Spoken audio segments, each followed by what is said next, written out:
and their wild, unbridled $8 trillion in deficit spending. I'm sure we'll have some good back and forth, but let me be clear.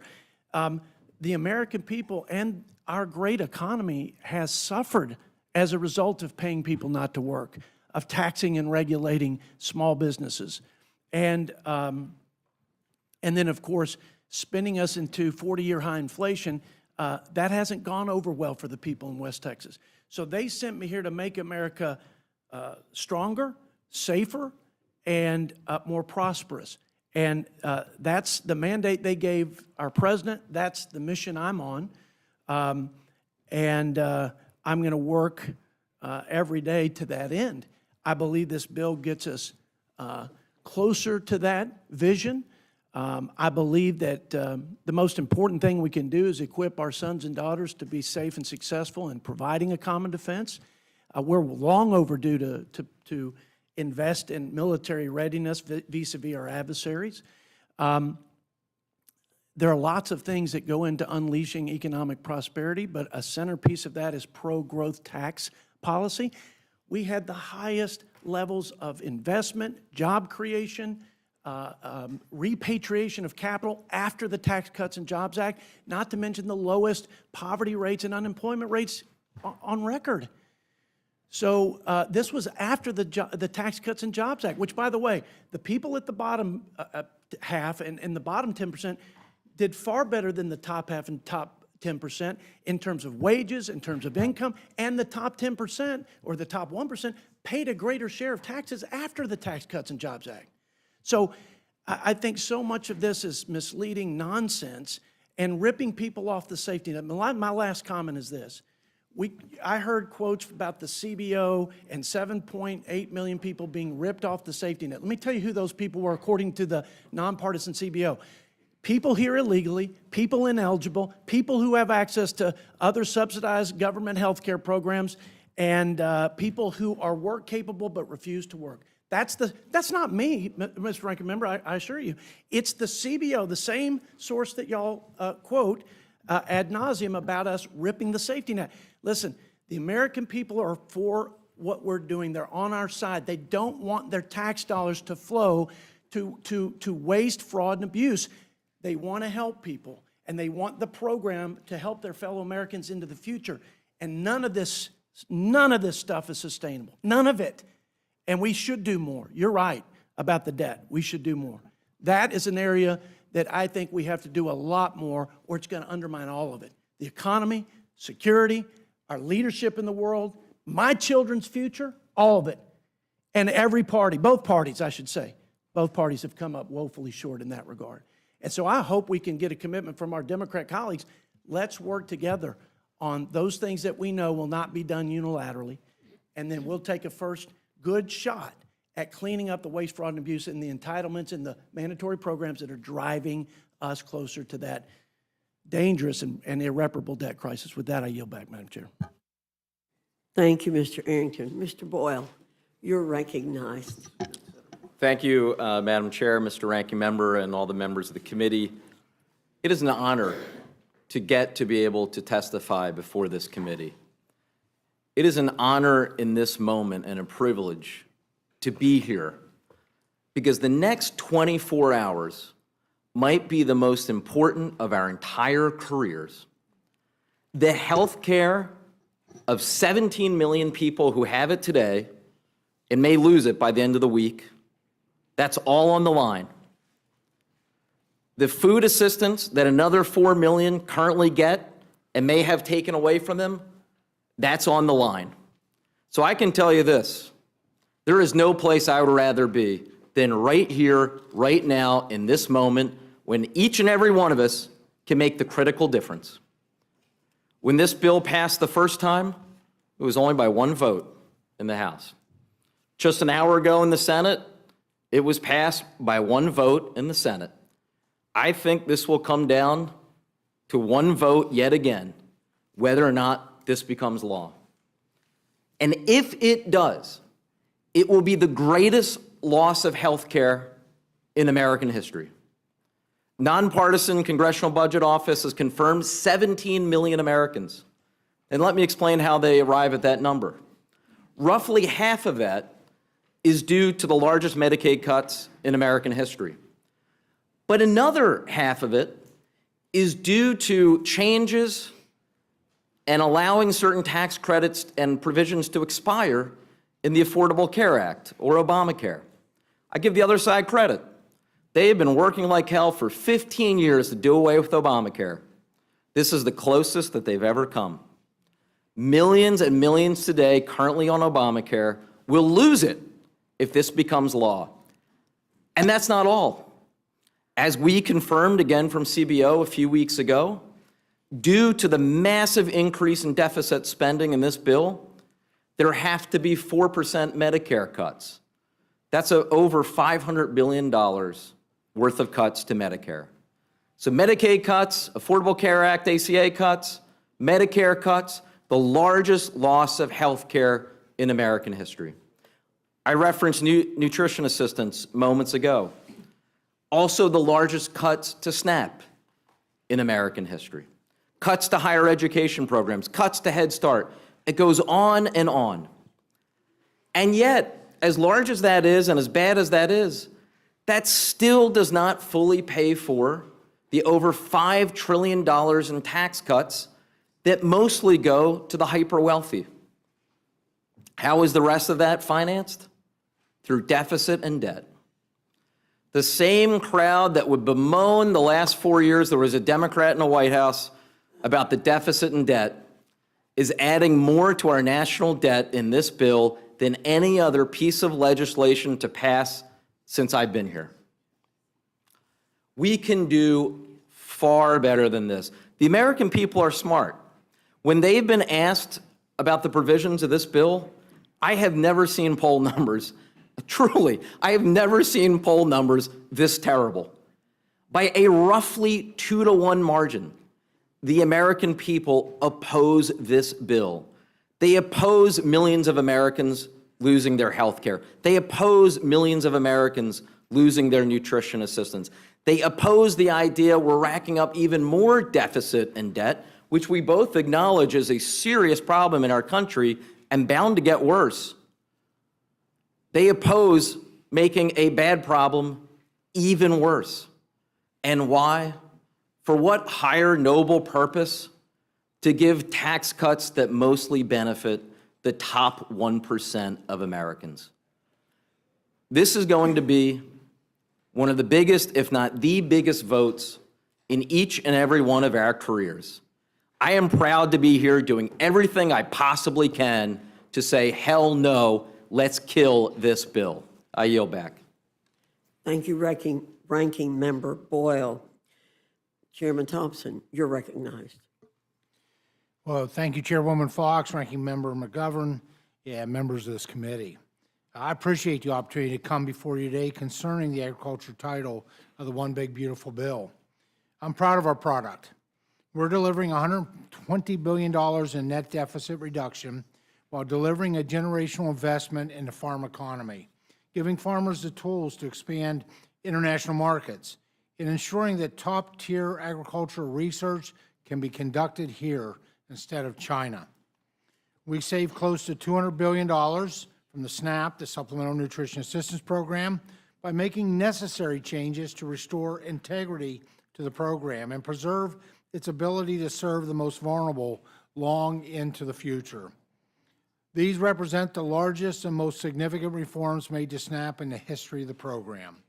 This bill ensures SNAP works the way Congress intended it to, by reinforcing work, rooting out waste, and instituting long overdue accountability incentives to control costs and end administrative overreach. This program is in dire need of reform. Since just 2019, SNAP costs have skyrocketed from $60 billion to $110 billion annually, an 83% increase, while enrollment has grown from 36 million to 42 million. And in 2024, over $10 billion in erroneous SNAP payments were sent out. That's disgraceful, not only to the taxpayer, but also the SNAP recipient.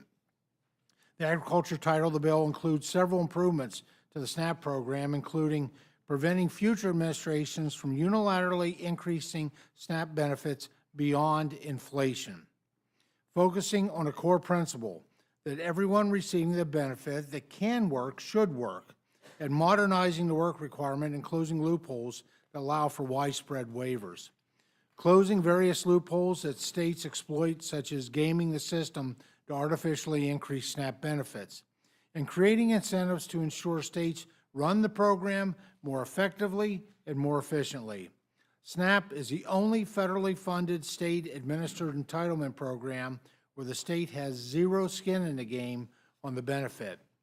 It's human nature to be more careful when you're spending your own money than when you're spending others. And that's why we put forward a cost-share structure that requires states with high error rates to pay a portion of the SNAP benefit beginning in fiscal year 2028. In addition to the most significant reforms to SNAP in history, our committee was able to deliver a historic investment in the farm safety net and infuse critical investments into rural America. It's imperative for Congress to rebuild the safety net, the farm safety net.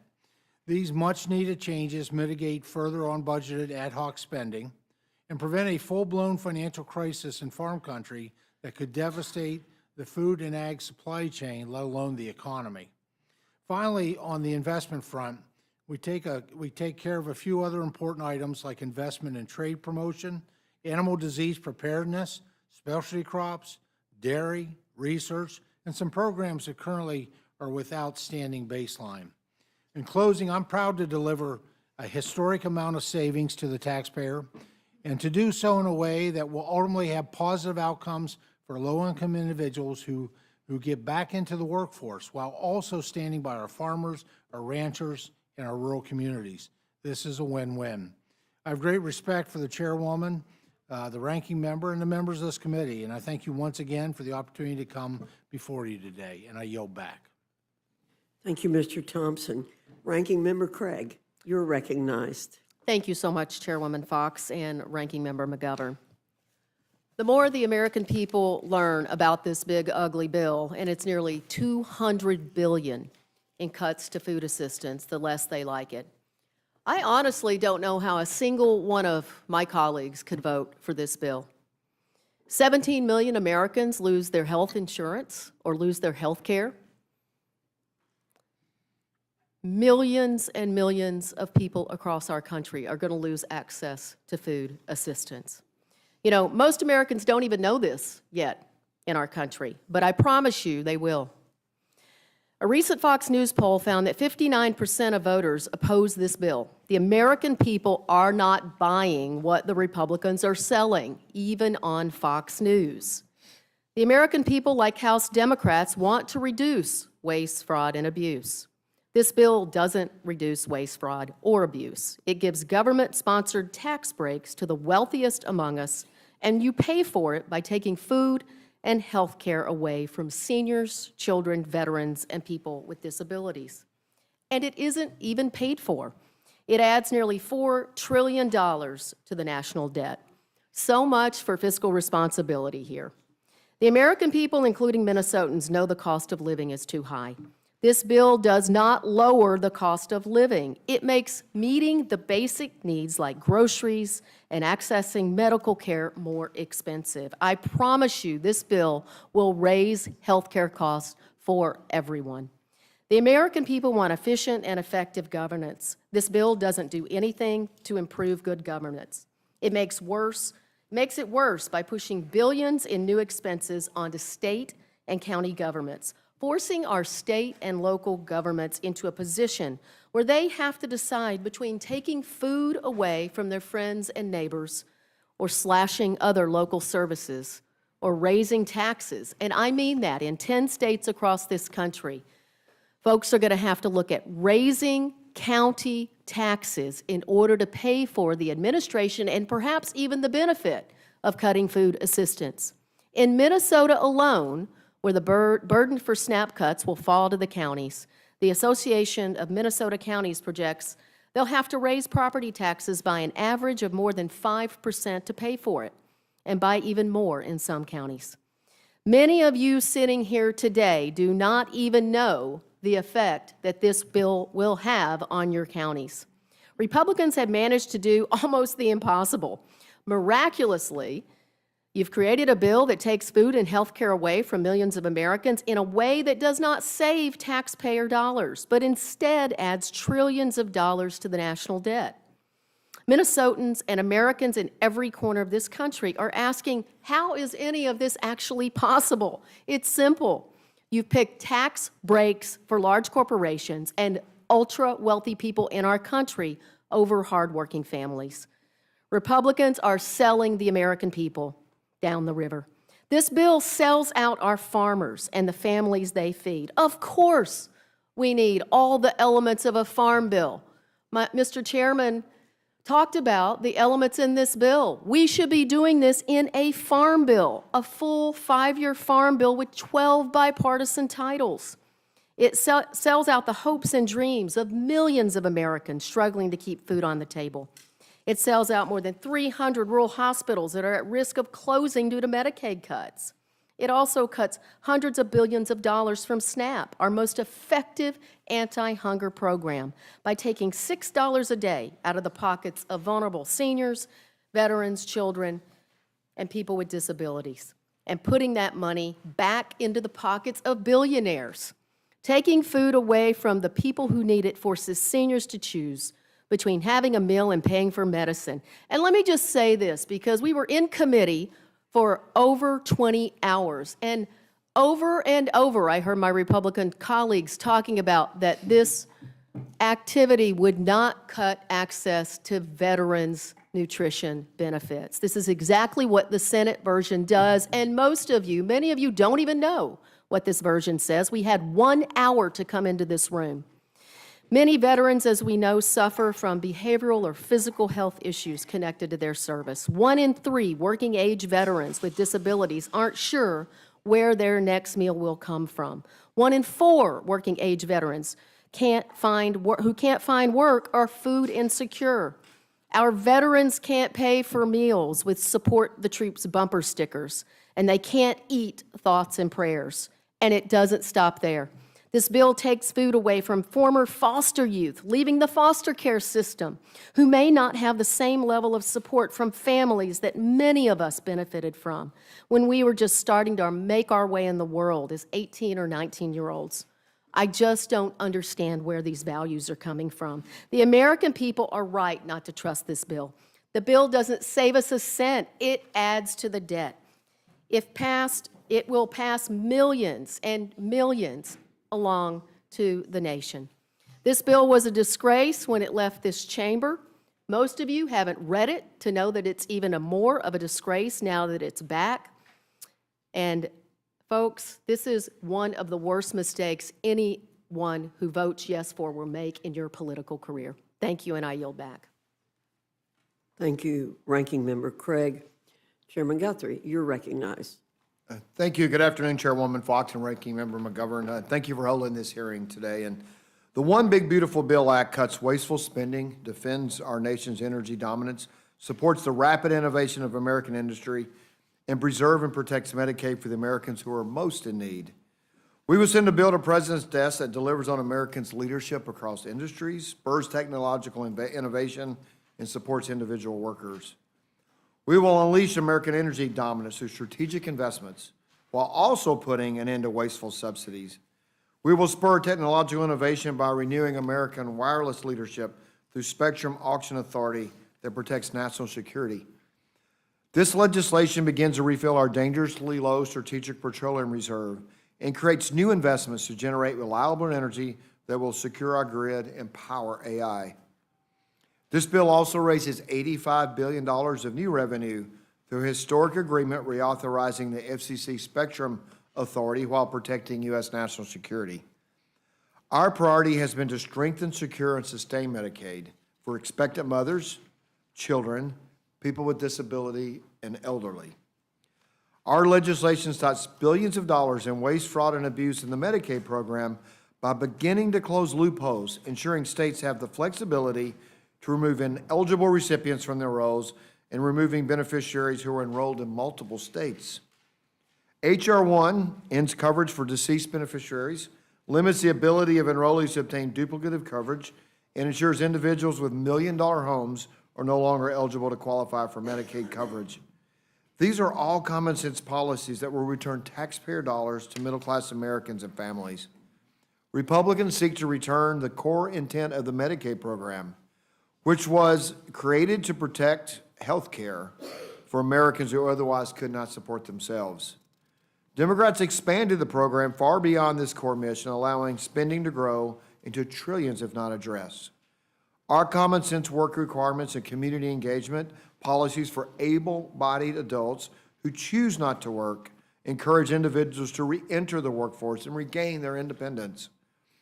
This provision speaks to Republicans' commitment to strengthening Medicaid to ensure it is available for those who need it most, and this is an issue that resonates favorably with the majority of Americans across the board. H.R. 1 fulfills President Trump's promise of generational growth, prosperity, and health for the American people. It fulfills our commitment to lowering taxes for working families, unleashes American energy, and safeguards Medicaid for patients that need it the most, and supports the rapid innovation of American technology. It's time to pass this vital legislation and see it signed into law, and thank you, and I will yield back. Thank you very much. Ranking Member Pallone, you're recognized. Thank you, Madam Chair. I respect you a lot, but when I heard you in the beginning talk about Democrats fear-mongering, I just want to assure you that when I went home on Friday and this short weekend that we had, I was not fear-mongering. And I was actually shocked because I live in my district. A lot of it is at the Jersey Shore. You know, it's almost July 4th. People were out at the beach in their bathing suits, having a good time. I thought, oh, I'm not going to hear much about this bill. But in reality, it was the opposite. I couldn't go anywhere without people talking to me about this bill. First day, Friday, I found out that the county commissioners in my home county, which is a Republican county, consistently votes Republican, had passed a resolution unanimously opposing the bill, all Republicans. Then I went to church, I guess, on Sunday. It was a church, I have to be honest with you, that is, most of the people there are Republican. There aren't too many Democrats in the church. And literally some of the trustees came up to me and said, I'm so glad that you're voting against this bill. Please continue the fight against it. I went to a concert. This wasn't a rock concert. This was the Ocean Grove Camp Meeting Association. Maybe the name will give you an idea. Methodist Camp Meeting Association. And it was a classical concert. I couldn't even get out of the room without the hall without people coming up to me and saying, this is a terrible bill. I hope you can stop it.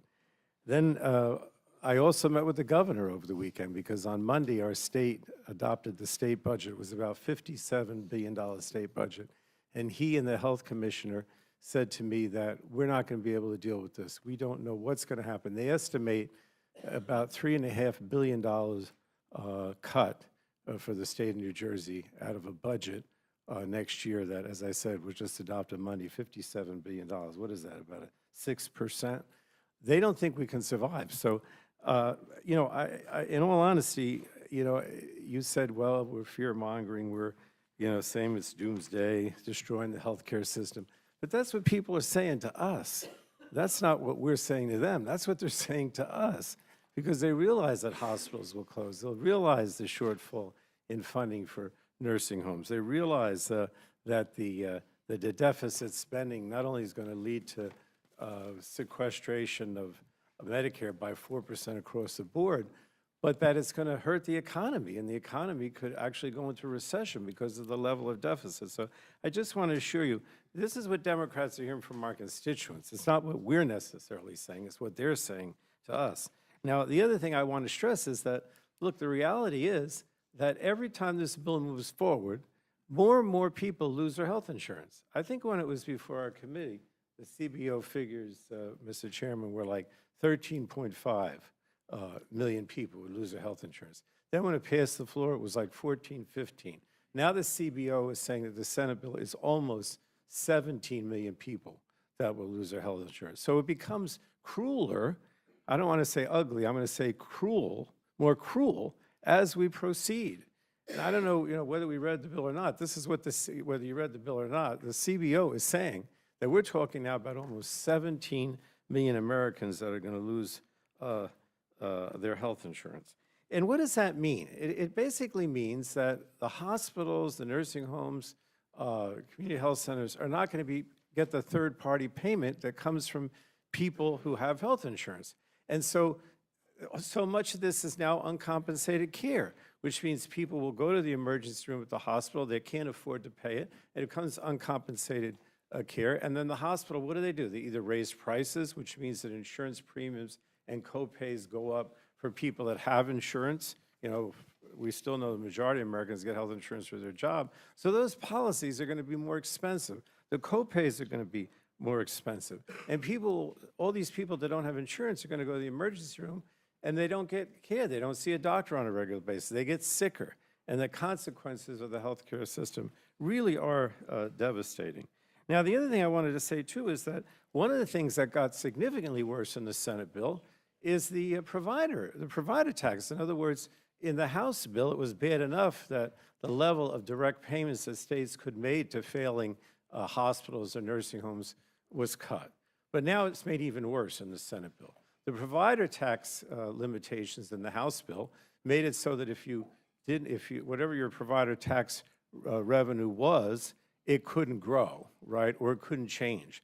But what they did in the Senate is to basically cut back on it. So over the next few years, the amount of money that states can raise through provider tax actually decreases. It's not the status quo, it decreases. And that means because of what happens with that provider tax and it going back to the hospitals and nursing homes, that they're going to have even less money to deal with and more likely to close, more likely to have cutbacks in services. So look, in my opinion, this is an extreme bill. And it's not about waste, fraud, and abuse. It's not about whether you work or not. Instead, the Republicans are taking away health care from some of the poorest Americans so they can give these big tax breaks to the billionaires, to the large corporations.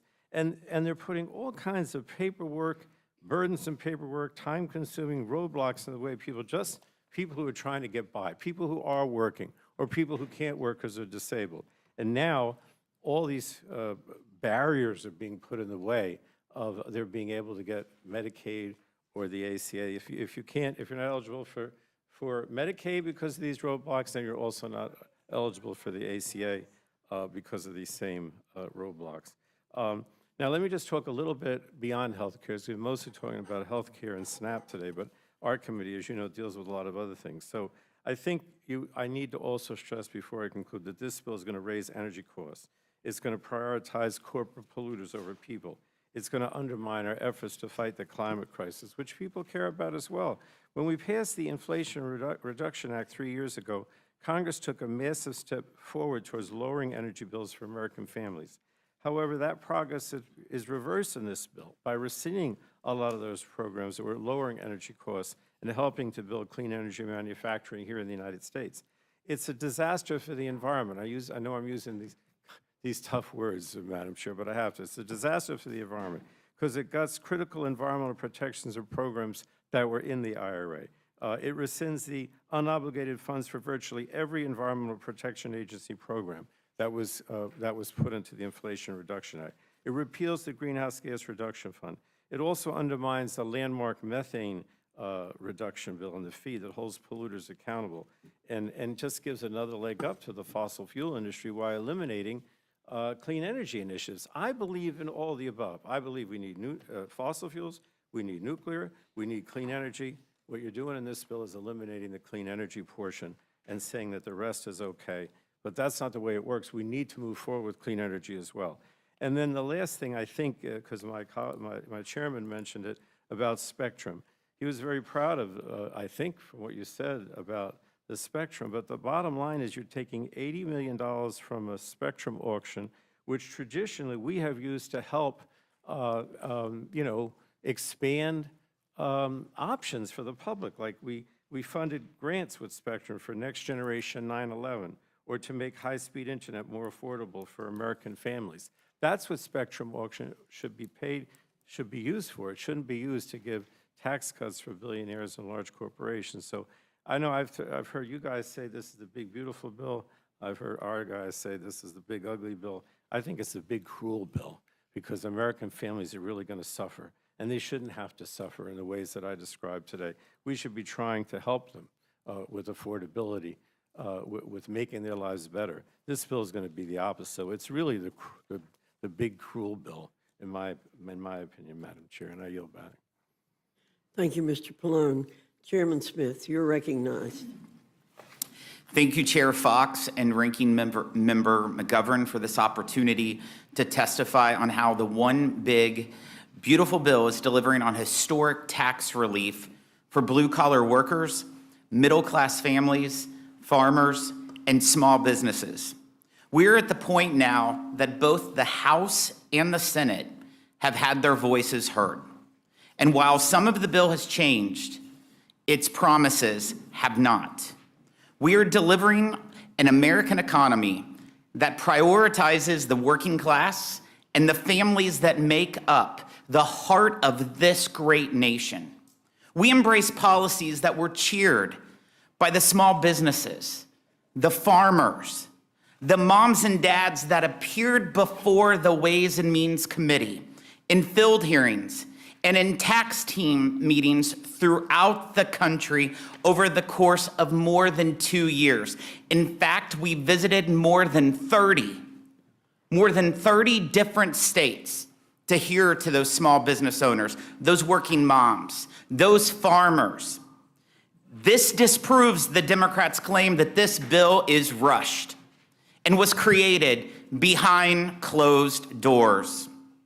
The American people know exactly what is in this bill. 77 million Americans voted for this bill. We should do the same. Democrats used one-party control of Washington to supercharge the IRS with more middle-class audits and more reporting requirements for gig workers and small businesses. They spent over $600 billion on handouts to the wealthy, well-connected, and the political class. The Republicans' one big beautiful bill not only ends Democrats' lavish green handouts and stops the threat of a $1,700 tax increase on working families. But because of a bigger child tax credit and increased standard deduction, Americans will get an immediate tax cut compared to what they would pay today. Households earning less than $100,000 get a 12% tax cut compared to what they are paying right now. Wealthy Americans will pay a greater share of the tax burden than they do now, just as what happened after the 2017 tax cuts. Democrats want to tell a different story, but simple math shows who pays more taxes under this bill. With the one big beautiful bill, we will protect or create more than 7 million jobs. Small businesses alone are projected to create 1 million new jobs annually. Democrats' spending fueled price hikes. Republicans' tax cuts will boost pay raises. Under Democrats, American families experienced rampant inflation caused by President Biden's lavish spending. Under these Republican tax cuts, a typical family of 4 will see their take-home pay increase by upwards of nearly $11,000 per year. Real wages for workers will rise by as much as $7,200 per year.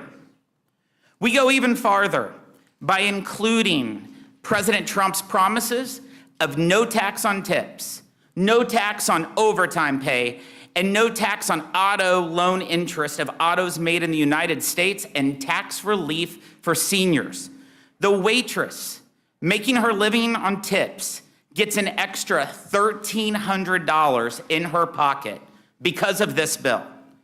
The lineman working overtime to restore power after a natural disaster gets an extra $1,400 because of this bill. 40 40 million American families will see a permanent increase in the child tax credit to $2,200. For the 91% of Americans who use the standard deduction to file their taxes, they will see a permanent increase of up to $31,500. Democrats want Washington to tell families what to do. Republicans believe parents know what works for them. For education, we give parents and students more opportunity to choose schooling that best fits their needs, including trade schools, by expanding 529 education savings accounts. For family growth and health, we enhance the adoption tax credit, make permanent the paid leave tax credit. We increase the child and dependent care credit, as well as flexible spending arrangements, and we expand health savings accounts. For our children's future, Trump accounts put children on a financially secure footing, pegged to America's economic success. Under Democrats, families could barely get by. Under Republicans, one big, beautiful bill, families will thrive. This is a historic opportunity to build on the successes of the 2017 Trump tax cuts and provide additional relief for workers, families, farmers, and small businesses. More investment, more growth, and more jobs right here in America. In fact, even before this bill's passage, policies contained within it have already notched huge victories. With the recently announced G7 global tax framework and Canada ending its unfair digital service tax, the G7 agreement alone will stop foreign governments from stealing upwards to $120 billion of revenues from our country's coffers. That's a huge, huge win, Madam Chair. We are prepared to get pro-worker, pro-family, and pro-America tax relief to the president's desk so families and Main Street businesses can start planning their own futures as soon as possible. I want to thank you for your time, and I look forward to the questions. Thank you, Chairman Smith. Representative Moore, my classmate, you are recognized. Thank you, Madam Chair, Fox, and Ranking Member McGovern. I'm a little congested here today, so it won't be possible for me to be my loud self. But you know, I'm really glad to be the last one to speak on this distinguished panel, because I think that you've heard two different arguments here. On one hand, you hear about people getting $11,000 more tax breaks at the lower end of the income spectrum. You know, it's all these benefits. And on the other hand, you've heard members talk about the draconian cuts and what the impact that it'll have on hospitals and on poor people. So whose report do you believe? And I think that this is the conundrum for the American people. Well, given in my own faith tradition, I look toward Matthew 7:16, which says, by their deeds, you will know them. And no matter what, I know many of us have been here for many years, Madam Chair, more years than you and I have been here. And people have already decided what their legacy in this place will be. But no matter what you think your legacy was, today will seal your legacy. Your legacy will be sealed in the next 36 hours by virtue of how you vote on this bill. And I think that the American people are now seeing the soul of the formerly grand old party. This Republican Party is nothing like the GOP. You know, the Committee on Ways and Means was asked to increase the U.S. debt by trillions of dollars. And boy, did we meet that mark with this bill. We done good with regard to meeting that market. And what did the American people buy with the $4 trillion in debt? Massive tax goodies for billionaires at the cost of 17 million Americans losing health care coverage and more hungry school children. By their deeds, you will know them. This is the moment for all of us to stand on the shores of the Rubicon, where you can never go back on your legacy. As Senator Tillis from the great state of North Carolina, he has decided that he cannot go back, whatever happens in North Carolina, that he would rather resign than to go back on his values as a human being. So as we once again consider the billionaires' bonanza bill, which of course the Senate made worse. I mean, it's hard to imagine, but they did. The Republican senators found a way to provide more debt, more lost health coverage, and stifling clean, renewable energy of the future. You know, our nation's founding fathers entrusted this House of Representatives to tax and spend. They felt that the House would act more responsibly with this awesome power because we are responsive to the people. And yet, this legislation is nothing short of a total betrayal of the founding fathers' faith in this body. You know, I take particular, and I'm representing the Ways and Means Committee, we take particular offense at the characterization of millions of citizens as cheats, fraudsters, and wastes in order to justify the cuts. The dehumanization of people has been extraordinary in order to create the narrative.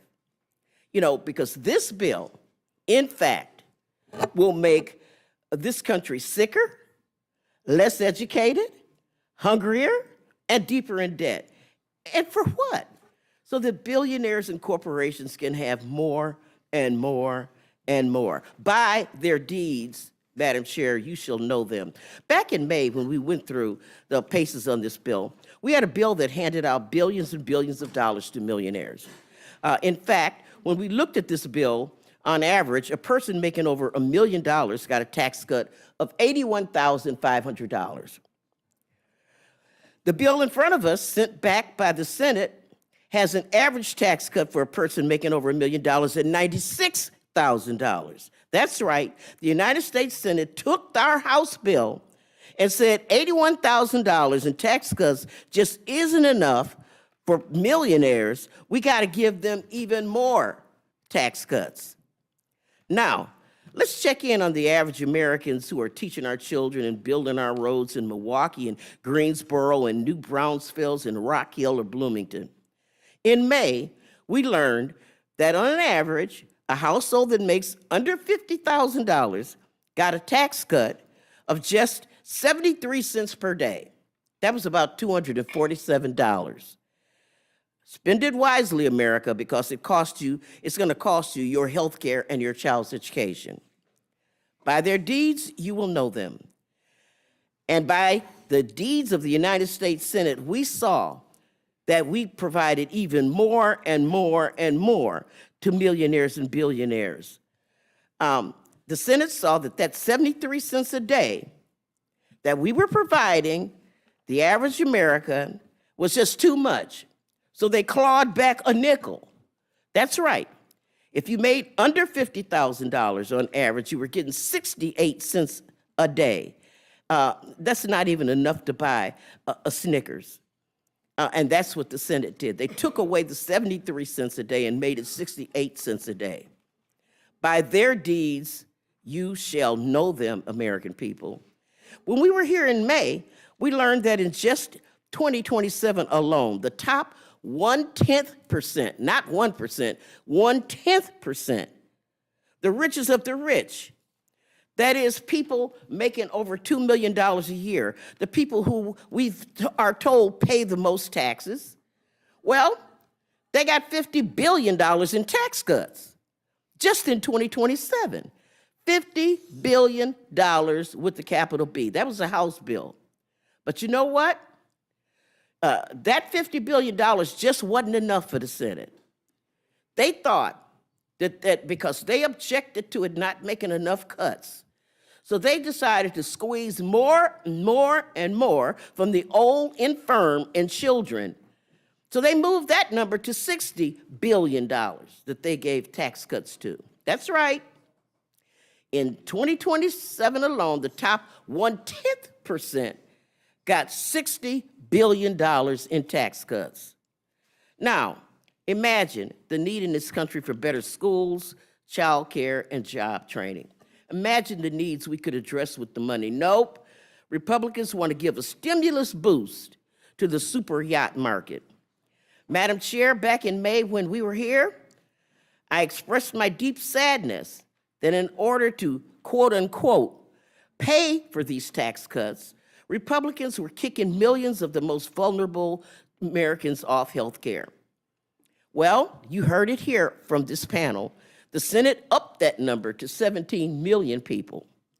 What will we do? What will the Americans in nursing homes do when that money is moved from health care to the banks of the wealthy? Put them into the streets and hope for the best? Maybe they can get online and do a GoFundMe for all their health care needs. By their deeds, you will know them. Finally, Madam Chair, when we were here last May, we had a bill that the CBO said would blow up the deficit by $2.4 trillion. And when you add interest costs to that, you get $3 trillion. I know we have a lot of people among our Republican colleagues that don't like debt, but for some reason, they like this debt. And the Senate saw this, and they were thinking, gee, $3 trillion in debt, we can afford a little bit more debt. Why don't we just juice that number and make the debt number $4 trillion? Yep. So I don't know what it means to be a fiscal hawk, because if you vote for this bill, you're adding $4 trillion to the debt. You know, I know that Republicans have gone on TV for months and months and months, solemnly insisting to the American people that this bill is going to cut the debt, that this will not hurt anybody on Medicaid, just those lazy bums and you know, unworthy people. They've given us fantastical growth projections coming out of the White House. They're going to look at revenue from tariffs that are going to save the country and generate all these savings. Well, by their deeds, you're going to know them. Maybe this is what the Senate was thinking when they said that trillions of dollars in tax debt, we don't know the exact number yet, but somewhere between $4 to $5 trillion in tax debt equals zero. I got 3 great-granddaughters. I don't know how in the world I'm going to teach them that math. So, Madam Chair, I'll close with this. I know that sometimes here we're prone to exaggerations. I've heard a lot of exaggerations here today about how, you know, people are going to get $7,200 more in income and all these tax breaks. I don't know, a lot of drama around here.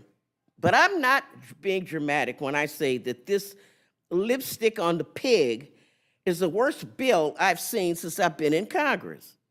Showering millions on millionaires and billionaires with tax cuts they don't need, sticking our grandkids with the tab, kicking 17 million people off health care, cutting the neediest off of SNAP benefits, cutting off our energy, clean energy future. The moral failings of this building are just too many to count. And yet, rather than step back and ask ourselves, is this really what we want to do? We're barreling toward an arbitrary deadline. And I'll tell you, The American people will not be celebrating on the 4th of July. They'll be looking at us, and when they ask me, what's the difference between Democrats and Republicans? I will refer them to H.R. 1, the Senate amendment to H.R. 1, and say, by their deeds, you will know them. And I yield back. Thank you very much, Ms. Moore. Chairman Smith, Chairman Arrington, I've heard hyperbole before, but to say this is the most dangerous piece of legislation in modern history really is the beyond hyperbole, I believe. But we're hearing this constant refrain that this bill benefits no one and harms everyone. Can you expand on how this bill benefits low and middle income Americans? I'll start with you, Chairman Smith, and then come to you, Chairman Arrington. Thank you, Madam Chair. Let's first say, if you vote against this bill, you're voting against the child tax credit being at $2,200 per child. At the end of this year, it will drop to $1,000. That makes a huge impact to 40 million hardworking Americans. And it's simply, when they vote no, they're voting against a $2,200 child tax credit, and they're okay with $1,000. They're also voting against no taxes on tips. There's a lot of millionaires and billionaires that gets tips. No, there's not. But if you listen to the Democrats here, they said this is all about billionaires and millionaires. No tax on tips. No tax on overtime work. How many millionaires and billionaires, Madam Chair, works by the hour? I don't think there's one. So by saying that this bill is for the billionaires and millionaires, it's just completely false. Because no taxes on overtime, no taxes on tips, tax relief for seniors. This affects real Americans. You have permanency for paid family and medical leave tax credit, helping workers balance family and careers. Partial refundability of the adoption tax credit. Numerous items could go on, but they'll try to say that this is all about the millionaires and billionaires. But let me tell you, in addition to stopping a $1,700 tax increase, we're stopping a $1,700 tax increase by passing this bill. Working families making between $15,000 to $30,000 will have their taxes cut by 21%, the largest of any income group in the distribution title. The largest. And that's a fact from CBO. As a result, the one big beautiful bill, the top 1% will pay more in federal taxes. They did before TCJA, over 40% of all federal taxes.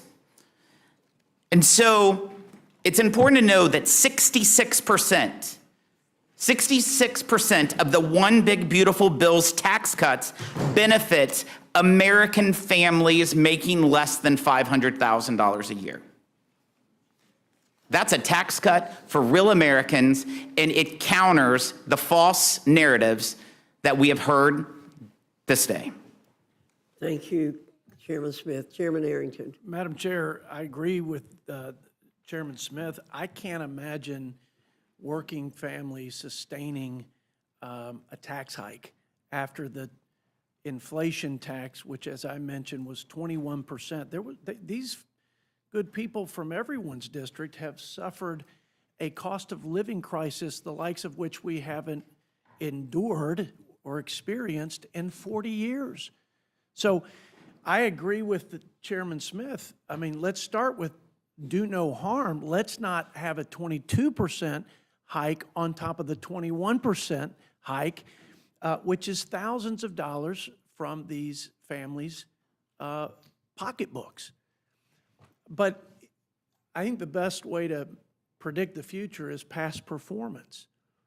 And if you look at what happened after TCJA was passed, I would say, coupled with deregulation and other good economic policies, but we had the highest wage increase in a quarter of a century.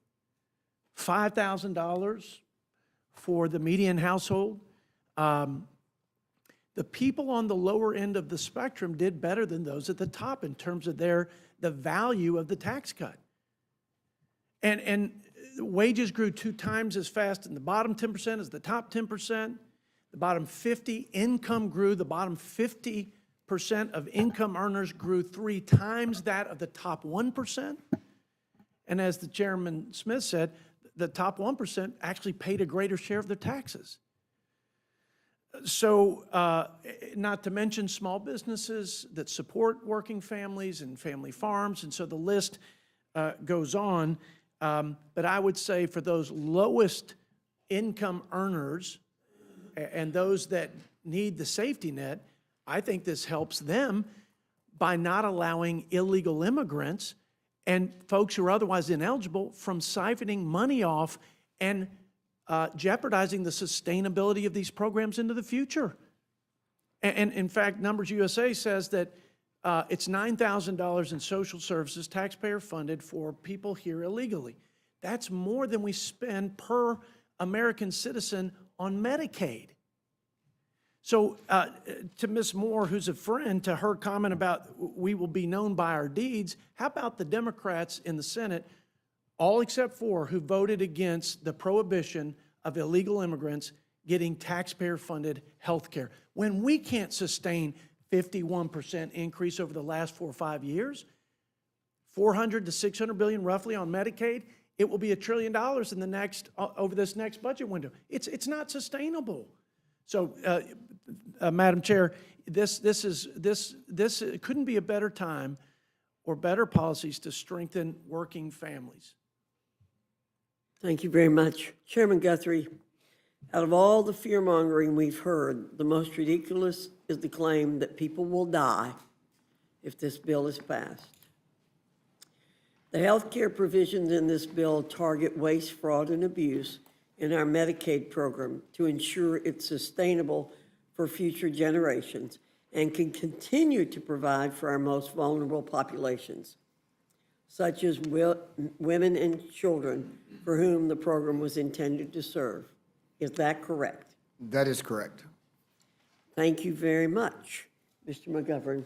Well, thank you, Madam Chair, and I have questions for everybody. But before I do, I have a question for you, Madam Chair. I'm just reading some of the, this is a post from Fox News saying that Andy Harris, who's our colleague, the head of the chair of the Freedom Caucus, has said that he will vote no on the rule when this rule comes before the full committee. He said that he will vote no on the rule for the big, beautiful bill. He said that I don't think it's going to be in the next couple of days, but it's going to have to be a compromise between the House and the Senate, basically saying we're not there yet.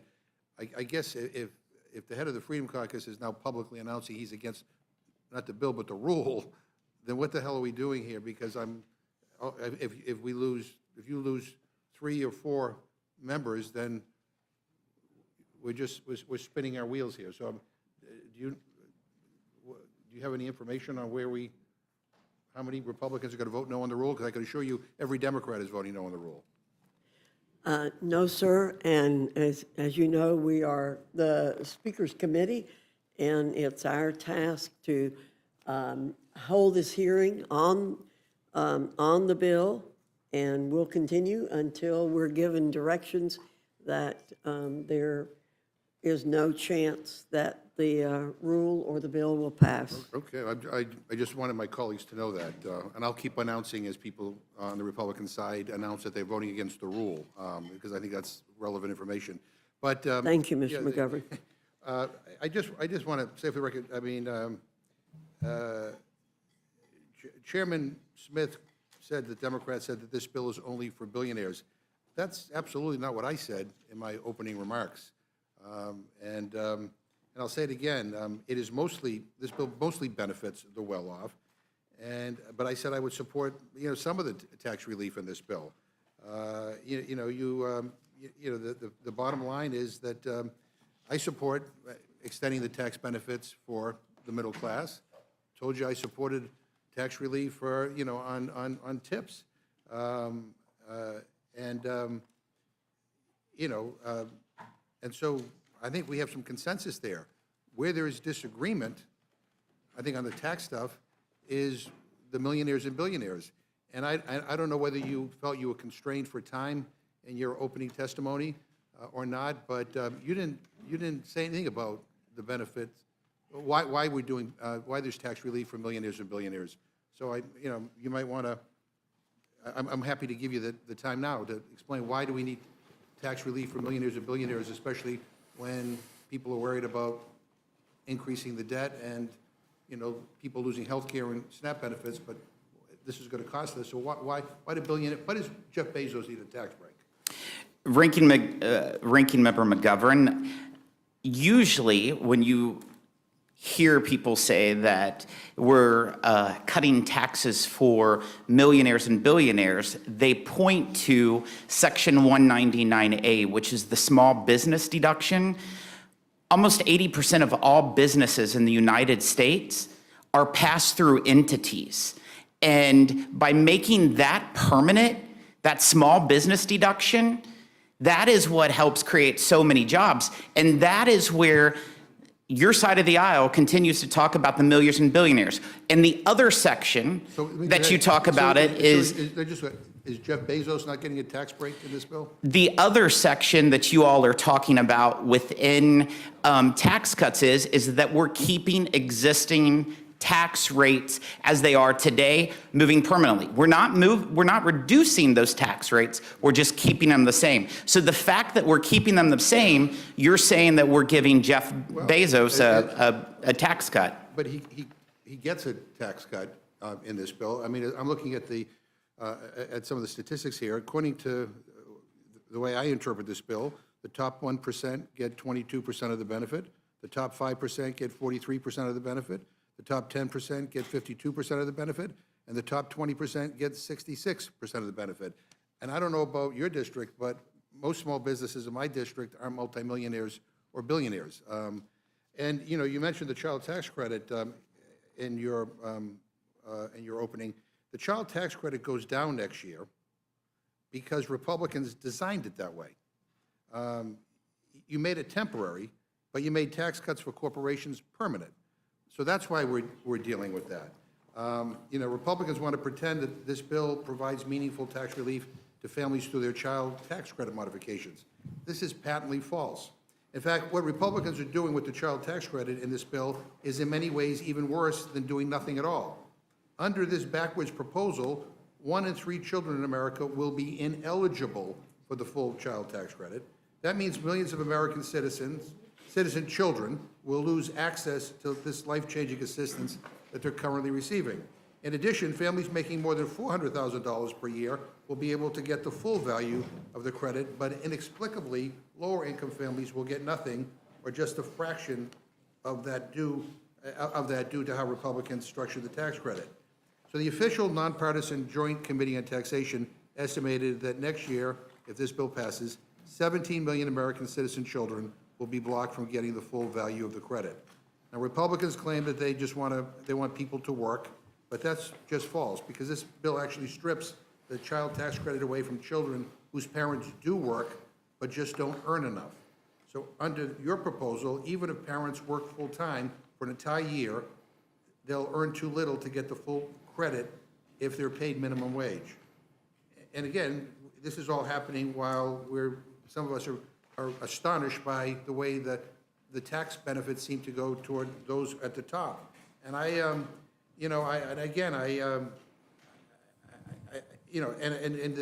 people who are, this is not just me or Democrats on the Ways and Means Committee expressing concern about that. I mean, the Children's Hospital Association put out a statement opposing this bill, saying the new version of the budget reconciliation bill is a crisis for children's health care, hospitals, and providers nationwide, and we ask Congress to oppose it, as an act to support America's children. But again, I didn't really get a good answer to why Jeff Bezos needs a tax break. Ms. Moore, I want to make sure that I have this straight, because I talked about this, previously, and I couldn't believe it, but the House bill got rid of the nearly 100-year-old excise tax on gun silencers, right? But that wasn't enough for the Senate. They also got rid of the tax on sawed-off shotguns. I got to admit, I'm not much of a gun enthusiast, as some of my colleagues here might be, but I would imagine that it's easier to conceal a sawed-off shotgun or rifle, under your clothes. So Republicans are basically doubling down on what I call the hitman handout. Congresswoman Moore, am I right about that? How much would the hitman handout cost taxpayers? And can you talk about any other special interest giveaways in this bill? Thank you for that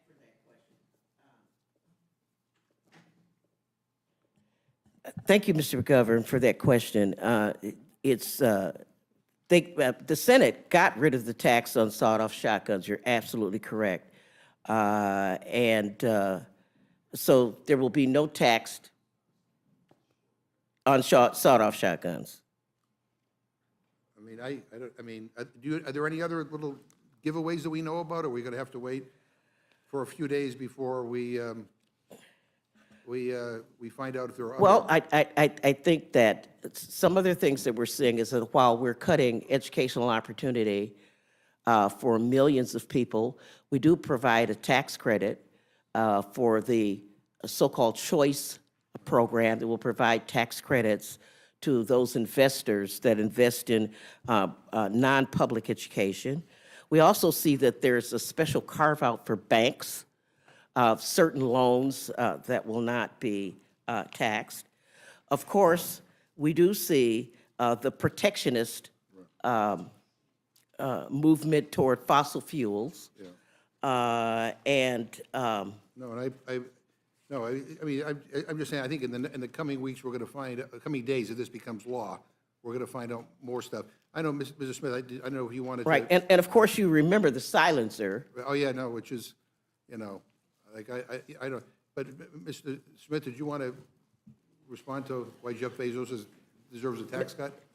I would be happy to talk about the tax on suppressors and the short barrel rifles that you were asking. Yeah, but that wasn't my question, but you can, if you want to talk about, explain to us, people want to know, why does someone like Jeff Bezos need a tax cut when all this other stuff is being cut? And I think that's not an outrageous question. It's what's on a lot of people's minds. By the way, not just Democrats, but independents and Republicans. That's why that's what the polling tells us, is that people don't quite get it. But if there's a quick answer as to why Jeff Bezos or people who earn what he earns deserve a tax cut, then I'm happy to yield to you. So I'll just say the reality is this legislation is specifically focused on delivering more jobs, permanent tax cuts, and bigger paychecks for hardworking Americans. That's why the no tax on tips, no tax on overtime, and the tax relief for He seniors. just spent Mr. McGovern. $50 million on a wedding, and he's getting a tax cut. But whatever. But I didn't get invited. Mr. Did you McGovern, get I did invited? find the answer to your question. yeah. The $2 billion tax cut on the sawed-off shotguns and so forth comes to about $2 billion. Thank you. The dedicated, nonpartisan civil servants at the Congressional Budget Office, provide fact-based estimates on how much bills will cost the American taxpayer, how many people will gain or lose health coverage, and other important quantifiable pieces of information that all of us, I think, want to have before voting on legislation. And we should be thanking them for the work that they do, and yet Republicans vilify them now. I don't know why. Maybe because Republicans may be threatened by the facts, but I think the facts are important. We need to know how many people are going to lose their health care. We need to know how many people are going to lose their nutrition assistance. We need to know how much it's going to add to the debt. Chairman Arrington, do you agree with CBO's analysis that this bill will add $3.3 trillion to the deficit? Yes or no? No. Okay. As the current chair of the Budget Committee, do you agree with President Trump that CBO is, quote, run by Democrats? I think they are mostly Democrats, and most likely they're biased in that regard Right, well, philosophically. in fact, the current director of the CBO is a Republican.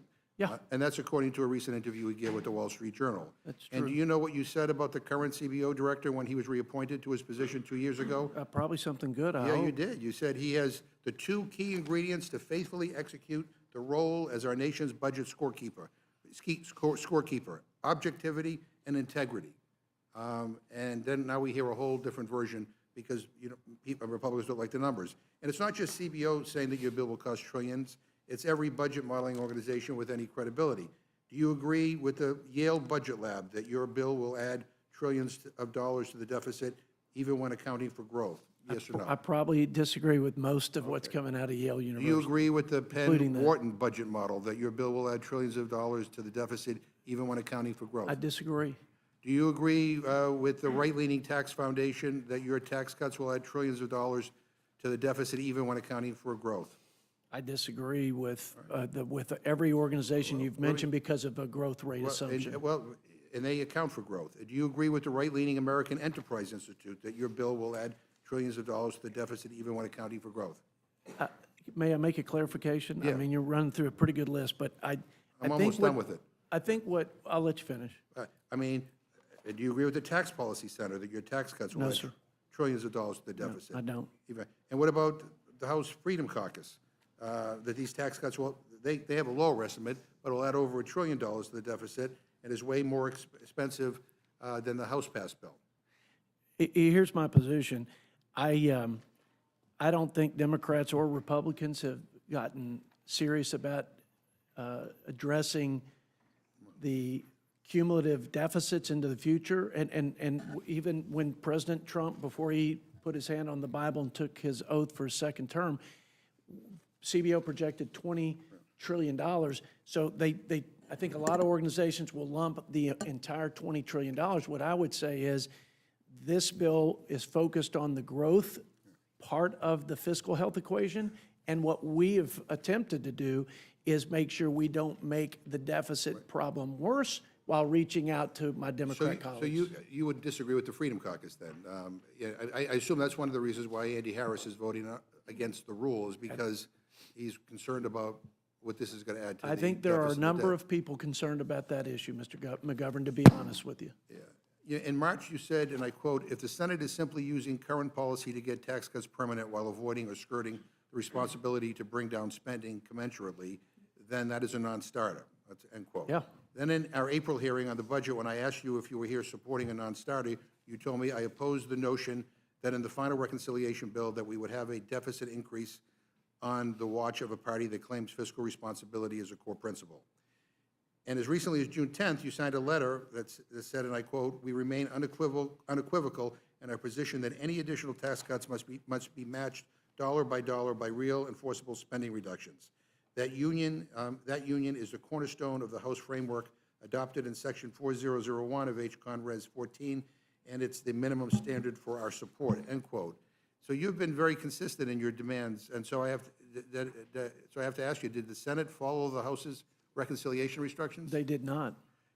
All right, I mean, according to the latest analysis from the Committee on Responsible Federal Budget, the Senate violated the House's instructions by over $500 billion, and the final bill will add $4 trillion to the national debt, including interest. So here we are with a final bill that does something that you called a non-starter, that violates your core principles, and it doesn't meet what you called the minimum standard for your support. Have your core principles changed since April? I mean, No, sir. I mean, do words There is- minimum and non-starter not mean what I think that they mean? I don't understand, why, I mean, if I were on the right of this, I mean, I don't know why, you wouldn't take this opportunity maybe to follow Lisa Murkowski's advice to, maybe have a conference with the Senate and try to work something out. It seems that everything that You everybody. may be onto something. Yeah, well, and again, if that's the case, then I don't know why we're here in the Rules Committee taking up your time. But Ranking Member Boyle, it seems to me to be the prevailing view of literally every credible budget expert across the country that the Republicans' proposal will blow a multi-trillion-dollar hole in our debt. Even Republicans can't seem to get their stories straight. The Trump White House claims that the bill will reduce the deficit by trillions using magic math. Senate Republicans are opting to pretend that $4 trillion in tax cuts don't count as new tax cuts. And a select few House Republicans, like Congressman Massey, and I hate to add to his misery, Congressman Roy, actually admit that the bill will raise the deficit. Ranking Member Boyle, can you explain in very simple terms what Republicans are doing here by ignoring current law and using an alternative way to estimate the cost of their bill? And is it true that the new version of the bill adds hundreds of billions more to the deficit than what the House Republicans passed earlier this year? Yes, thank you, Ranking Member McGovern. I have to give Republicans credit for this. They have been able to get left-leaning groups and right-leaning groups both on the same side, saying exactly the same thing, that this bill adds trillions of dollars to our deficit and debt. To be specific, $4 trillion. Now, one of the ways, process-wise, that the Senate Republicans achieved this is actually truly historic. Ever since 1974, we have operated under the Budget and Impoundment Control Act. That's what created House Budget Committee, Senate Budget Committee. It's what gave birth to the Congressional Budget Office.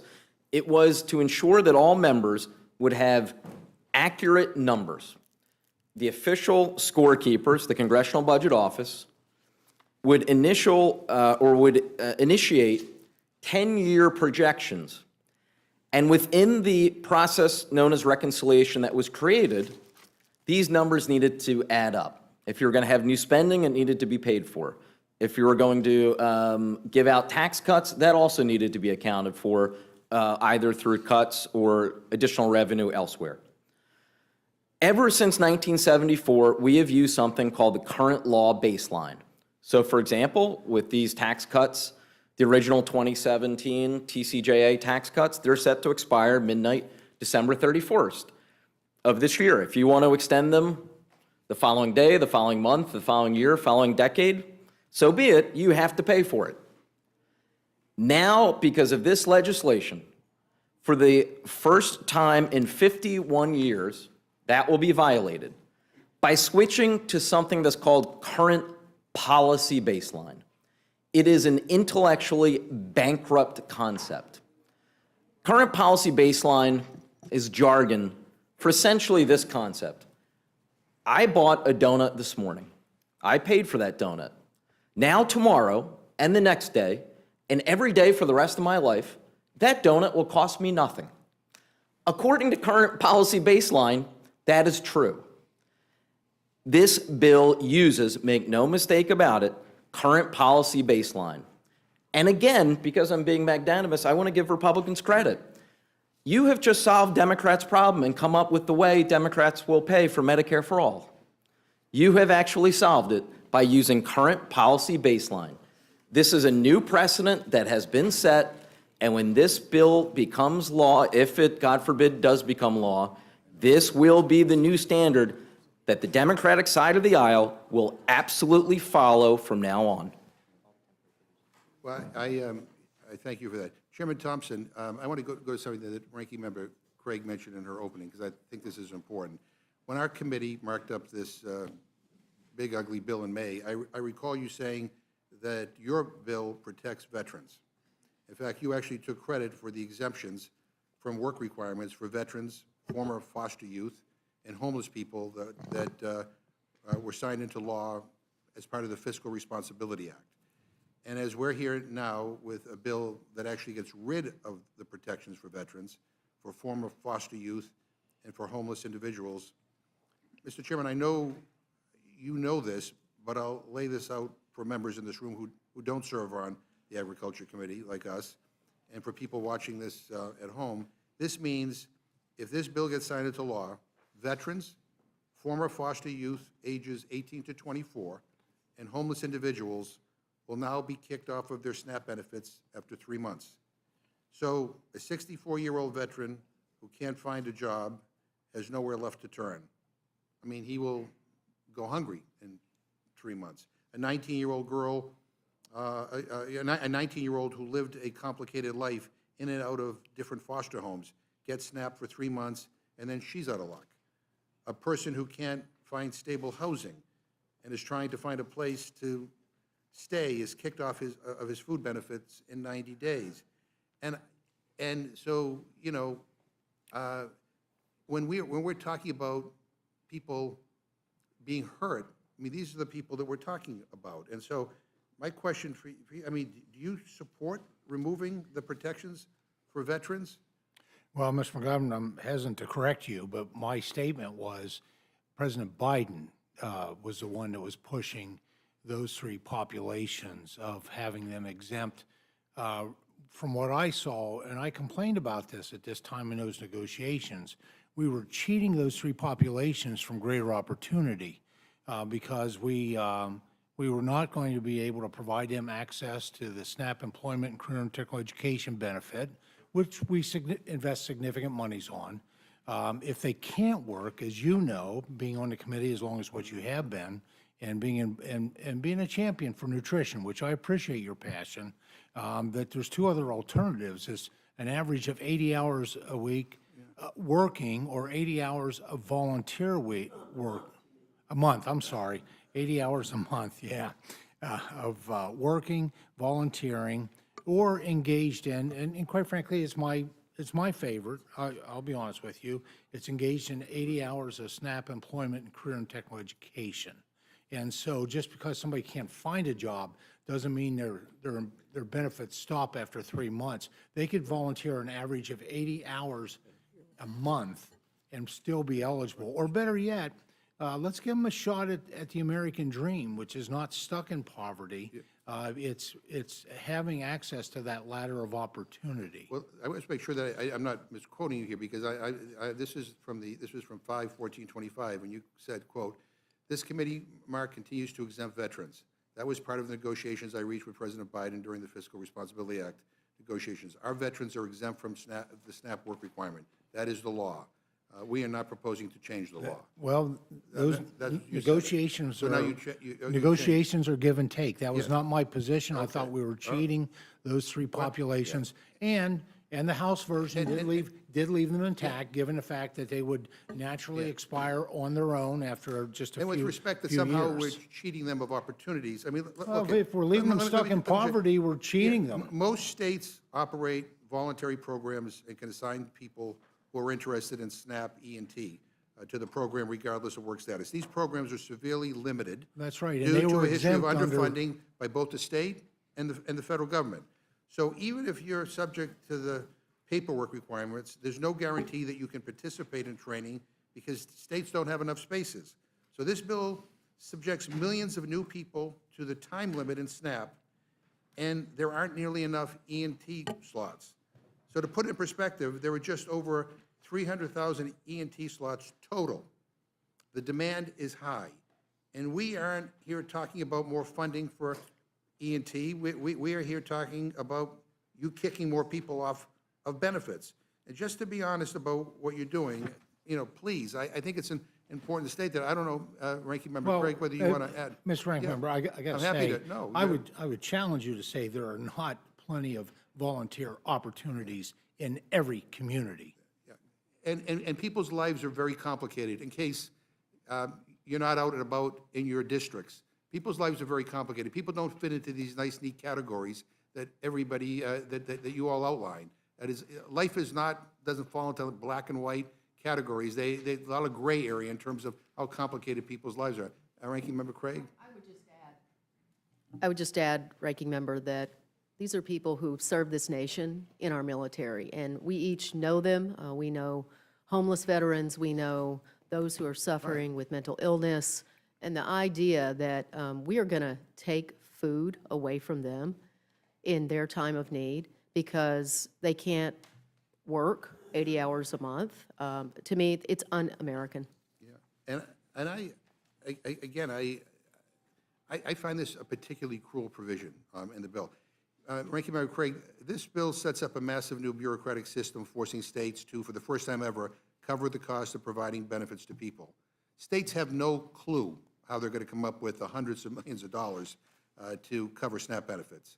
I mean, CBO and 23 governors wrote to us to say that states may be forced to drop out of SNAP entirely due to the increased cost. States not offering SNAP benefits to people would be catastrophic. It would make hunger exponentially worse in this country and push people deeper into poverty. And I can't even begin to guess what kind of long-term consequences that would have on healthcare costs, workplace productivity, and educational outcomes. So you don't have to take my word for it. We had 23 governors write to Congress, and they said, quote, if states are forced to end their SNAP programs, hunger and poverty will increase, child and adults will get sicker, grocery stores in rural areas will struggle to stay open, people in agriculture and the food industry will lose their jobs, and state and local economies will suffer, end quote. I ask unanimous consent to insert their letter into the record. Yeah, and in some states, I know Minnesota is one of them, and you mentioned this. And by the way, Mr. Pallone and Ms. Moore, New Jersey and Wisconsin are also on that list. Counties will be on the hook for a portion of that cost. In Minnesota, I think counties will be on the hook for coming up with $43 million per year to continue offering benefits. I know you do your homework, Ms. Craig, and I know you talked to county officials about this. Do county officials in Minnesota have confidence that they can come up with $43 million a year? And if they can't, then what happens? No, Mr. Ranking Member, they do not. In fact, those county commissioners in Minnesota have been burning up my cell phone all weekend long. States already have skin in the game. You know, 50% of the cost share for administering SNAP goes to the states. And in some states, that cost is even higher. In Minnesota, for example, the cost of administering SNAP, mostly, it's about 80%, falls on the counties. And this bill shifts more of the cost for federal food assistance programs onto them. I've heard from a bunch of them in the last 24 hours, and today, the Minnesota Star Tribune, the headline, front page, was Trump's federal spending bill could force Minnesota counties to raise property taxes. Realistically, Mr. Ranking Member, the only thing that those Minnesota counties are going to be able to do with this unfunded mandate is either raise local taxes, county property taxes, or they're going to have to not fund other priorities in the county. So this could end up being a tax increase at the state level or at the county level, I mean, in order to be able to make sure that people have the basic necessity of food. Yeah, for many Minnesotans, the tax increase at the local level is going to just completely offset. It's going to be much, much more than the tiny little tax decrease that some of the folks here are suggesting people may end up with. Look, it's a lose-lose for Minnesotans, but, you know, Virginia, New Jersey, the members on this committee, the Rules Committee, and I would suspect a lot of the folks here, Mr. McGovern, don't actually know about this yet, or you've only learned about it in recent days.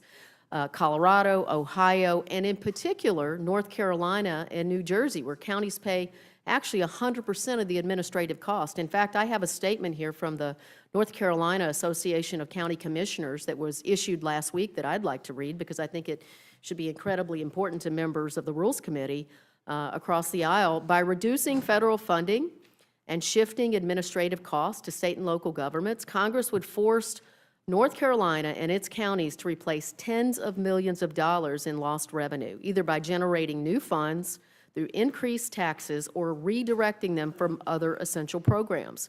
Should the state be unwilling or unable to replace the SNAP benefit reductions, individual counties will be forced to choose between diverting funding from their own programs, raising local taxes, or watching their residents go without this important safety net. Local governments are most disadvantaged to replace SNAP funding. The best way to ensure our residents receive this benefit is to preserve federal funding. It's just really, truly difficult, Mr. McGovern, to see how the people in this room could support a bill that is going to increase taxes at the county level on so many of the states across this country.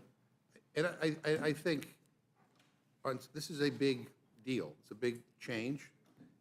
And I do think this should have been the subject of hearings, and we should have heard from people from all around the country as to how they would potentially deal with it or not deal with it, and what the impact would be. I mean, the cynic in me says that maybe part of the deal is to get states to opt out of SNAP and to not provide people a food benefit and just take that off the table. You know, but this is going to have an impact that I think most states don't even have a clue of. right, of what it's going to mean to them. Yeah. If I may, Mr. Governor, the CBO scores that you quoted, that was actually when there was state share, that was scored at a state share of 50%. Well, that was, Which your was bill, yeah. But which it's is still- yeah. outrageous. And of course, the Senate made some refinements to the process.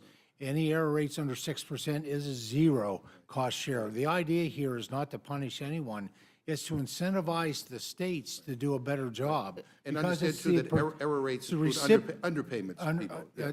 Well, underpayments or yeah, but- overpayments, because overpayments get clawed back, and that hurts people in future months. I would encourage us all to read what actually came back from the Senate, because in fact, 10 states in this country are not going to be subject to the cost shift that others are as a result of a last-minute deal cut over in the Senate by one U.S. senator.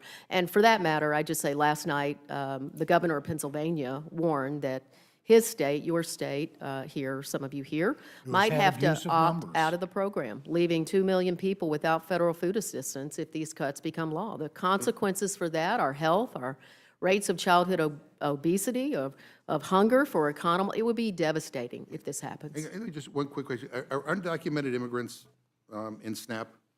No, of course they aren't, by federal law. And look, every member of this committee should just go on their phone. I know you all know how to use a phone. The USDA website clearly states, this is a direct quote, SNAP is not and has never been available to undocumented non-citizens. Only American citizens and certain other select groups of documented, that means they're in this country legally, non-citizens may receive SNAP. It's embarrassing that any No, member of Congress would actually No, say but that. I thank you for saying that, because I've heard some of my Republican colleagues on talk shows talking about that. They aren't, and they I never don't know have what been. they're talking about. I just have one last set of questions for Energy and Commerce. Mr. Guthrie, President Trump has said time and time and again, and in fact, he continues to say, that Republicans will not touch Medicaid. But it blows my mind that he says that. But anyway, but if Republicans enact this bill, you will be in clear and total violation of that promise. This bill, as I read it, includes $930 billion in cuts to Medicaid. That's according to the nonpartisan budget scorekeepers at CBO. But just don't take it from me, or even from the budget experts. Listen to the doctors and the hospitals across the country that say this bill will devastate healthcare in this country. The Children's Hospital Association said, and I quote, "The new version of the budget reconciliation bill is a crisis for children's health care, hospitals, and providers nationwide, and we ask Congress to oppose it as an act of support for America's children. Your child, regardless of their insurance status, could see the services they rely on reduced or eliminated with significantly less support to sustain them. The bill amounts to fewer doctors and nurses to see your child, longer wait times, and sicker children," end quote. Hospitals across the country have raised alarms, including in Louisiana, Ohio, and in your home state of Kentucky. On June 26, the Kentucky Hospital Association said that this bill will force hospitals to close and endanger 20,000 healthcare jobs in your state. In total, estimates suggest that more than 300 rural hospitals and over 500 nursing homes could close because of this legislation. The fact that this bill cuts Medicaid has even been confirmed by key Republicans, including Senator Tom Tillis of North Carolina, the Chairwoman Fox's home state, who asked, quote, "What do I tell 663,000 people in 2 years or 3 years when President Trump breaks his promise by pushing them off of Medicaid because the funding's not there anymore?" So, Chairman Guthrie, can you answer that question? Like, what should Senator Tillis tell the hundreds of thousands of people in North Carolina who will be pushed off of Medicaid because of the cuts in funding? And what about the 40,000 people in my district in Massachusetts who will lose their health care? I mean, you think that they deserve to know why cutting these benefits is such a priority, and especially because the offsets are being used, again, not to reduce the deficit or the debt, but to pay for tax cuts for very wealthy people.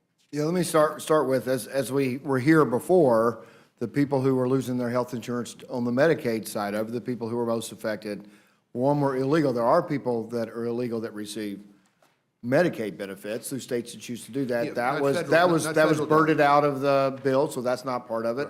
So you got the most, But never federal Medicaid. well, there's two ways to do it. One is they use the federal office that's 90/10, whatever you want to call it, to administer it. So that's what we were looking at, is the administration costs. The other thing is you don't have to verify legal status until 90 days into being on Medicaid, so there's people technically be on Medicaid, and it's scored, so there's no, that it happens with CBO, and that was not allowed in by the Byrd rule. So the other is people that are not eligible because of eligibility rules, and the people that are able to work. It was 4.6 million. That number is of people who were estimated that were able to work. And when we say able to work, it's people all the ones that you talked about with mental health, with all the other, they're exempted out, people with substance use disorder. Well, according to the Joint Economic Committee, 184,526 people will lose their health care coverage in Kentucky. Are they all deserving to lose their health care benefits? So Are they all- I would say if they're able to work and choose not to work, when I say under the restrictions that we have for eligibility, most Kentuckians think, I know there was some criticism that came out from the governor's office of our bill, but if they're defending people that are able to work That's an awful and they're lot of not people- That's working. an awful lot of people in Kentucky. Ranking Member Well, Palmer- Kentucky has one of the lowest workforce participation rates, people who are eligible to work that are working, and they'll be better off if they're working. Yeah, I want to make just one statement before I go to Mr. Colon. This notion that, all these millions and millions of Americans really are living the easy life, staying home, watching TV, and being on Medicaid and being on SNAP is ludicrous. A food benefit that's on average $2 per meal for an individual. I mean, it's just like, it's so offensive to people in this country. And, I don't know whether you talk to your constituents who are on Medicaid, but I'll tell you, their lives are oftentimes very, very complicated. And I think part of why this bill is so unpopular is because people think you're talking about them. I agree that people have complicated lives. Not everybody you said it, not everybody fits into a neat category, but it doesn't make sense to let people there are a substantial number, according to studies, of people that are receiving Medicaid that could otherwise be working.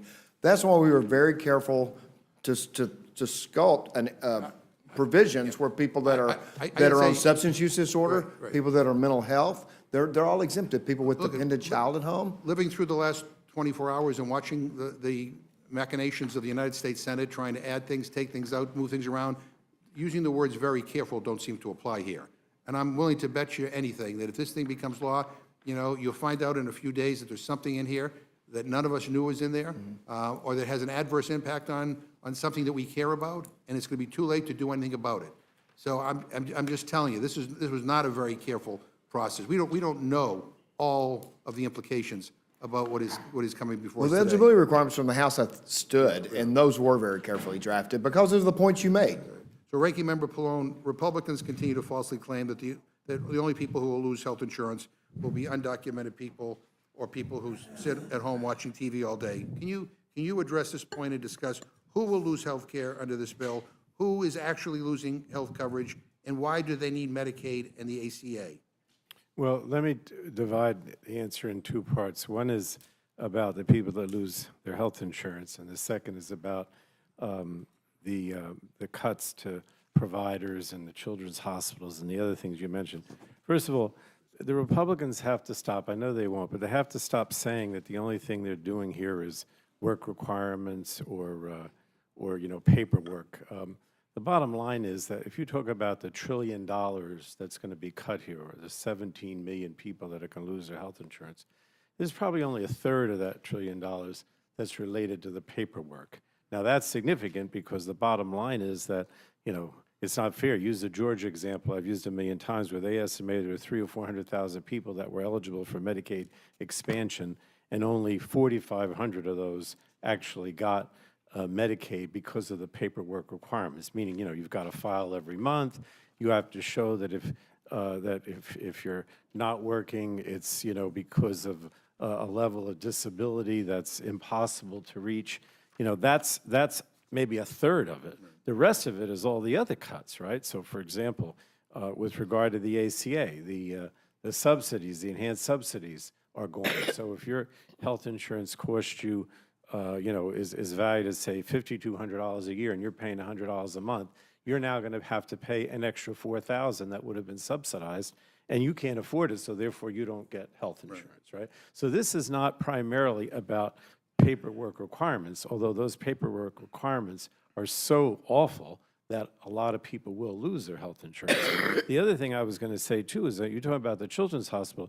This is what the Senate did that made this so much more onerous. We don't talk about CHIP, right? Much. You haven't heard much about that. But what's been done collectively between the House and the Senate with CHIP is devastating, right? So now there are lifetime and annual limits on how much can be spent for a child on CHIP. There are provisions that say that you have to wait 30 days before you're eligible for CHIP. So the children's hospitals are devastated, in part, not only because of Medicaid and the ACA cuts, but also because of the impact on CHIP. And then what the Senate did with the provider tax was even worse, because you understand that there's two things here that hospitals depend on. If they're failing, a state like New Jersey will give them what we call direct state payments so that they don't fail. Those are significantly cut back in the House and the Senate bill. The provider tax, if you say in the House bill, we said, well, we're going to just keep the provider tax the way it is. You can't raise it due to inflation. You can't change it any other way. But they didn't change the status quo. What the Senate did is to scale back and say every year the provider tax is going to be less and less. And then if you don't get that provider tax at the state level, then you can't give the providers, in this case the hospitals and nursing homes, the level of money so that they can actually operate. So look, I don't want to eliminate the emphasis on the paperwork or whatever the Republicans call it, the work requirements. That's devastating enough. But you have to understand that that's a certain percentage of this overall cuts. It's not the majority. A lot of this is just directly cutting these programs and the amount of funding that's coming to the providers. Right. That's what's going on here. Thank you. Mr. Guthrie, are you aware how much damage this bill is going to do to the clean energy industry in Kentucky? I mean, I have a letter here addressed to you from manufacturing companies in Kentucky, and the letter states, quote, "There are already more than 14,000 clean energy jobs in Kentucky in the battery, manufacturing, automotive, grid infrastructure, critical minerals, and clean energy industries," end quote. The letter further states that $8 billion in announced funding for these industries to your state has yet to be spent and is at significant risk if this bill passed. That sounds like a heck of a lot of jobs. I mean, what do you say to these employers? And and I mean, on the tax portion of this bill, I mean, what do you tell the thousands of people who could lose their jobs from Kentucky, or for that matter, Well, in Missouri, I mean, who want to work in these high-paying industries? I mean, this bill is a job killer and a climate killer. And three of the largest battery plants are in my district. One battery plant, Ford offers a good product people are going to buy. They were going to build 2 battery plants in my district. They built 2 plants. They're going to equip one because they make a good product and people are going to buy it. They're not going to equip the other. They're looking for other uses for it. The other one is actually in my hometown. And I say this, and I've told people who've asked me about this, I think if people choose to buy an electric vehicle, that's absolutely their choice. I don't think it's the federal government's job to mandate them to do so. And I think it's better off for the American people, regardless of what the specific issues. But I think people are going to end up buying these cars because they're good products. But I don't think that they should be mandated. I just don't think they should be mandated to be bought. Yeah, well, Mr. yes. McGovern, our clocks have gone wonky on us. We've now been going about 40 minutes. No, and I And I think that's really testing. No, and I appreciate the chairwoman's admonition, but with all due respect to everybody who's here, I mean, this is a big deal, and we don't even have time to read everything in this bill, and for many of us who have looked at the House bill and tried to follow what's going on in the Senate, we are really worried about how it's going to impact our constituents, and so I get it, but we have no other opportunity to be able to ask these questions and get these answers. And so, again, I apologize to the panel, but this is important, and I will yield Can I back. finish my thought, though? Oh, yeah, But- yeah, okay. But if I was a business and my member of Congress was not going to mandate that people buy my product, But they're not I might manda- send them a letter as well. We're not mandating you to buy a product. Well, they're mandating you have we're to not. buy We're- electric. We're actually trying to get an industry off the ground and maybe provide a little help in combating climate change and actually being good to this planet. Yeah, and, so anyway, I think people would rather that than tax cuts for Jeff Bezos. I yield back. Thank you very much. I want to take 5 seconds. We've heard mention of people who are on SNAP and on welfare having complicated lives. Let me tell you, the most complicated lives of the people in this country who are working 40-plus hours a week to pay their taxes and deal with their children and health care and other things. I don't hear too many people defending those people. Madam Chair, with all due respect, the majority of able-bodied adults on SNAP work for a living. And the majority of people on the program are children and they're senior citizens. So let's not leave the misimpression that, that program is just for people who don't work. Mr. Norman? I want to thank all the committee heads, Chairman, for what you've done. The first bill that we put out, each of you worked hard to get. Each of you had things and were part of the process. Our Democrat colleagues, no one voted for our bill that the House sent over. No one agrees with giving money back to the taxpayer that they earned. And to have my good friend, Mr. McGovern, question whether there were really people who are able-bodied, and it's not that many of them, you hadn't been in the real world. You go to that restaurant, you go to that electrician, you go to that tire manufacturer. Every day, the number one concern is getting people who are willing to do hot work. It's not there. You've been in government too long. And all I would say is that the founders and the 56 signers of the Declaration of Independence would be astounded that we're sitting here talking about something that we hadn't read fully. We hadn't got a copy of it. Now, Mr. McGovern, I do agree with you on that, the fact that we should have it in hand. I think the founders and the 56 signers of the Declaration of Independence would be astounded that we're adding debt to our children and grandchildren who are defenseless. Debt is a curse. And Jody, you were right. We got to reverse the curse. And what the Senate did is unconscionable. What they did to our bill was unconscionable. And that's why, I will be, unlike my Democrat colleagues, they will not support anything their new leader in New York, Mandani, government-run stores, government-run gas stations, government-run apartments. I wonder how many U-Haulers are now leaving New York, and the socialist theory just does not work. So, yeah, I'm against this because of what the Senate did. I'll vote against it here, and I'll vote against it on the floor until we get it right. And the fact is, the good news, we're going to pass the tax cuts. The tax cuts don't expire until the December of this year. We're going to pass the tax cuts. And I think we're going to go back to the drawing table. It is my hope we'll go back to the drawing table and get very close to what we sent the Senate, because instead of each individual senator getting a goodie bag and sacrificing the health of this country is an abomination to, again, the founders and the 56 signers of the Declaration of Independence. So I do think that hopefully we'll get to that. We're not there yet, but I think hopefully we will be, and the American people will be better off for it. I yield back. Thank you, Mr. Norman. Ms. Scanlon, you're recognized.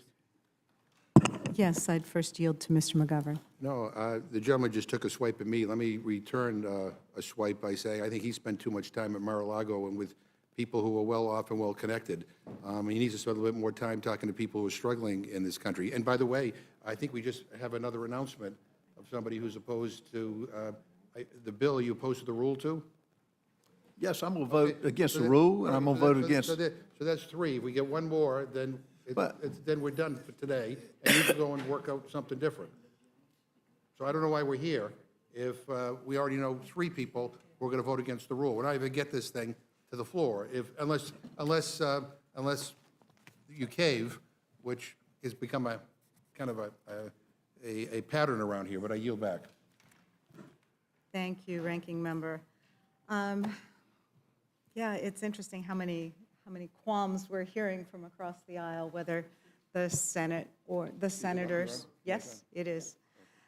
Whether it's senators or members of the House who don't think this bill is ready to go. I couldn't agree more. I think it's the most expensive bill in the history of our nation. I had a town hall this weekend. My constituents have questions about it. I've got a lot of questions about it. All the reports we're seeing come out have that it's the biggest wealth transfer in our nation's history. It's the largest effort to kick people off their health care in history. It's a sweeping assault on nutrition assistance that's going to have kids going hungry and also without health care. So I think it's a monstrosity. I don't think it's defensible either morally or economically. It's supposed to reduce the national debt, and it adds trillions to the national debt.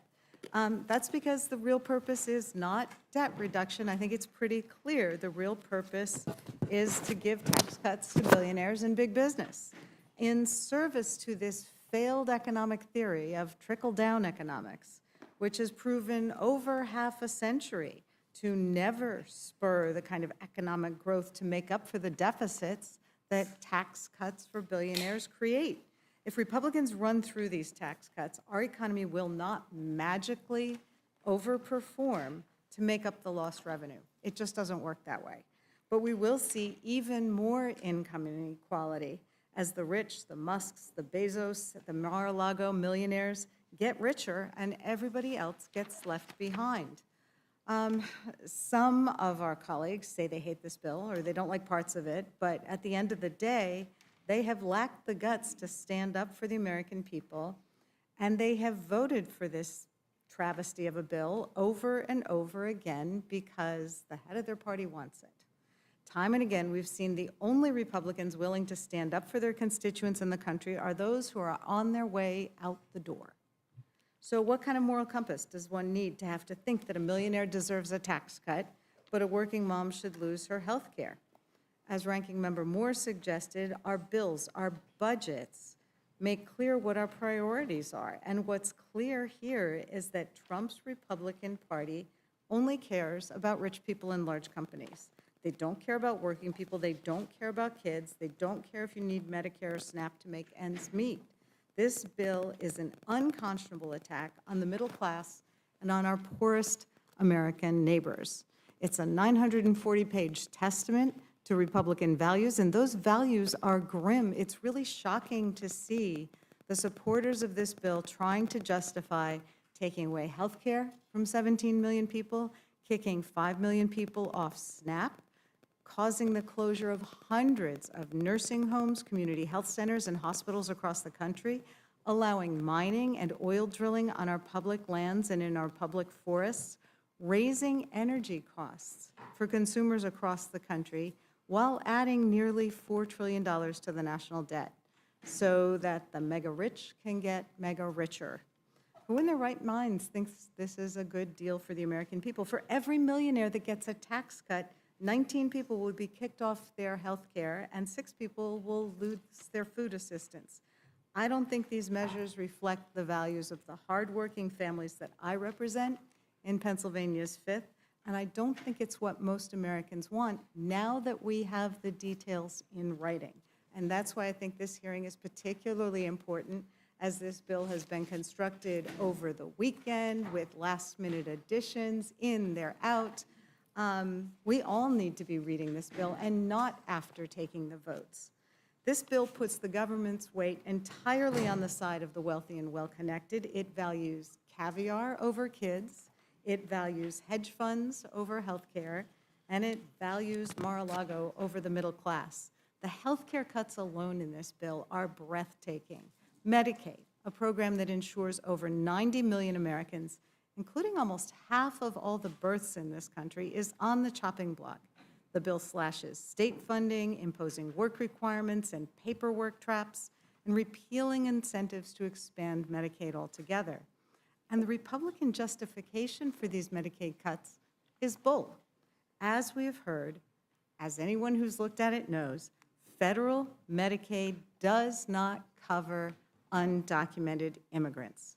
But it does cover millions of children, including 99% of all foster kids, which I know is a particular concern for Rep. Moore, almost half the births in this country, and 1/3 of all kids with cancer. And that's whose health care coverage is being threatened by this bill.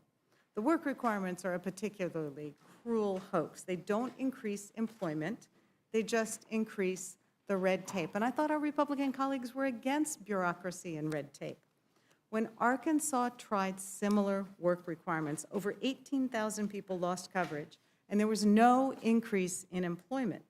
This bill mandates similar complicated paperwork requirements so that a Medicaid recipient has to prove they're doing 80 hours a month of work or community engagement, even though the vast majority of folks on Medicaid are already working, in school, or caring for a family member. So even though most Medicaid recipients are working, if they forget to file a form, if they miss a verification deadline, if their employer fails to respond, or if their state agency makes a mistake, they get kicked off Medicaid. It's not that they're not eligible, it's that the paperwork gets them kicked off. It's a cruel bureaucratic paperwork trap, not a work incentive. And that's why the CBO found that these policies won't increase employment, but they will cause millions to lose their coverage. When people lose coverage, their illnesses don't disappear, their needs don't go away. They go to the emergency room, they delay care until it becomes catastrophic, they miss bills, they lose their homes to pay for treatment. Ultimately, people will die due to the loss of coverage. That's the real-world impact of this bill. But many of our Republican colleagues don't seem to get that. Mitch McConnell said people will get over it. Joni Ernst said, and I quote, "We're all going to die." And today, in this meeting, we're hearing statements that show an unfathomable callousness towards the American people who are going to lose their coverage. I had at my town hall meeting this weekend parents of kids with disabilities who overwhelmingly rely on this coverage. And the idea that they could navigate caps on coverage for their kids is simply astonishing. Plus, we're hearing from every corner that the Medicaid cuts are going to cost hundreds of nursing homes. We've got a list now of 537 nursing homes that are at risk of closing. One's in my district, 2 are adjoining. This is going to cause nursing homes, hospitals, and community health centers to close. It is really mind-boggling. We know that more than 60% of long-term care residents rely on Medicaid. But this bill cuts that funding while simultaneously eliminating staffing requirements at our long-term care facilities. So people aren't going to be able to afford the care, and the care they get isn't going to be as good as it is now. That's a recipe for disaster.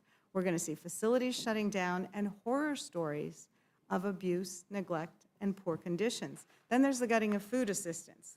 The bill imposes harsh new work requirements for SNAP that would kick millions off the program, including, as we've heard, families, seniors, veterans, and foster youth. It turns LIHEAP assistance into countable income. And for many of our communities, like Chairman Thompson's community, mine, LIHEAP is absolutely essential for people trying to get through the winter. It bans using internet bills in utility and allowances, and that's an especially egregious cut in the 21st century. On top of that, states are going to have to start footing part of the SNAP bill for the first time ever. This is a backdoor cut, and I know my state, as well as I assume many of the others, are not prepared to take that hit to their budgets. Like so many provisions in this bill, the SNAP provisions would shift billions of dollars in cost to the states, in addition to all the paperwork and personnel costs that this bill would add. For example, when you no longer have automatic registration for school lunches because you have untied it from SNAP, all of a sudden, all of our local school districts are going to have to re-engage with an arduous process to make sure that kids are eligible for school lunches. We had a roundtable with our local school districts a couple weeks ago, and they are terrified about this at a time when school budgets are under so much stress, all of a sudden, we're going to require them to hire dozens of new people to make sure kids can get lunches and be able to study while they're at school because their stomachs aren't growling. Multiple analyses have shown that any minimal benefit that we might get from this tax structure for lower-income Americans is going to get eaten up by Trump's tariff wars. According to a new economic analysis put out yesterday by the Yale Budget Lab, this bill is actually going to reduce income for the bottom 40% of earners.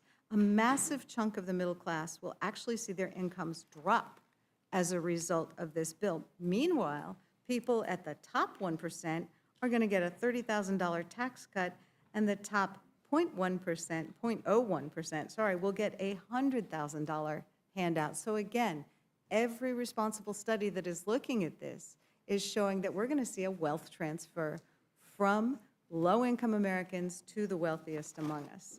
And all of this is going to be paid for with borrowed money. The bill adds nearly $4 trillion to the debt. That's not me saying it. It's Moody's, the Wall Street Journal, the Committee for a Responsible Federal Budget. It's going to be the single largest increase to the deficit in American history. Republicans say the tax cuts will pay for themselves. It's a lie. It always has been. It was a lie in 1981, it was a lie in 2001, and it was a lie in 2017. It's still a lie today. The promise of tax cuts for the rich creating jobs and economic growth has never materialized, and we have the data of half a century to show that. What we have witnessed is a massive increase in income inequality, an acceleration of corporate concentration, stagnant wages for workers, jobs shipped overseas, and an economy that doesn't revolve around Main Street, but around shareholders, Wall Street, and CEOs. The climate provisions in this big ugly bill are no better. It represents a near total rollback of the historic investments in clean energy and environmental protection that we enacted in the Inflation Reduction Act. These cuts are going to jeopardize 1.75 million good-paying construction jobs and billions of dollars in private sector investment that is growing our economy now with solar, wind, and hydroelectric projects. We're slamming the brakes with this bill on some incredible economic growth and ceding energy dominance to China. Also, our Republican colleagues can placate their fossil fuel donors. This bill is a brazen handout to polluters. It has sweetheart deals for the oil, coal, and gas industries that read like they were written by lobbyists. It mandates lease sales in the Arctic National Wildlife Refuge, threatening one of the last truly pristine ecosystems on Earth. It opens 4 million acres of public land to coal mining and slashes royalty rates, a direct subsidy to the oil and gas industry. And household energy costs are going to go up as a result of this bill. We've seen 2 studies already showing that costs for energy in my state, in Pennsylvania, in New York, are likely to increase 7 to 8%. In Minnesota, they're likely to increase by 12%, and 16% increase in energy costs for Texas and South Carolina. This bill not only repeals clean energy tax credits for wind and solar, but imposes a steep excise tax on any new wind or solar project that doesn't comply with restrictions that are designed to be impossible to meet. This is a particular burden on Pennsylvania because Pennsylvania's legislature recently passed a law to help our schools convert to solar energy, using some of the credits in the Inflation Reduction Act. And this was viewed as a win-win-win-win because it was good for our construction folks, it was good for our school districts because it was lowering their costs of construction and of energy costs moving forward, and of course it was good for folks who are concerned about the environment. So it was a broadly bipartisan bill. That we now have school districts that have signed up to get the benefits of that and to use solar as they undertake needed renovations in our schools, and now that's all put on hold because of this bill. You know, we've seen the bill's going to gut tax incentives for clean vehicles and for purchasing energy-efficient appliances. For the last year, my office has been holding seminars for consumers so they know how to claim these tax credits. You know, folks, if you want an electric car under this bill, you better buy it before September because it's cutting it off that quickly. The bill also slashes funding for environmental justice initiatives that we're finally beginning to address decades of pollution and disinvestment in frontline communities. And I have many of those in my district, places that are subject to flooding and other environmental harm because they were redlined, because they haven't had the help to address those things. The bill's not just bad for the environment, it's a deliberate, coordinated attempt to reverse our progress on the climate crisis. It's going to cost us jobs, it's going to cost us economic growth, and it's going to cost us leadership in the global clean energy race. Some of us were involved in a roundtable with folks from the UK last week, and one of their business leaders said, wow, you know, Europe and the UK were really ahead of the curve when it comes to clean energy investment and innovation, but then the US passed that Inflation Reduction Act, and if you heard a giant sucking sound, it was all the investment coming out of Europe and going to the US. But they said, but now we don't know because there's too much uncertainty. It looks like you're going to roll that back, and we're probably not going to invest in the US again. So, you know, this is a multi-billion-dollar gift to the most polluting industries on the planet. It is a betrayal of future generations. And when you add the environmental harm to the harm of adding $4 trillion to the deficit, it's a betrayal of our kids. So we've also got issues of the money that's being added to the budget in this bill, especially around immigration, the dollars that are being sent to private prison contracting companies, billions of dollars. We know that they're supporting this administration in its claims that they're only going after the worst of the worst, but certainly the scenes that we're seeing on the ground are telling a completely different story. We've seen masked agents grabbing hardworking people, not hardened criminals, but people with no criminal past from their workplaces, from court appearances.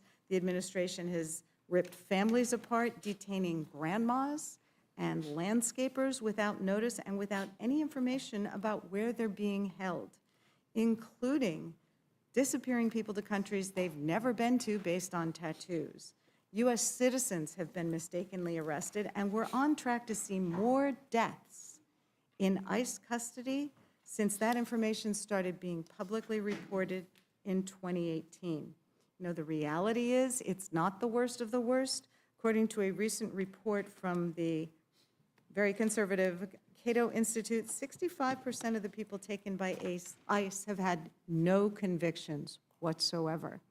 Clearly, this ICE, et cetera, is not deporting the worst of the worst. They're just trying to meet Stephen Miller's quotas, no matter who gets hurt in the process. So, you know, in addition, we have concerns that this is being done at the expense of legitimate national security and crime-fighting efforts. What we're seeing on our streets is dystopian, it's un-American, and people, including U.S. citizens, are scared of their own government, which is not something I ever thought I'd be saying, and it's really horrific to see. But Americans understand that when an immigrant is denied due process, it's a slippery slope for everyone. Because if the government doesn't have to prove whether someone's a citizen or not, whether there's a criminal or not, then they can take anyone. Without the rule of law, who's to say who's a threat to our national security or just a threat to this White House? So none of this makes people's lives better, doesn't make our country safer. We do see our colleagues trying to rush through a 940-page bill that touches everything from taxes and healthcare to border security and defense spending. No one has had the time to read all of it or review all the changes it makes. Senate released the text on, I think, early Saturday morning, made major revisions as recently as noon. And there are real consequences when you rush through bills. We saw that with the 2017 Tax Cuts and Jobs Act. There were major drafting errors in the scribbled provisions in the margins of that bill that it took years to sort out. You know, when the House voted for the first time on this bill, many members of the Republican Party said they hadn't read the text and began complaining about the provisions weeks later when they finally took the time to do that job. So here we are again with a bill that is almost 1,000 pages long, new material added overnight and this morning. Aren't our colleagues, our Republican colleagues, offended that the Senate is trying to jam this bill down your throats, that you're being told, just go ahead and hold your nose and vote for it, don't worry about what's in it, because the president wants it, so you just have to roll over. This is the largest spending bill in history. It costs more than the CARES Act, the American Rescue Plan, the Infrastructure Bill, and the CHIPS Act combined, and it's not paid for. Republicans are going to make the country borrow another $4 trillion, not for clean energy, not to promote health care, not to promote housing, but to pay for tax cuts. It doesn't sit well with my constituents. It shouldn't sit well with yours either. If this bill is passed and it's sent to President Trump, then our Republican colleagues will be responsible for the most expensive and wasteful bill in our nation's history. The biggest transfer of wealth, the biggest loss of health coverage that our country has ever experienced. And I think it's a tremendous failure of leadership that despite all the opposition to the bill, despite its cost, despite the major fiscal implications, that the country's being sent off a cliff. And watching this bill advance is like watching a train wreck in slow motion. It doubles down on policies we all know will leave our country worse off. It's a roadmap to a sicker, hungrier, and more unequal America. Hospitals will close, people won't get the care they need, our kids won't get the food they need, and the rich will get richer, no matter the cost to everyone else. This is a mortgage of our future. It's putting us deeper in debt. It's a legislative failure. It's a moral failure, and it should not become law. You will be shocked to know I have some questions. Ranking Member Boyle, do we have a distributional analysis from CBO for this bill? Given the Senate changes, we do not. Even with JCT, they were only able to do distribution analysis just on the tax portion. But we do know from previous work CBO did, the totality of this bill when it left the House finds that the bottom 1/3 of Americans will actually be poorer as a result of this bill, again, when you analyze it in terms of all of its components. Bottom third of households, you're talking about households making $55,000 a year or less. They would actually be worse off as a result of this legislation, and with the bulk of the benefit going to the top 1%. Now, the Senate changes will impact somewhat that distribution analysis. All indications are it will actually get worse and not better.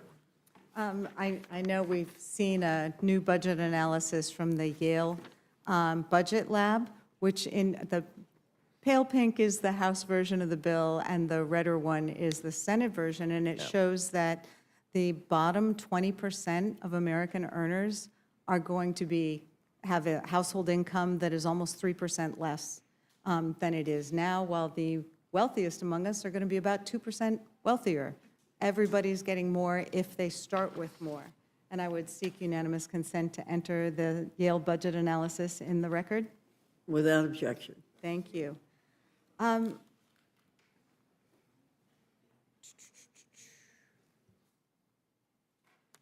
Can you tell us a little bit, there's the carve-outs that were put in the bill for Alaska specifically. Can you speak to that, or is that something for Mr. Pallone? I can't say I'm an expert on Alaska and what may or may not have been inserted at the last second. You know, I remember there was a piece of legislation 15 years ago famous for the Cornhusker kickback. So this is perhaps the Eskimo kickback. But that would be the extent of my knowledge on this provision. Although I would say it would be a pretty good reason for us to actually have the final text in front of us and have a chance to analyze all of the remarkable changes the Senate was making on the fly, minute by minute, rather than rushing the most significant piece of rushing to a vote on the most significant piece of legislation in decades. Sure, and I mean, I think I heard at my town hall from some of my constituents who were really concerned. They were calling it the caribou kickback, but they thought it was, basically unfair. And as someone who also represents Philadelphia, maybe we should go for the soft pretzel or the cheesesteak kickback. What's sauce for the goose here? We've been hearing a lot of nonsense about how these tax cuts are going to pay for themselves. Can you help us better understand why that's not true? Tax cuts have never paid for themselves, as even right-leaning economists who've testified before the Budget Committee have acknowledged. Targeted tax cuts can have some stimulative effect, but even then, never so much that they entirely make up the lost revenue. And frankly, we've had a 45-year experiment in this. If tax cuts paid for themselves, then our national debt wouldn't be $36 trillion. The bulk of the added debt since 2001 has actually come from 4 different rounds of major tax cuts. 2001, 2003, their full extension or mostly full extension about a decade later, and then the 2017 TCJA. All told, that combines for more than $10 trillion in missing revenue that would have been there had we just kept in place tax rates as they were in the 1990s under President Clinton. Thank you. I know we've heard some concern from our Republican colleagues that we have to pass these tax cuts or else middle-class families will get slammed. I think it was a concern for Mr. Norman, although he said, we got plenty of time. That doesn't happen until the end of the year. We could pass a bill to address that. There was an interesting graph that came out from the Joint Committee on Taxation today that shows that if we did keep the tax cuts for middle-class families, that would only, and I use the word only advisedly, add $1.6 trillion to the debt. It's the keeping them for all the high-income folks that adds $3.3 trillion to the debt. And then, as someone has mentioned already, the House and Senate bills actually added more tax cuts than are in the 2017 package. So that's how we end up with $4 or more trillion in additional debt. Ranking Member Moore, we heard a little bit about the child tax credit before, and I think it's important that, I'd like it if you could address a little bit. We had an expanded child tax credit during the COVID crisis, which actually did put more money in the pockets of those who need it most.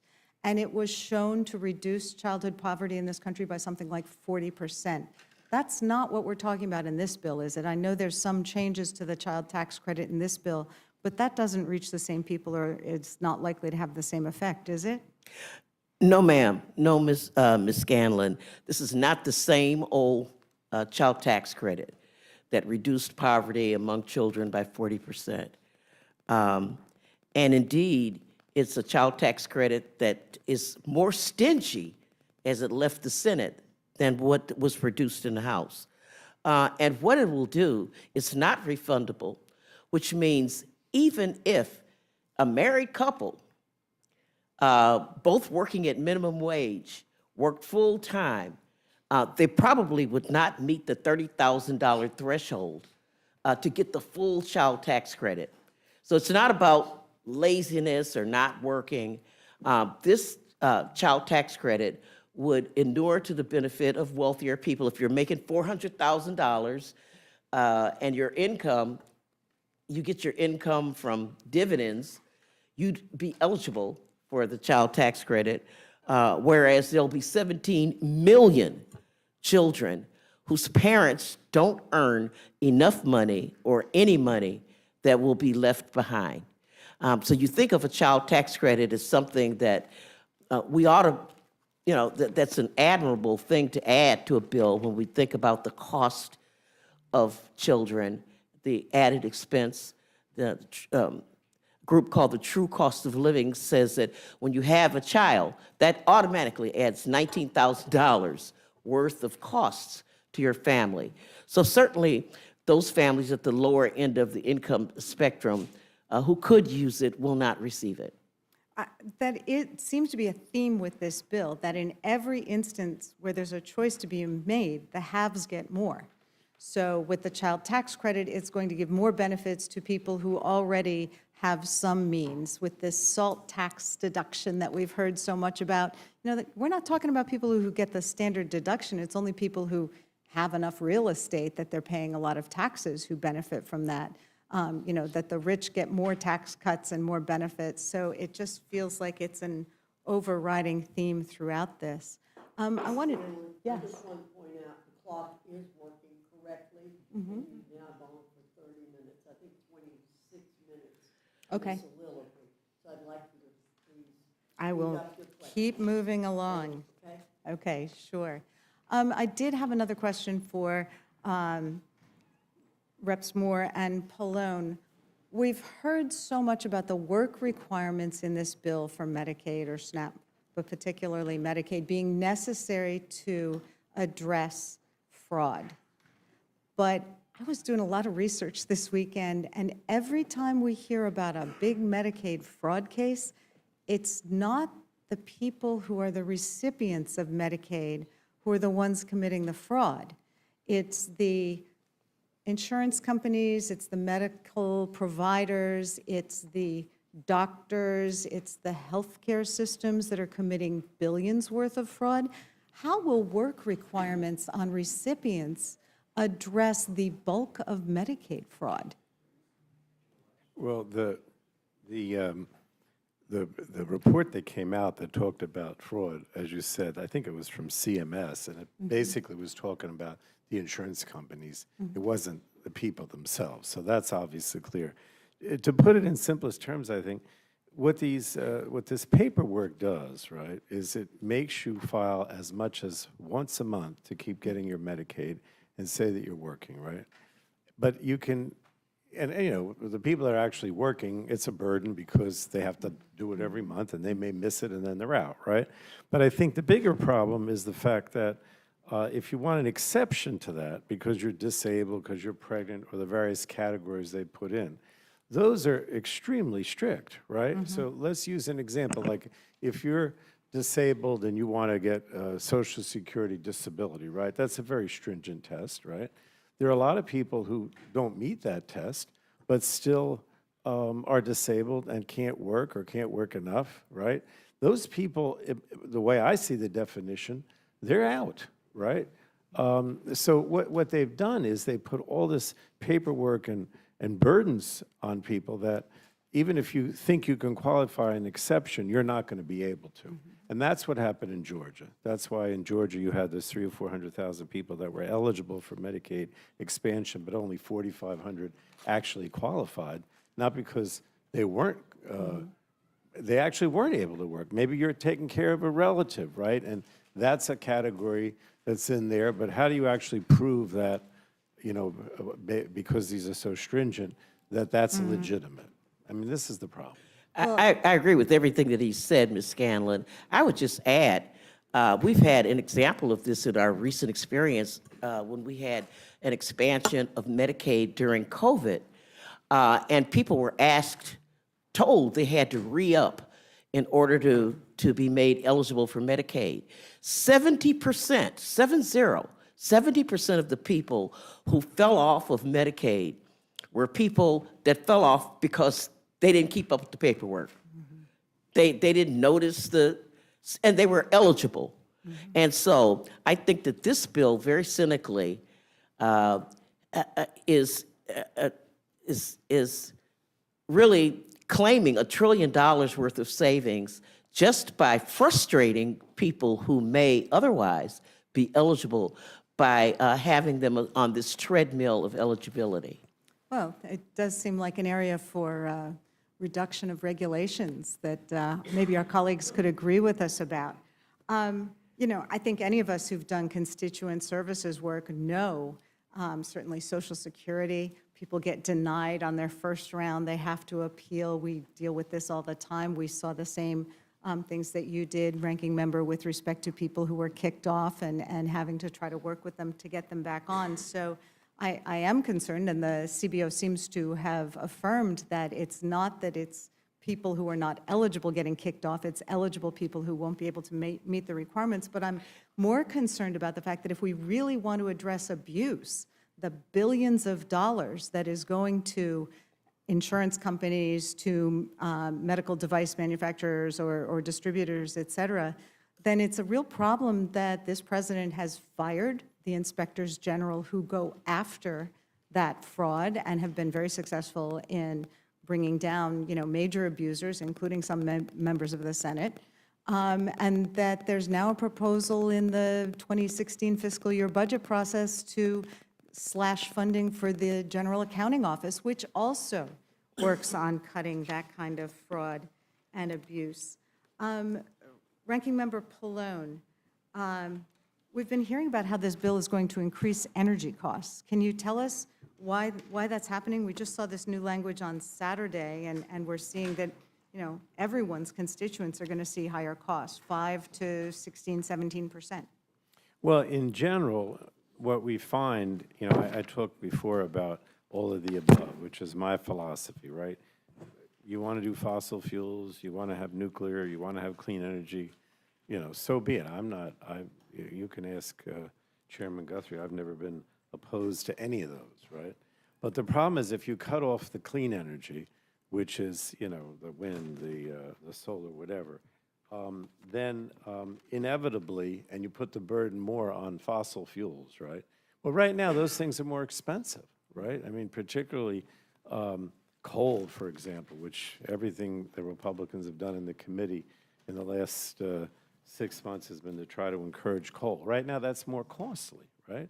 So just in general, by cutting your clean energy arm off, which is essentially what this does, you're raising prices in general, right? In addition to that, as you mentioned, and again, part of this is, my understanding is a lot of these things were in that last, I don't know what you call it, I'll call it the manager's amendment at the end, which, I hope I know what was in it, because frankly, it's been difficult. At 12 o'clock, we got them, so I don't think they call it the manager's amendment in the Senate, but whatever they call it, right? That, from what I understand, just wiped out almost all of the credits, if you will, for any kind of clean energy, right? And they did, I think, have a tax on clean energy, which they got rid of, thank God. So we went from encouraging clean energy to actually taxing clean energy, which now the tax is gone.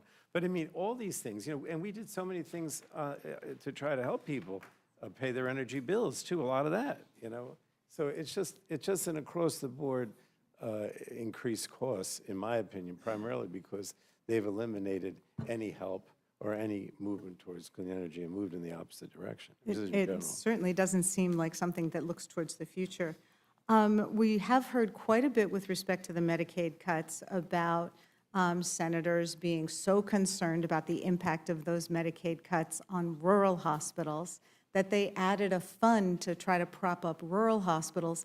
I don't have rural hospitals, but I have urban hospitals that are frontline hospitals and have been really challenged. We've lost several in recent years. So can you talk about the impact of these Medicaid cuts on urban frontline hospitals? Well, first of all, this rural hospital fund is not going to be adequate, right? I mean, it's paltry, right? In terms of the actual monies available. So when you make it, there's so many more people who are on Medicaid lose their Medicaid, or people that are on the Affordable Care Act, lose their health insurance. Now you have these hospitals, a lot of them in rural areas, but now you're talking about urban areas, just as maybe even more dependent on Medicaid, ACA, in those cases, by making those people now uninsured, they have to absorb all the costs of the uncompensated care. And some of these hospitals, disproportionate care hospitals, safety net hospitals, are overwhelmingly dependent on, Medicaid, exchange policies, whatever, as opposed to, insurance that you get on the job. And so what do, right? They don't have the money. Well, this is all third-party payments that they've now lost. Well, they either raise costs, which means the burden goes on people that have insurance on the job with increased premiums or increased co-pays. But more likely not. More likely, they just don't have the funding, right? Yeah. And so what states have done is many states give them direct payments, like in my state, to help some of those hospitals that could fail, right? Or they also depend on the provider tax. The Senate devastated the provider tax Because the provider tax, at least in the House, was made at the current rate. You couldn't increase it because of inflation. That was bad enough. But in the Senate bill, they actually decrease the provider tax even if you already had it. So if you're charging 6% now, you know, and they're going to make it, you know, I don't have the actual number again. It'll go down to 5, it'll go down to 4, it'll go down to 3, to the point where it doesn't even exist anymore. And even though you say, well, okay, you don't have to pay the tax, the bottom line is the way that formula distributed, as you reduce the provider tax, they get less money in the hospitals back. And that's what's devastating. But any kind of safety net hospital, whether it's rural or urban. Ranking Member Craig, I had a couple questions for you. Yeah. I'm finishing with the last one. Yes. Understood, understood. I'm really concerned about the impact of this on our schools, especially coming as it did after the administration impounded funding for the local food purchase programs. Can you talk about the impact on both schools, kids who may be hungry, and our farmers who are now not getting the payments they were expecting? Yeah, it's going to be devastating on top of the administration and DOGE pushing back on some of the appropriated funding for those farm-to-school programs across the country. This is an added layer because the truth is that most people who rely on SNAP as a supplemental way of putting food on the table are folks who are already working and folks with children. And so our children are going to be hungrier, and as we know, the impact on learning when kids are hungry is very substantial.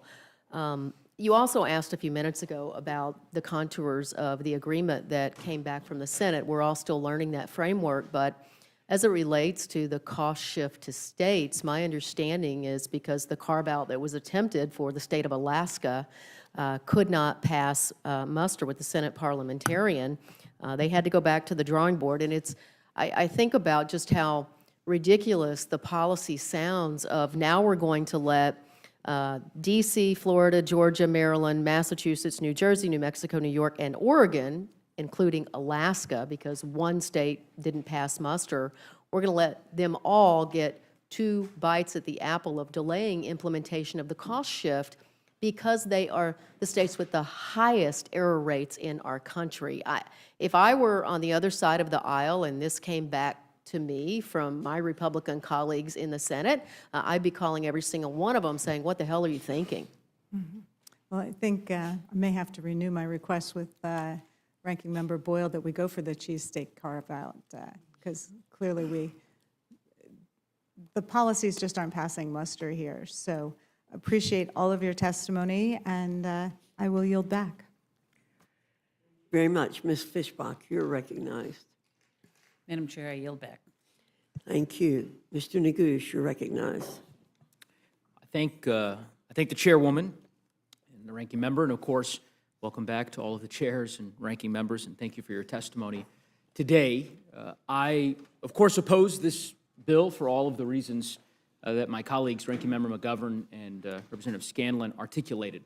I think it is a terrible bill. I think it's cruel. I think it'll have devastating consequences, certainly for the people of Colorado that I represent, but ultimately for millions of Americans across our country. But I will also just say this before I jump into a few questions that I have for the members that are here today. I think that the process has been abysmal. It's a debasement of the way in which the House is supposed to operate. Most of you, the last time you were here in the Rules Committee was at 2 a.m. 4 weeks ago, when we last considered the House version of this bill, because House Republicans decided, in their infinite wisdom, to schedule that hearing in the dead of night, hoping that the American people would not learn what was in the bill, knowing that it was indefensible.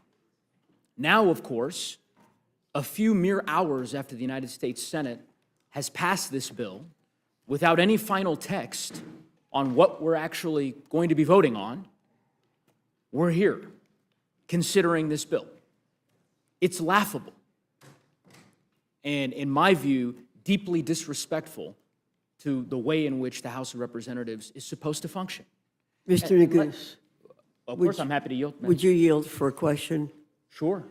Are you aware that the Democrats did this when the Senate passed a 4,000-page bill and sent it over to the House, and the Rules Committee met very soon after that. When was this? Perhaps. I think, I'm not sure if it was the IRA. I will get you the specific date, but I don't know if you were appalled at the way the House operated then. But I figured you probably weren't aware that the precedent was set very badly by the Democrats. So thank you for yielding. Madam Chair, I'm going to yield to the ranking member in a moment. First, I would hope that you might ask the team, your team, to provide us with that example so that we can have a more fulsome colloquy instead of you sort of citing a random example that I'm not aware of. But I also would just say, if I guess that Madam Chair is making the case that I now have the facts. Consolidated Appropriations Bill in 2023. so an appropriations bill that was bipartisan that the vast majority of the United States Congress voted on, that's the example you're offering compared to a reconciliation bill that is purely partisan that not a single Democratic member of the United States Senate or the House of Representatives is voting on? That's the corollary to this particular bill? As Ranking Member Boyle, I think, eloquently put it in questioning, or rather in his answers to Representative Scanlon, the precedents that Republicans are setting in this Congress will certainly be leveraged down the road when political winds shift, and we have seen that on full display over the last month and a half. But in any event, the ranking member wished to jump in. I want to deprive him of that opportunity. I want to withhold my comments because they won't be productive at this moment. Yeah, and look, I thank the ranking member, or I suppose maybe the chair thanks the ranking member. I guess my point here is let's dispense with this notion that, you know, every one of the witnesses who are here today, on either side of the aisle, I think the Democratic members would probably concede to this, that they know what is in this bill. We don't know. It was just approved 4 hours ago. None of the members that are gathered here have gone through in detail the wraparound amendment. And I think it's disrespectful to the voters, to the citizens of the country, to pretend otherwise. Who would I ask, I don't know if it's Chair Guthrie or maybe it's Chair Smith, with respect to changes made to HSAs and FSAs and sort of medical spending accounts? I send that question to you. Yep. Okay, so under the prior bill, my understanding is there was a provision that allows individuals to utilize discounted health care services at workplace clinics to maintain an HSA. Is that provision still in the bill? Has it been taken out of the bill? What's the... There's only a couple provisions of the HSAs that stayed intact. The primary care being qualified in HSAs is one. What about the workplace clinic provision? I don't believe so. Okay, how about there was a provision that allows employees to convert flexible spending arrangements to health reimbursement arrangements. Did that stay in? I will have to get back to you on that one. Okay. What about, there was a provision, actually, you all testified to this. I remember, hard to believe because it was 3 a.m. in the morning during this Rules Committee hearing, but there was a discussion about permitting individuals below a certain income threshold to be able to contribute additional amounts to their HSA every year. Was that included, excluded? They cut a lot of our HSAs. Is that one of them? That's one of them as well. That was cut, or? Yeah, it's not in the bill. Okay. I mean, part of what I'm getting at here, Chair Smith, because you alluded to this earlier. I hear you with respect to the process that you engaged in prior to the bill's consideration by this committee, the House version.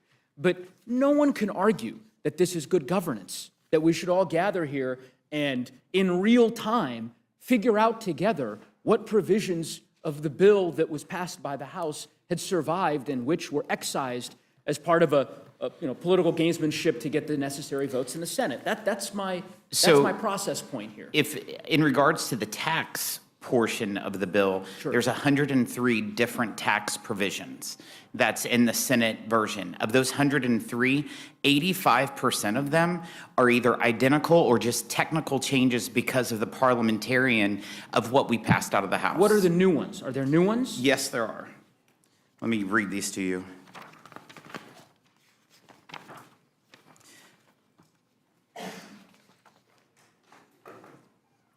So the new ones that they added was the dyed fuels, which is Miss Moore's provision that she likes. New markets was included, made permanent, the new markets tax credit program. They eliminated the deduction on sports teams owners that was in there.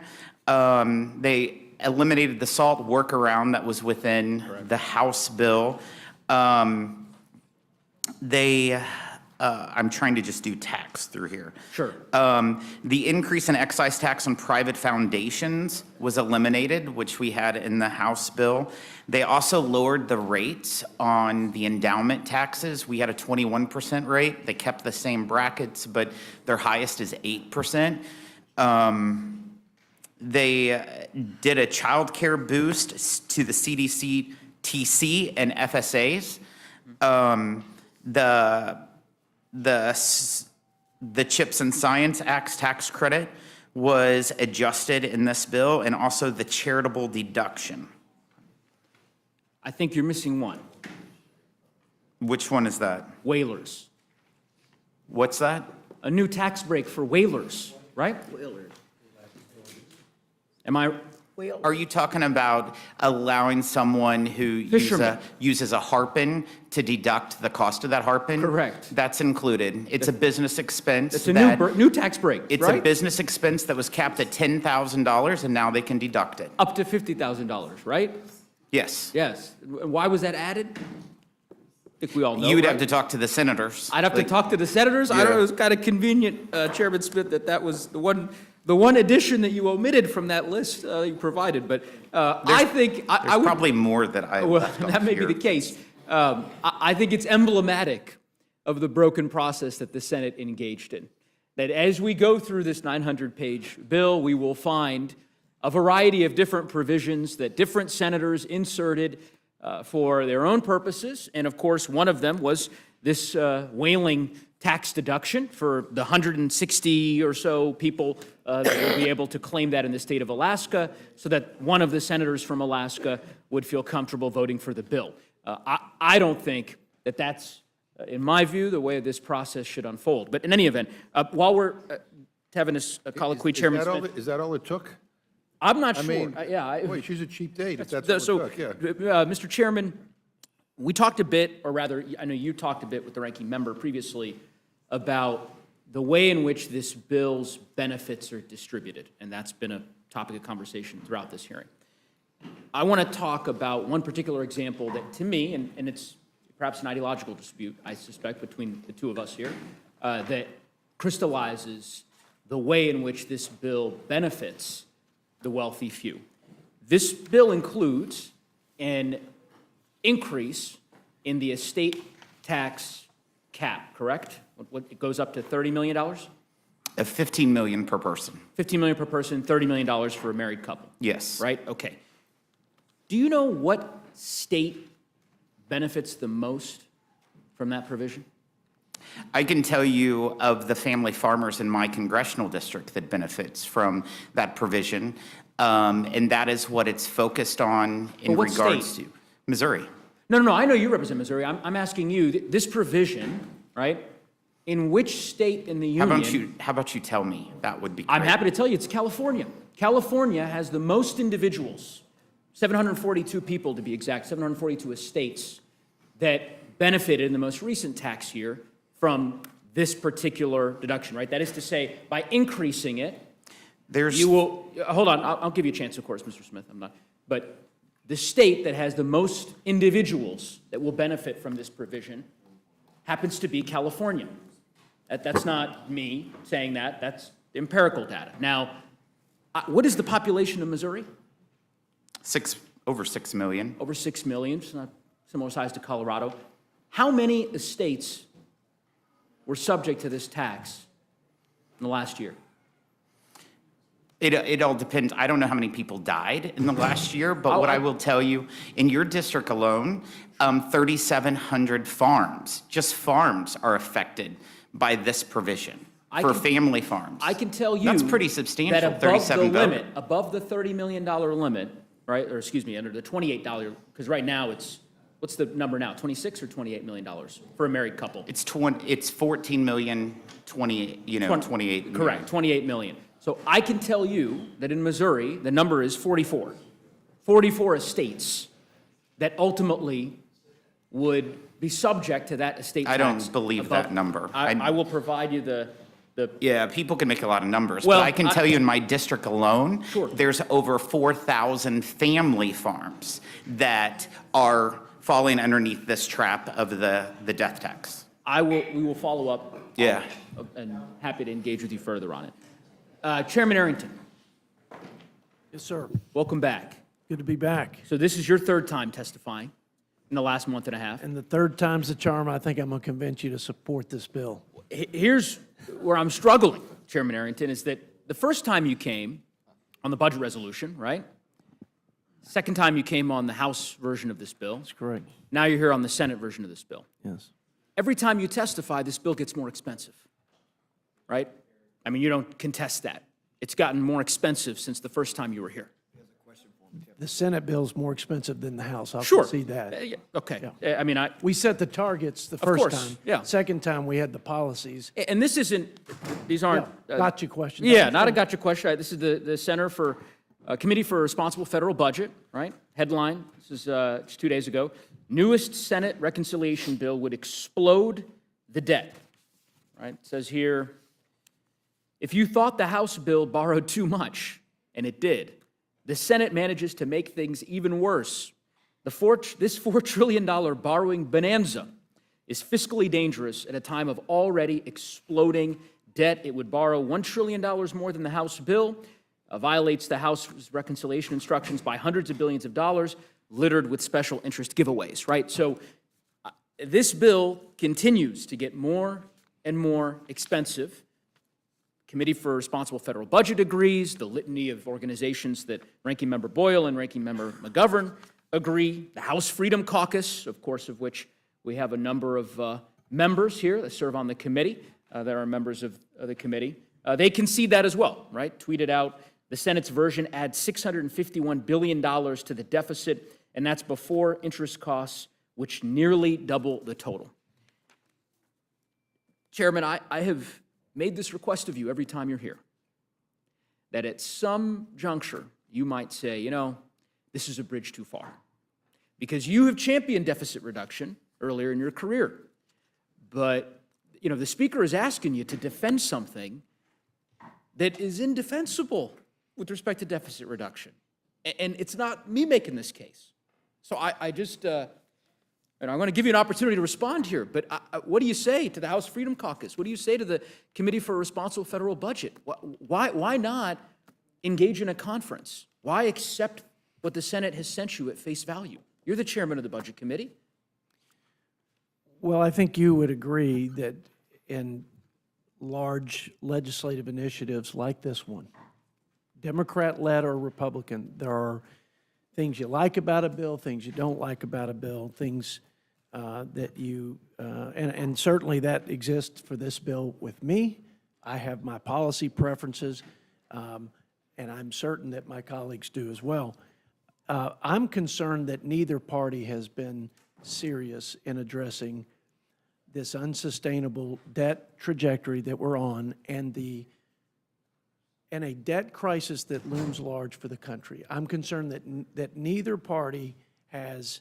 But you're the chair. I mean, you have the opportunity to guide that now. And You've got a lot of authority. And as you know, I've championed that concern. Help me understand Yeah. why did it get more expensive? So here, maybe that's a sort of I too think simplistic of a question. What happened in the Senate? Why did this bill get more expensive? Yeah, What did they add that increased the cost? Well, the savings in on the SNAP side or in the ag jurisdiction, I think it's about $100 billion loss in savings on the Senate side versus the House side. There were more savings in the Senate on Medicaid reform versus the House side. You know, all of that, when you go through the details on but it's the still way policy- more expensive. No, I'm I'm going to saying in the get to aggregate. exactly. I think it's mostly a wash on mandatory program reforms. Gain some, lose some. the tax policy is where the additional expenses, that's where the preponderance Got it. of the difference in cost in the Senate versus the House. So why not go through this bill and find some opportunities to get some of the pork out of the bill, which I presume would, maybe satiate some of your colleagues in the House Freedom Caucus, certainly would be a lot less harmful to the deficit. I mean, why not? Let me give you an example. This bill includes a slush fund for OMB upwards of $100 million. You're familiar with that? I'm familiar with a lot of the funding. Right? in this And bill. that wasn't in the House version. So, you're not going to ask Yeah. all of your colleagues to just give a $100 million blank check to the Office of Management and Budget. That doesn't seem like good fiscal policy to me. I can't imagine that you think that that's good fiscal policy. Well, if it was used, for example, to. Oh, come on, provi- Chair. No, it's just, this is a fair and true statement, and I think I've said it before. If I haven't, I've believed it. I think there are ways to invest money in the oversight and the infrastructure to actually prevent fraudulent and even unintended overpayments. So is there no pork there's in this ways- bill then? There's, and OMB, in fairness to OMB, No, I'm talking about in the bill. yeah. There's no pork in this bill that we can take. It's a pork-free bill in your view? That's it? This is just, if you'll ask me specifics. what about I'll- the Garden of Heroes? $40 million for President Trump's Garden of Heroes. Can't we, why not just say, you know what? We've got a huge deficit, and that's probably not the most prudent way to spend our taxpayer dollars. Let's just reallocate that $40 million. That's a bridge too far for you? Well, I think there's not a bill that I've read and reviewed since I've been a member of Congress, certainly since I've been the budget chair, that I felt lived up perfectly to what I thought we ought to do in stewardship of tax dollars. And I And what hear I that. thought was consistent with the constitutional scope and I hear you. of this, I hear you, Chair of Harrington, this but I federal think government. you could understand our struggle because, as I said, last 7 weeks, you've testified a few times here. Every time you testify, this bill gets more expensive. Yeah. And the answer is always, well, down the road, of course, we could address this, and there are ways in which we can try to identify potential places where funding, where potential cuts can be identified, and so on and so forth. Here is an example right in front of you. $40 million. You could take care of that today. There's an amendment, I believe, that was submitted. You could rule that in order and say, you know what, we're going to put that $40 million towards deficit reduction. If you're serious about wanting to address the fiscal health of the country. But to me, I think this bill couldn't be a worse representation, respectfully, of fiscal discipline. You have a bill that, according to the Committee for Responsible Federal Budget, is more aggregated than the CARES Act, the Inflation Reduction Act, the Bipartisan Infrastructure Law, and the CHIPS and Science Bill combined. Combined. All 4 bills are equivalent. This bill takes the cake. It's bigger than all of them. And I just don't know how one can justify supporting it. I disagree with that statement. I but know hear you what disagree you're with that saying. Okay. assessment Yeah. on the, and I'm hoping I can get you, maybe by the end of this hearing, to support the removing the Garden of Heroes funding so that we can at least maybe make a crack at addressing some, fiscal sanity in the country. Maybe Mr. Roy might consider supporting that amendment. We'll see. I wonder, obviously, we've talked a lot about all the folks who oppose this bill. I'm sure you saw Elon Musk has been very vocal about his opposition to this bill. You're aware of that. I am aware of that. And Sincerely held convictions. you disagree with, you think he's wrong? No, I think he has sincerely held convictions about the runaway spending. But then that's why not driving follow the his, bill. I mean, he I has encouraged everybody to. I don't follow any man in You don't follow particular. any man? I follow my conscience. Let me read you a quote. If from I may, let just- me, just let me because I just finish this quote. I'll read it to you, then you Okay, can respond. and then you'll let me This is respond. from your website. This is from your website on May 29th. Quote, this is the headline, Arrington applauds Elon Musk's leadership. And the quote here is, we should not only appreciate Elon's courageous leadership, but follow it by holding Washington accountable, rooting out waste, restoring fiscal sanity before the debt burden crushes the future of this great nation. So I don't, Yeah, I sounds agree. like you were telling people about a month ago that 100%. that folks should follow his lead on debt 100%. reduction, but it's a different tune you're No, singing it's today. not. We cut twice the amount of spending that has ever been reduced in the people's government, in the history of the people's government. So, if you're looking to make the argument this bill isn't perfect when it comes to any principle, including fiscal discipline, you win. Well, I Because appreciate it's that. not perfect. And so you win. I mean, honestly. But to say that, the old Ronald Reagan 80-20, fill in the blank, in not so perfect processes, in a political process, having significant reforms on the fiscal side, like the spending cuts, like the welfare reforms that are long overdue, much needed, like preventing, which 40-some-odd Democrats opposed, preventing taxpayer dollars to flow to people who are here illegally. That, I think, is all consistent with what I I hear you. understand Elon Musk's And I hear you, Mr. concerns are. Chairman, but I would just simply say, I mean, again, it's part of the frustration for me, and I suspect many Americans, is that there's sort of this notion that we don't have the agency to shape the bill. So, if we as a Congress decide that we don't really want to have special interest tax breaks for tanning salons, as was the case in the original bill that the House put forward, or for whaling deductions, all right? If we decide that we don't want to spend $40 million on the Garden of Heroes at the White House, we can proceed with shaping policy that does precisely that. And I would just venture to say, Mr. Chairman, that it feels like you have an opportunity here.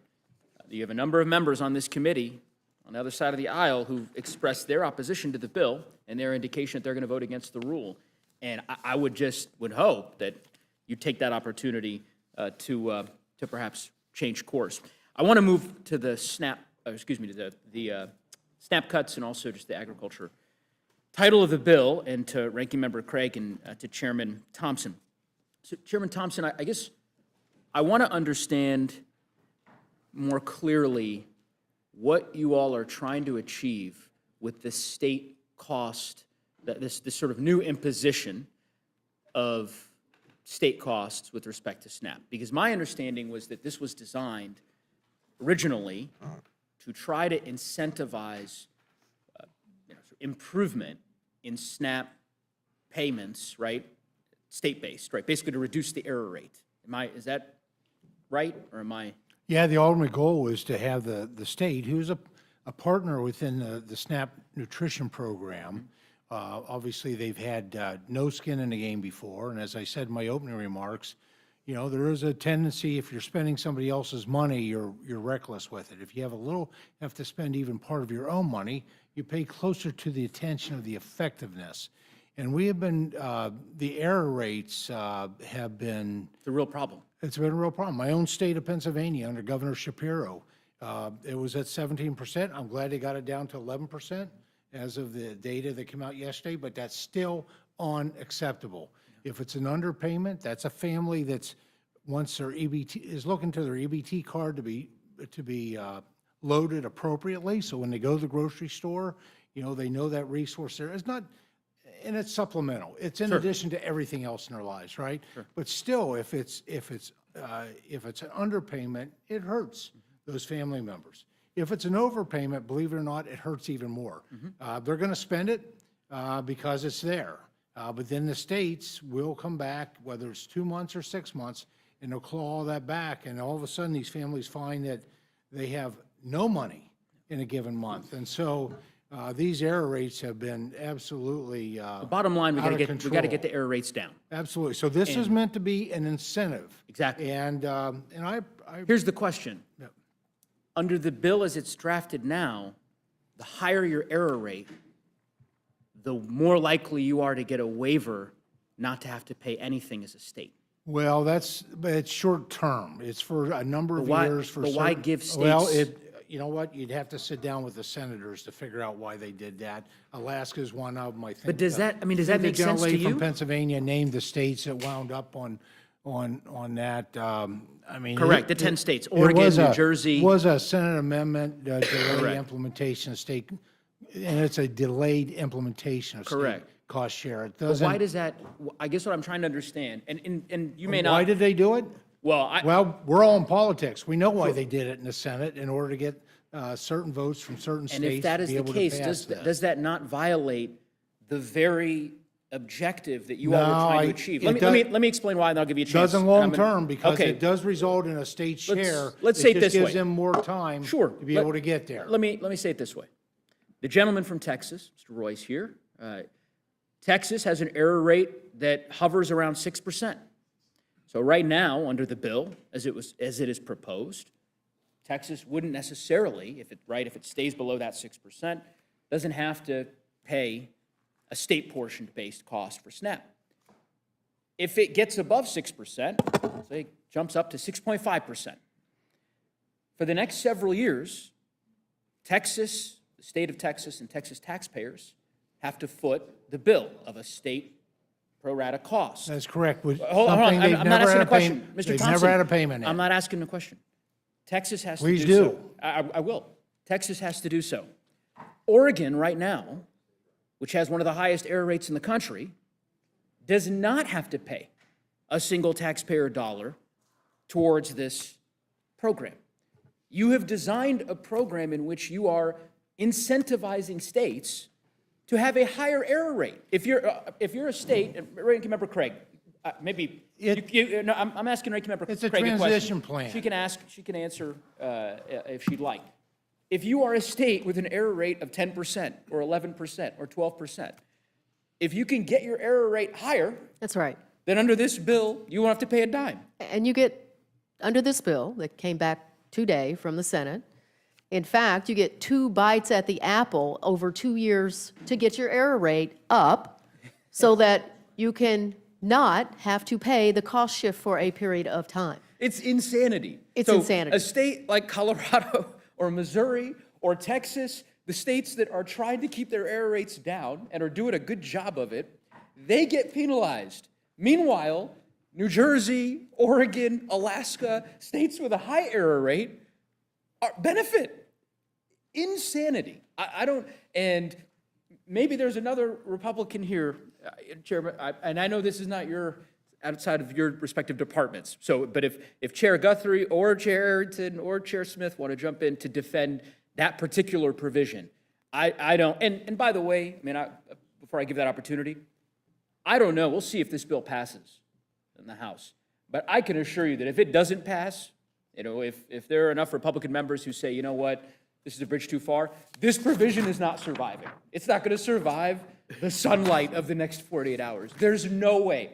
I am calling it now. I cannot imagine that Republicans are going to say, yeah, we're fine with Portland paying not a dime for a state portion of SNAP. We're going to instead just make sure that we impose these costs on the states that are actually doing a good job. And you do realize that none of the states will Are pay doing it for now, for correct. the immediate future. Zero course. states, because it is an implementation Yes, but you've plan. delayed it even further for the worst offenders. So this, basically, if you're a state, you are incentivized to get that error rate up, get it up to 18%. That way you can delay having to comply with this mandate as long as possible. Ranking Member Craig? Mr. Neguse, excuse me, I just want to say I may never have another chance in my entire career here to say that I agree with Chip Roy. So I'd like to get that on the record here in my testimony today.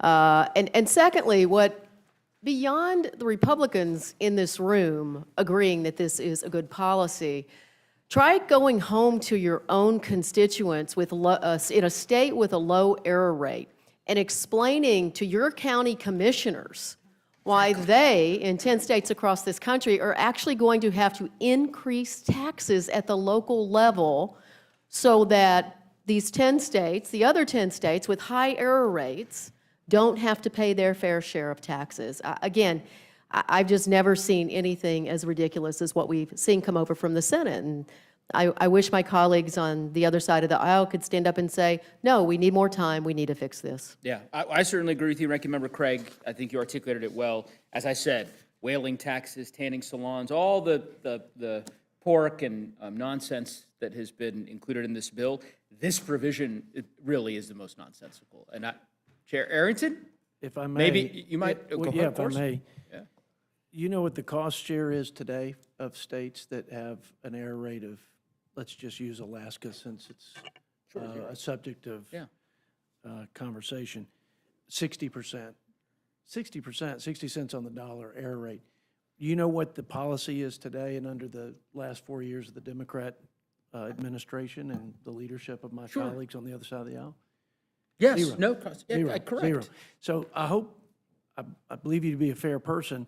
I'm sure that the indignation that you have over not phasing this in as quickly as maybe we all would want, I certainly would be one to say we should implement it effective immediately, but it hasn't even existed, and I think you would agree. But why give that special break to New Jersey?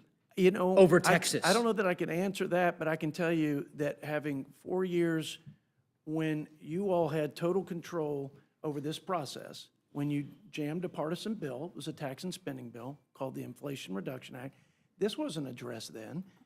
I would say kudos to Republicans. It's not perfect, once again, but we're going to phase in accountability for states who have a 60 cents on the dollar error rate. If we could get that implemented today, I'd take it. If we can get it I in 2 indulge you, years, that's Chairman. better than what it was. I indulge you, Okay. Chairman. I would just simply say, I think that's going to be a hell of an argument to make to the people in West Texas to 2 years from now to say, look, I get it. I know y'all are paying more now for SNAP, by virtue of this new mandate, but just rest assured, the people in Oregon and the people in New Jersey who are, or rather the state governments there, who are doing a far worse job with respect to the error rate, don't worry, they're not paying a dime.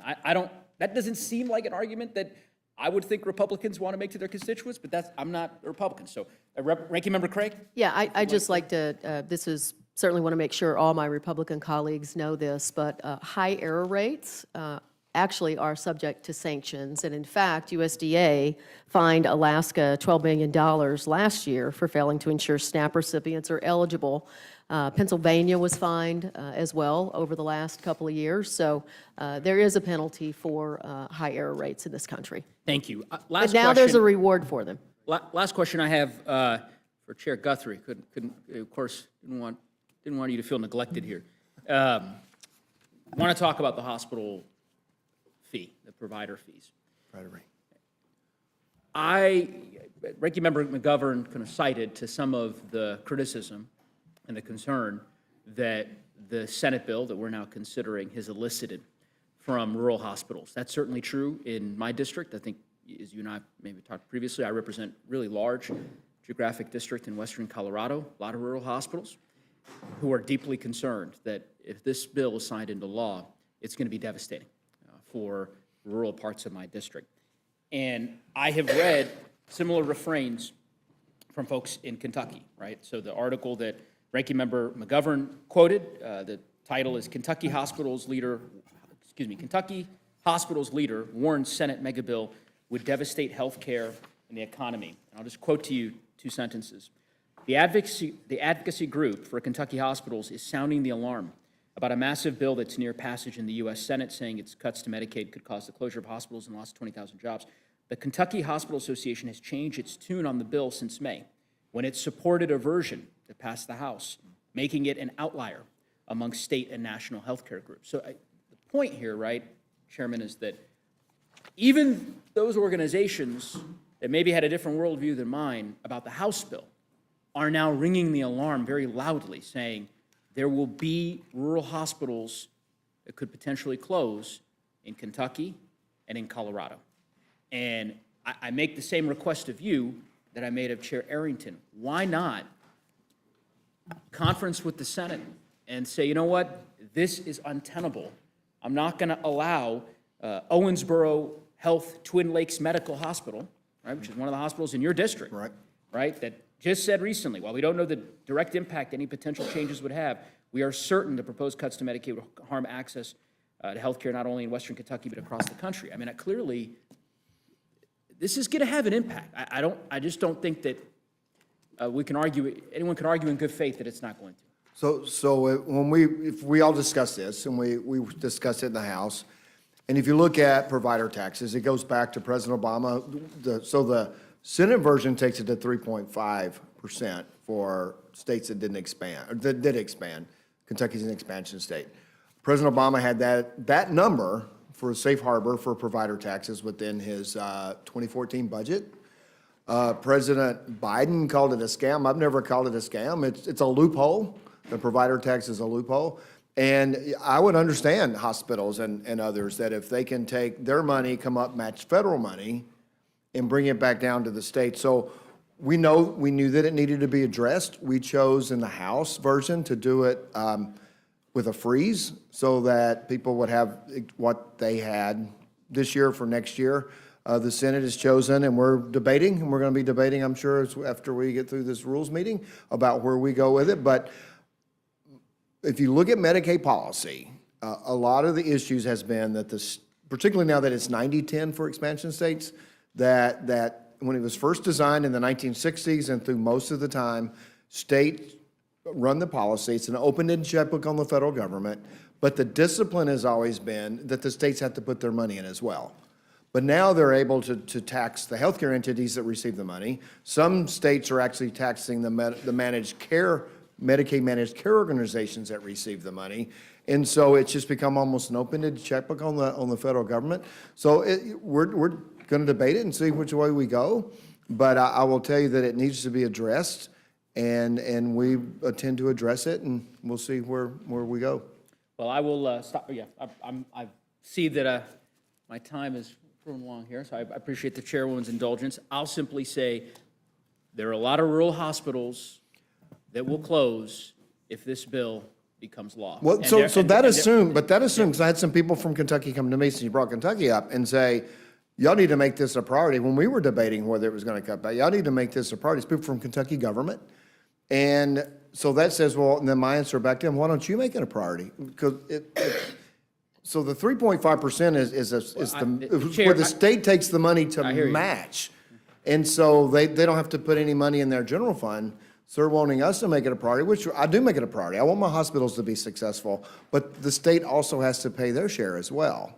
And I would just simply say, similar to the point that I articulated in my colloquy with Chair Arrington, I think it's going to be awfully tough. It's going to be awfully tough for your members to make the argument that you just made. I hear what you're saying. I understand you're saying, well, the state needs to step up to the plate and so on and so forth, and state legislatures will have to. That's an argument that you're obviously entitled to make, but there's a reason that the House bill didn't include the cut that the Senate bill has now proposed with respect to the rate, to the hospital rate fee, and so, or excuse me, to the hospital provider rate. And in my view, I think it's a mistake, and I think it's going to have devastating consequences for rural America. I yield back. Thank you, Mr. Neguse. Mr. Roy, you're recognized. I thank the chairwoman. It is rare indeed that I have too many reasons to agree in this room, but I do have to go ahead and start with the absurdity of that provision that was added by the Senate. In fairness to our chairman, it was not added on the House side. It was, in fact, the Senate side. It was clearly a mistake and shouldn't have been done. Let's just go ahead and state what it is. It's just an absurd policy. Why would you penalize a state for having a lower error rate and encourage them to have a higher error rate, which I can read the provision to do nothing else. So let's just call balls and strikes here. That was a ball, and it wasn't even close. A couple things here, just to level set for the American people. If I can just go down the line real quick. And none of this is just level setting. We're all here just reacting to what we're reacting to, okay? There's not trying to put anybody on the hot seat or anything else. Can you just tell me whether you've been able to read the Senate bill as it came over from the Senate before testifying here today? Can we just go down the line? Yourself, have you been able to read the Senate bill? Just within the scope of the agriculture title.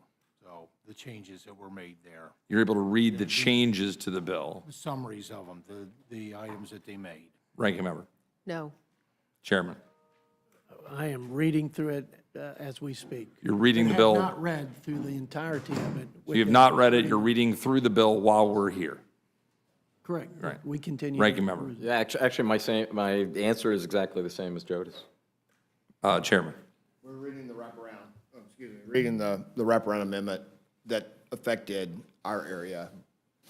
briefly, not word for word, to get familiar with the changes before we came here, and we'll be reading it tonight. Ranking Member. My reaction is the same as Chairman Guthrie. We tried as quickly as possible to get through it, but we only had like an hour before we had to come here, so no, I've not been able to read the whole thing or sit. Chairman Smith. Just to read summaries, particularly relating to our jurisdiction on Ways and Means. Thank you, Ranking Member. Chairman Smith. The tax provisions we've been following throughout the whole process. The bill that was, the language was dropped on Saturday. I'm very well aware of everything that's in that. The wraparound amendment that was a couple hours ago, I know the details of it, but I know the tax provisions. I appreciate that. I don't intend to take a whole lot of time for all of our benefit. It's fairly well documented that I've got strong concerns and reservations about the bill. I do think a couple of questions merit observation. And so I'm going to ask, again, in a non-pointed, as a matter of fact as I possibly can way, to my friend from Texas, if it is our understanding that at least as we accept the CBO analysis, even on a dynamic basis, assuming the Budget Committee's assumption of 2.6% growth and therefore 2.5 or 6 trillion of additional revenue created from that growth, that it would still leave us about 651 billion in additional deficit spending, still accounting for the defense and border plus up. Is that roughly accurate? That's accurate. And to the best of our understanding, and I think you answered this question earlier, to the extent that we had a framework in place that we thought was important to adhere to, are we within that framework? We are, the Senate's bill is about 450 plus 450, I think 5 billion outside of that. Outside of that framework. And that number is different because it does not factor in the defense and the border plus up. Is that correct? The 455? Yeah, that variance differential? to the 650 It's mostly billion. the cost of tax policy being different than what it was in the House on a current law basis, on a current law perspective. The numbers we're talking about here in the variance with respect to the CBO calculation, that does not factor in interest. Is that correct? That's correct. And if we were to factor in interest, the number would be necessarily higher if those deficit numbers are correct, presupposing that they're correct, which these are all models. Is that fair?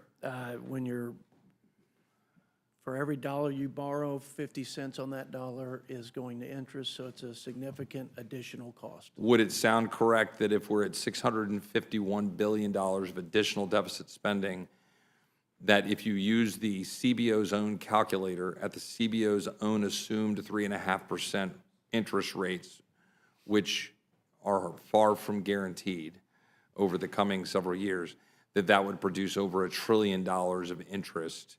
I'm sorry, let me restate that. Over $1 trillion total when you take the 651 and then add in interest, that we would be in the $1.2 trillion range. You are in the ballpark. So that is the concern for those out there trying to observe what we're doing about the extent to which there's deficit implications to the legislation that was moved forward from the Senate and sent to us. I think it's important, and I might ask, might have a question here, just for level setting, because there's differences of opinion here in philosophy. My colleagues on the other side of the aisle have opined that kind of mock trickle down and kind of impacted the implications of tax policy. We can have those differences of opinion about where we want dollars to reside. And we believe we want dollars to reside in the pockets of Americans. Whether it's the child tax credit, you can debate the policy, I've got some views on that. Whether it's this doubling of the standard deduction, whether it's the marginal rates, which are lower for people in the lower end of the strata and lower on people at the higher end of the strata, right? We can at least agree to the facts. Those are all true. And that some of those impact people hugely in numbers, people at the lower end of the spectrum. So we're talking about tax rates that are, and tax policies that are helping working class and poorer Americans. We're also talking about tax rates that are, by definition, going to impact and help those at the upper end of the spectrum. You say help. Well, they don't need the dollars to live. But the question is whether those dollars are going to create more wealth and jobs in their pockets, right? There's a philosophy on the right side of the spectrum that they do that. I adhere to that philosophy, that the money in the hands of the American people produces wealth. You produce wealth, you create jobs, you create opportunity. I think that's a good thing. Where I think I've got a problem is that the Senate wanted to embrace that part in full. They wanted to go whole hog on that. And they want to go, fine, we'll make tax cuts permanent over 10 years. Great, God bless them. I'd love to do that. I'd love to have rates that don't change and they're permanent and they're low. But by doing that, they're exposing the problem. And that problem is just simple arithmetic. And that is, if you do that, then you're going to have an issue with respect to revenue and with respect to spending. And the last point that I'll address, rather than in the form of a question, is the policy baseline. The policy baseline is a dangerous gambit. It is a dangerous gambit for either side of the aisle. Because to my colleagues on this side of the aisle, please come explain to me, when my colleagues on that side of the aisle are talking about what's going to happen with the Affordable Care Act subsidies, what's going to happen in future policymaking when it comes to things we disagree with, when you just assume what is current policy rather than having us vote on said policy.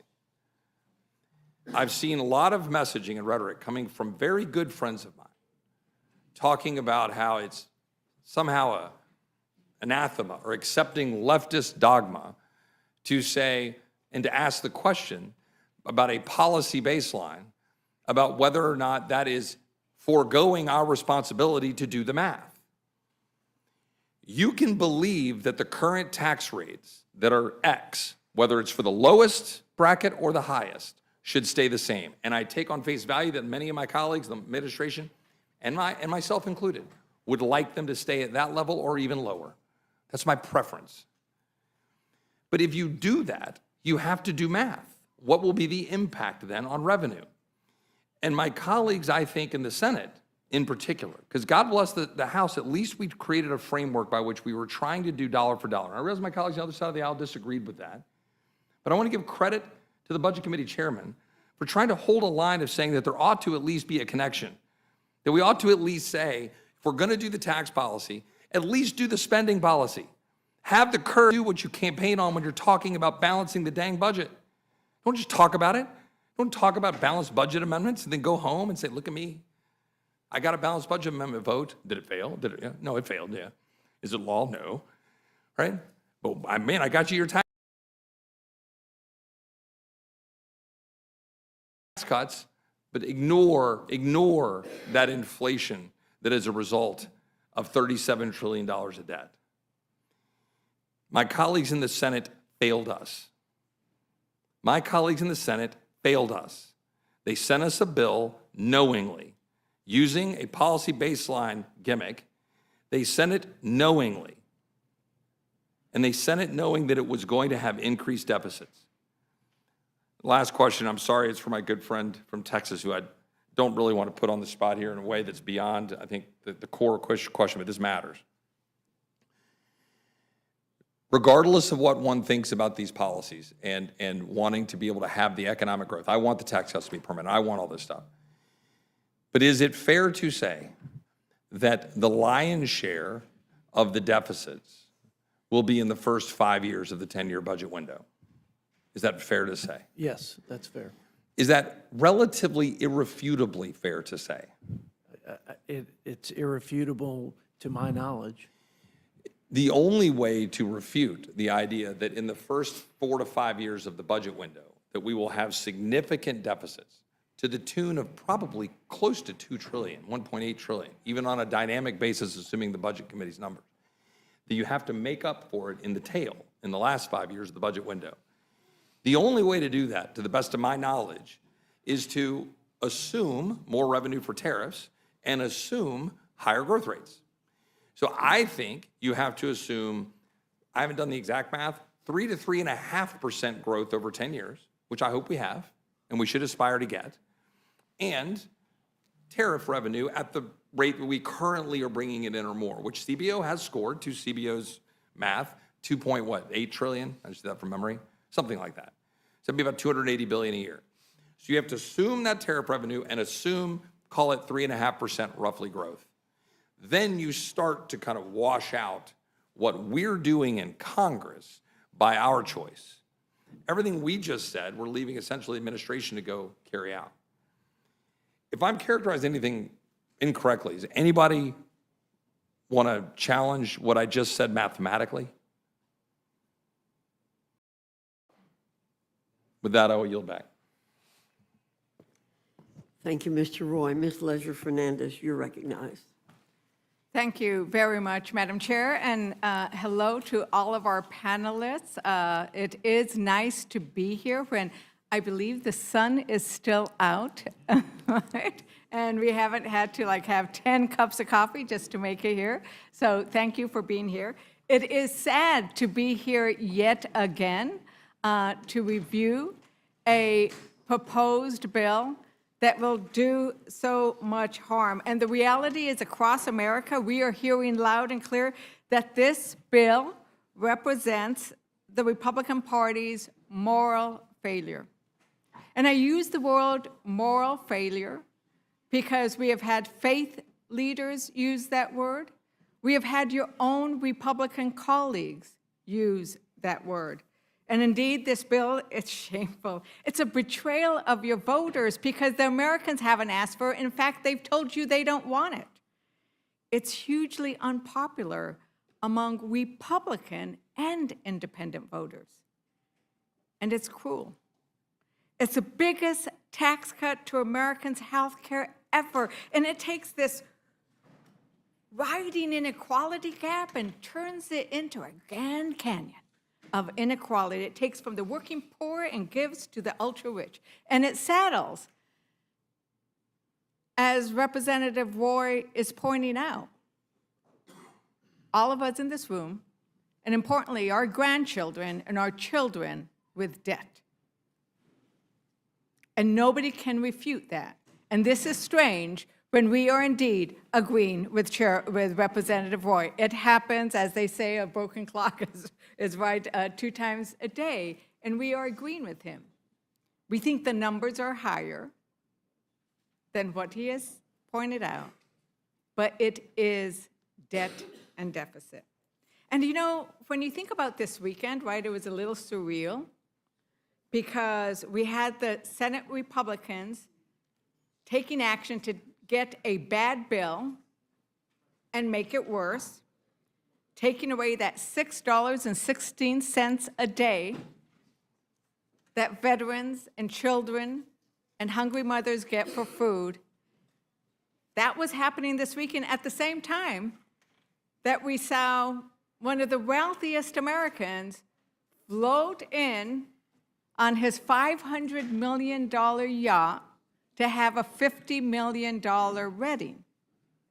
And the reason why that is so important is because those are the two ends of what's going to happen in this bill.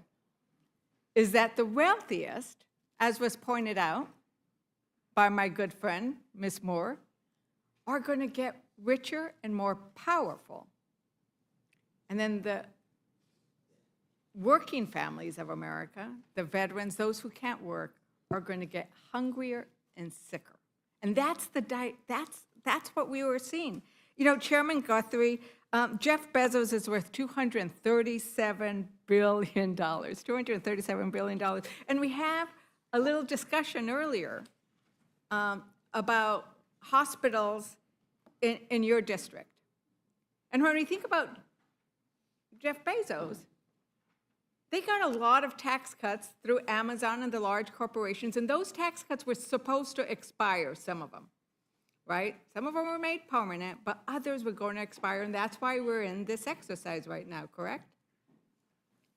Which tax cuts are you talking about? Well, but we are in this exercise because there are some of the tax cuts are expiring, and the question is, what are we going to do about it? And there are tax cuts that benefit those who make under $40,000, and there are tax cuts that benefit the largest corporations. Now, we talked a little bit about some of the hospitals in your district, including Owensboro Health, Twin Lakes Medical Leachfield, and the Kentucky Hospital Association itself has said it would be greatly damaged and essential services would be eliminated from that hospital. And as we know, once you start eliminating hospitals, services, you often then see them close. I visited some of the rural hospitals in my district, and as one of the heads of the hospital pointed out, when a community loses its hospital, the community eventually dies. Because nobody wants to be living in a community where when something goes wrong, they can't get care. If you are a pregnant woman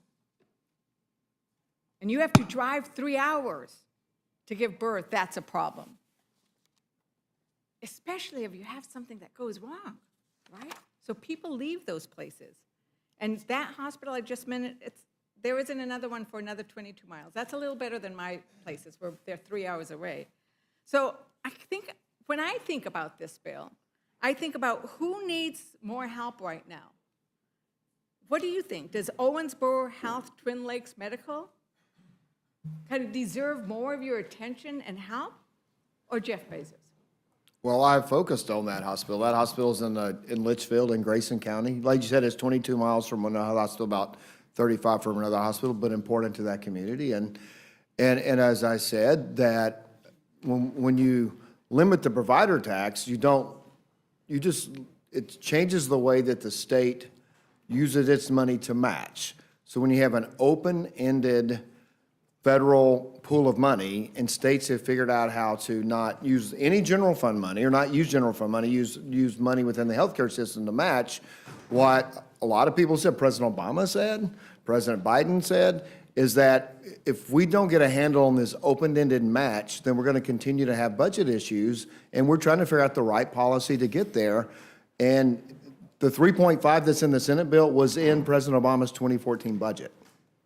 So I think the question is there is in this bill a multitude of policies that taken together. So what the hospital associations are telling us is you add together the provider tax, you add together the cuts to who is eligible, you add together all of the different pieces, and that's what leads to the hospital closures. And I think that that's what's really important. And the question that you're asked to do is whether, where do you stand? Where are your priorities? Are you going to sit here and say, I am going to do everything I can to craft a law? Well, I have worked with the people that you're open? quoting, I've worked quite closely with. And also, we know that the General Assembly has, as I said, that people came from the Kentucky government, said that don't do anything with the provider tax and so forth. You need to, and said it to me, you need to make this a priority. And when the state budget, folks working in the state, I said, well, does that mean you're not making it a priority as well? I mean, and so your argument that you're making is if the federal government doesn't come in and do everything, then the states aren't responsible. And that's the problem. Medicaid has spent $700 billion this year. We're expected in 10 years to spend $1.4 trillion. It's going to double. And we're still, under this scenario, going to spend over $1 trillion on Medicaid. So the idea that we're cutting Medicaid backwards is just not accurate. But we are cutting Medicaid. There is no question that we are cutting We're going to spend, Medicaid, we're and going you from will be 700 taking a billion to vote. $1 trillion. You will be taking a vote that will hurt that hospital. And the Kentucky Hospital Association, we talked to them. They are worried about the vote that you are going to be taking. I talked to them as well. Because of what's going to do to the hospitals. Ranking Member Pallone, I mean, when we are talking about these cuts, it's the cumulative effect. But their assumption is the everything. General Assembly's not going to do is that- anything, and that's what the program is set up for. Is that, I mean, that is a concern, and it's a concern across the whole United States. Am I right on that? Yeah, I mean, I think you're really, stressing the point too, which I made before, I think, which is that, when we talk about this $1 trillion in cuts to healthcare and these 17 billion Americans who are going to lose their health insurance, It's not just, the paperwork requirements, that we've talked about that makes people lose their health insurance. It's all these other cuts, right? So the provider tax cut, I think is, like maybe 225 or $250 billion. The paperwork is $330 billion, right? The ACA, the fact that you're not renewing the subsidies, the enhanced subsidies, is a big factor. All these efforts to block people from getting health insurance, either because you can't have automatic re-enrollment, you can't have a special enrollment period, you can't, I mean, the list goes on, and it is a cumulative effect on health, on healthcare that just devastates healthcare. So if you're a hospital, you're sitting there saying, well, wait a minute, now I'm not going to have all these patients who are paying because they don't have insurance or they don't have Medicaid, and now I have all this uncompensated care costs that I can't absorb, and then I have all my provider cuts, the fact that I can't get the money, the reimbursement rate anymore because you're reducing the provider tax. How am I going to stay open? And the states can't do it. I mean, I talked to the governor over the weekend. You're talking about a $3.5 billion cut to health care in New Jersey. Our budget is that they adopted Monday was 57. You're talking about 6 or 7%. How are you going to make that up?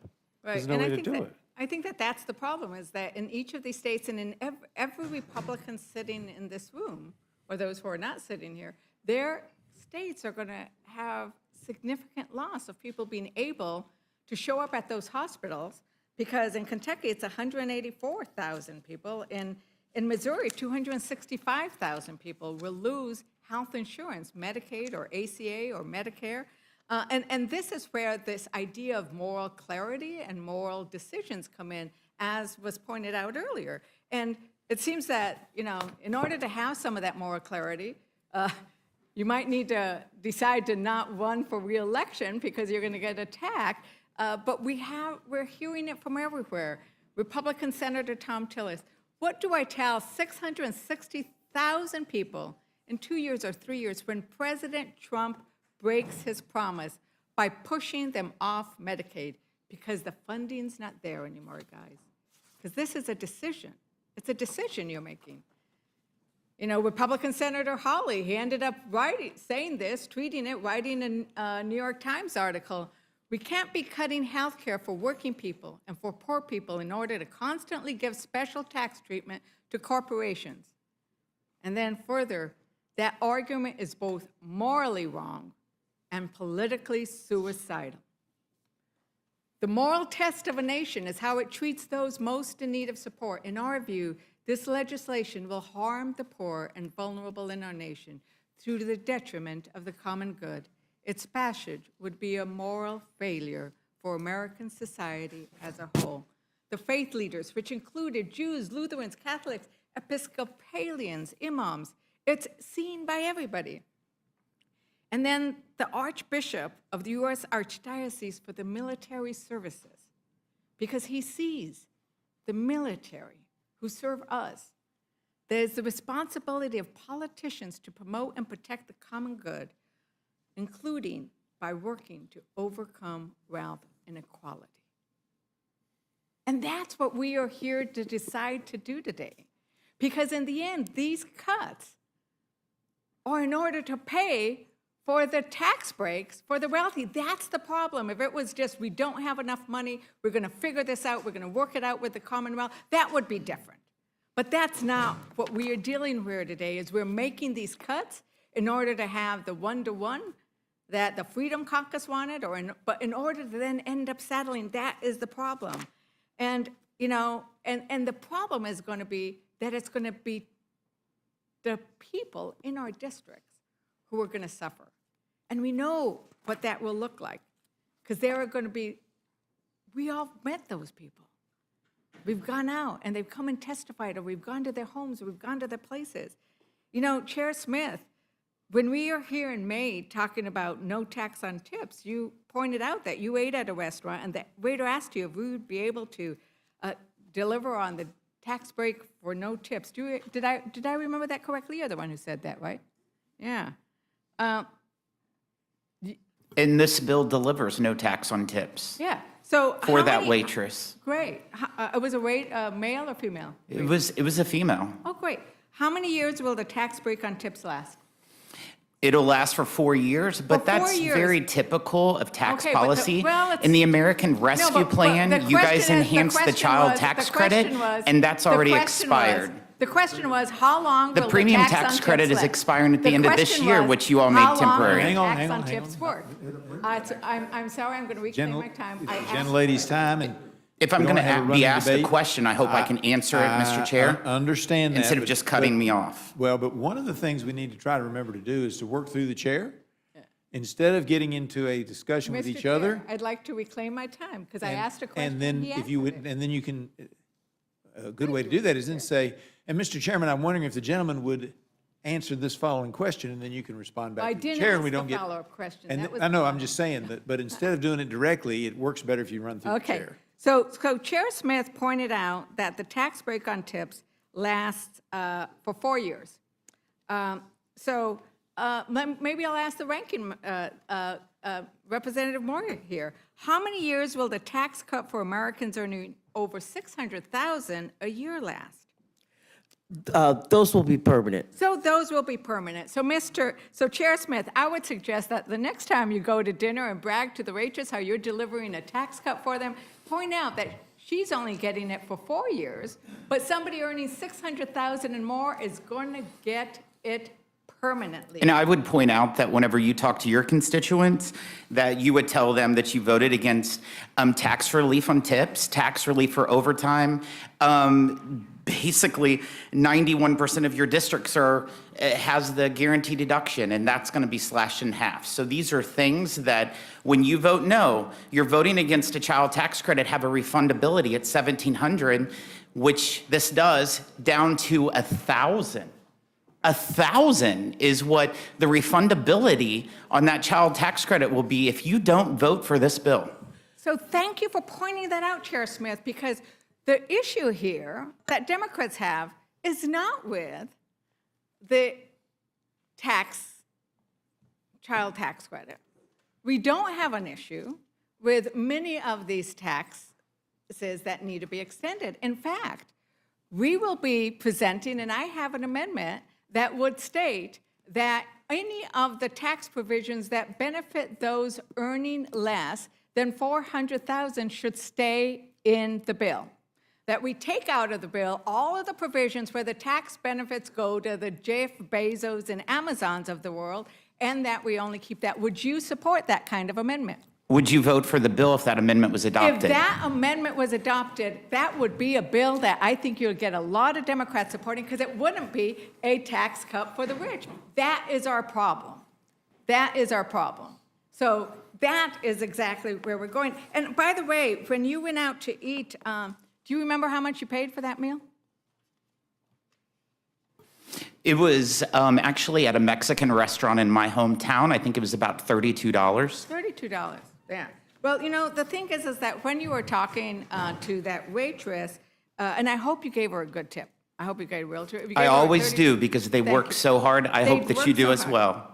They work so hard, and so you gave her a tip. Hopefully, it was more than 20%, but it was about $6 a day, which gets us to about what you get. You were able to pay in a tip what a hungry veteran or a hungry mother would be able to get in food stamps a day.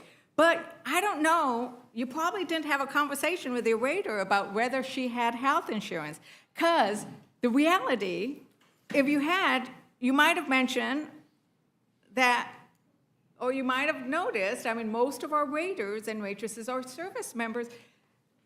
I think it's 2 in 5 tipped workers are on Medicaid or the marketplace on Obamacare, right? So the thing is that while you're giving a temporary 4-year tax break to your waiter, you can be taking away their Medicaid coverage or maybe their ACA. Maybe the waiter earned too little money to get Medicaid, so he's getting his health care through the Affordable Care Act. If they're working, they're not going to lose their Medicaid. And that's energy and commerce, but that's the case. I don't know, Ranking, can we? Unless think they're an Gwen illegal. Moore- I'm going to ask Gwen Moore if she would like to join the conversation. That's not true. Part of the problem is that they'll hit, there's marginal tax rates. So in my state, for example, you qualify for Medicaid or Badger Care if you're at or below 100% of the poverty level.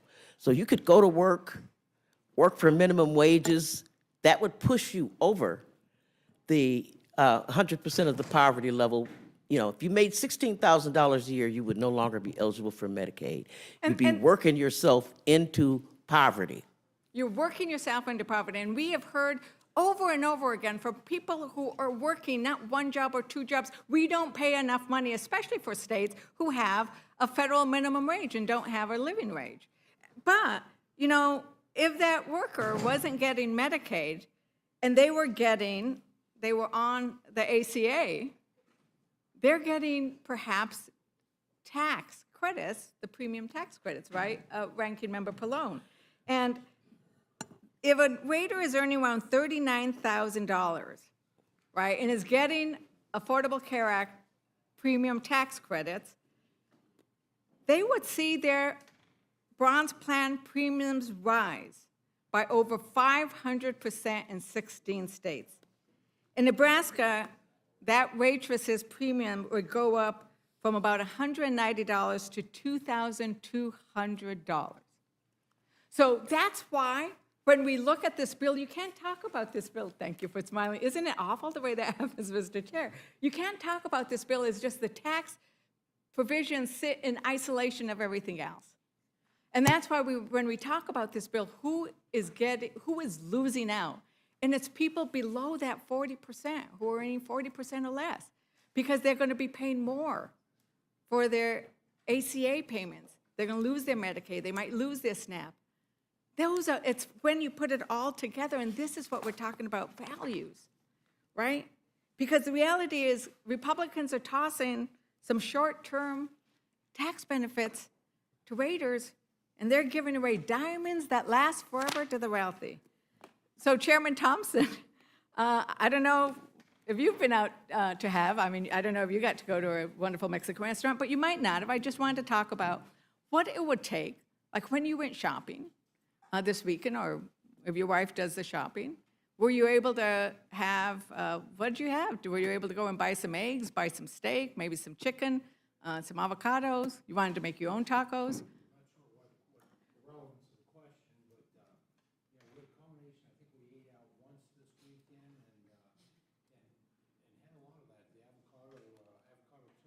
Avocado toast, yeah. Yeah. Yeah. Sorry. I'm the secondary team when it comes to cooking. I'm the taster. But I can tell you, those avocados, if we sent somebody who was on SNAP benefits into a store to buy groceries for 3 meals a day, she would not be able to buy an avocado, and she would not be able to eat. And I'm sure you're aware why.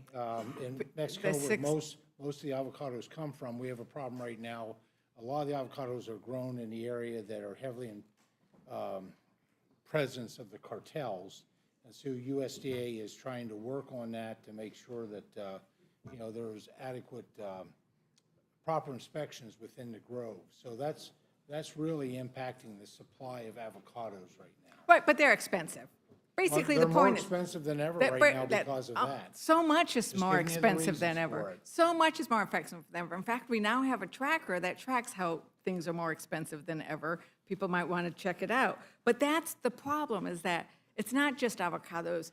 I went in Clayton, New Mexico, another one of my beautiful rural towns. Great grocery store. You know, we have a problem with grocery stores in rural America because there aren't enough of them. This guy has a beautiful store. And then Ranking Member Craig, you know what this would be like. If you go and try to buy food for 3 meals on $6.16, you're not going to be able to do it. And in fact, that's why these archbishops and these faith leaders have said that they're we cannot support this bill. And I know Well, Representative Chairman Thompson. I wish those faith leaders, and you named a few denominations, but I wish they were better informed. I wish they would be more discerning where they get their information. The fact is, everything we're proposing maintains inflationary adjustments, which would respond to what you're talking about, the inflated costs, whatever the reason that those inflated costs would be taken into consideration for determining SNAP benefits going forward in the future. Well, I think they're fairly informed. And I want to give a shout out to my own Archbishop Rester. And I think where he's basing it on, and I know you, a man of great faith, and believe, and you know Matthew, right? You know Matthew. What does it say? When I was hungry, you gave me to eat. When I was thirsty, you gave me to drink. Right. You know it really well. Ranking And I member. also know that Matthew is talking to the church and to the people, not to the Roman government.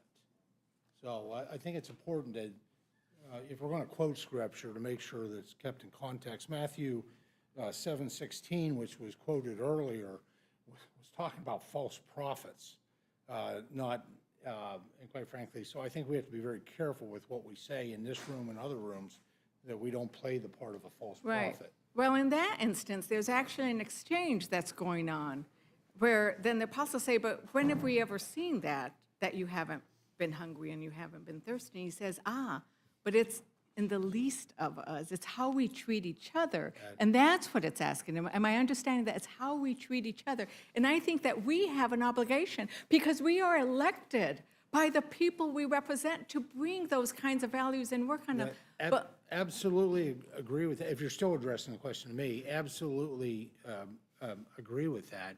But keeping people, not providing a pathway to greater opportunity is violating that. Keeping people comfortable, stuck in poverty, making poverty a spider web where there's no chance for the American dream is just absolutely wrong. And and a lot of what we're working on in this bill actually is focused, the things I've worked on in this bill is, so I'll just speak for myself, is really focused at providing those ladders of opportunity, providing those encouragements, recognizing that there are different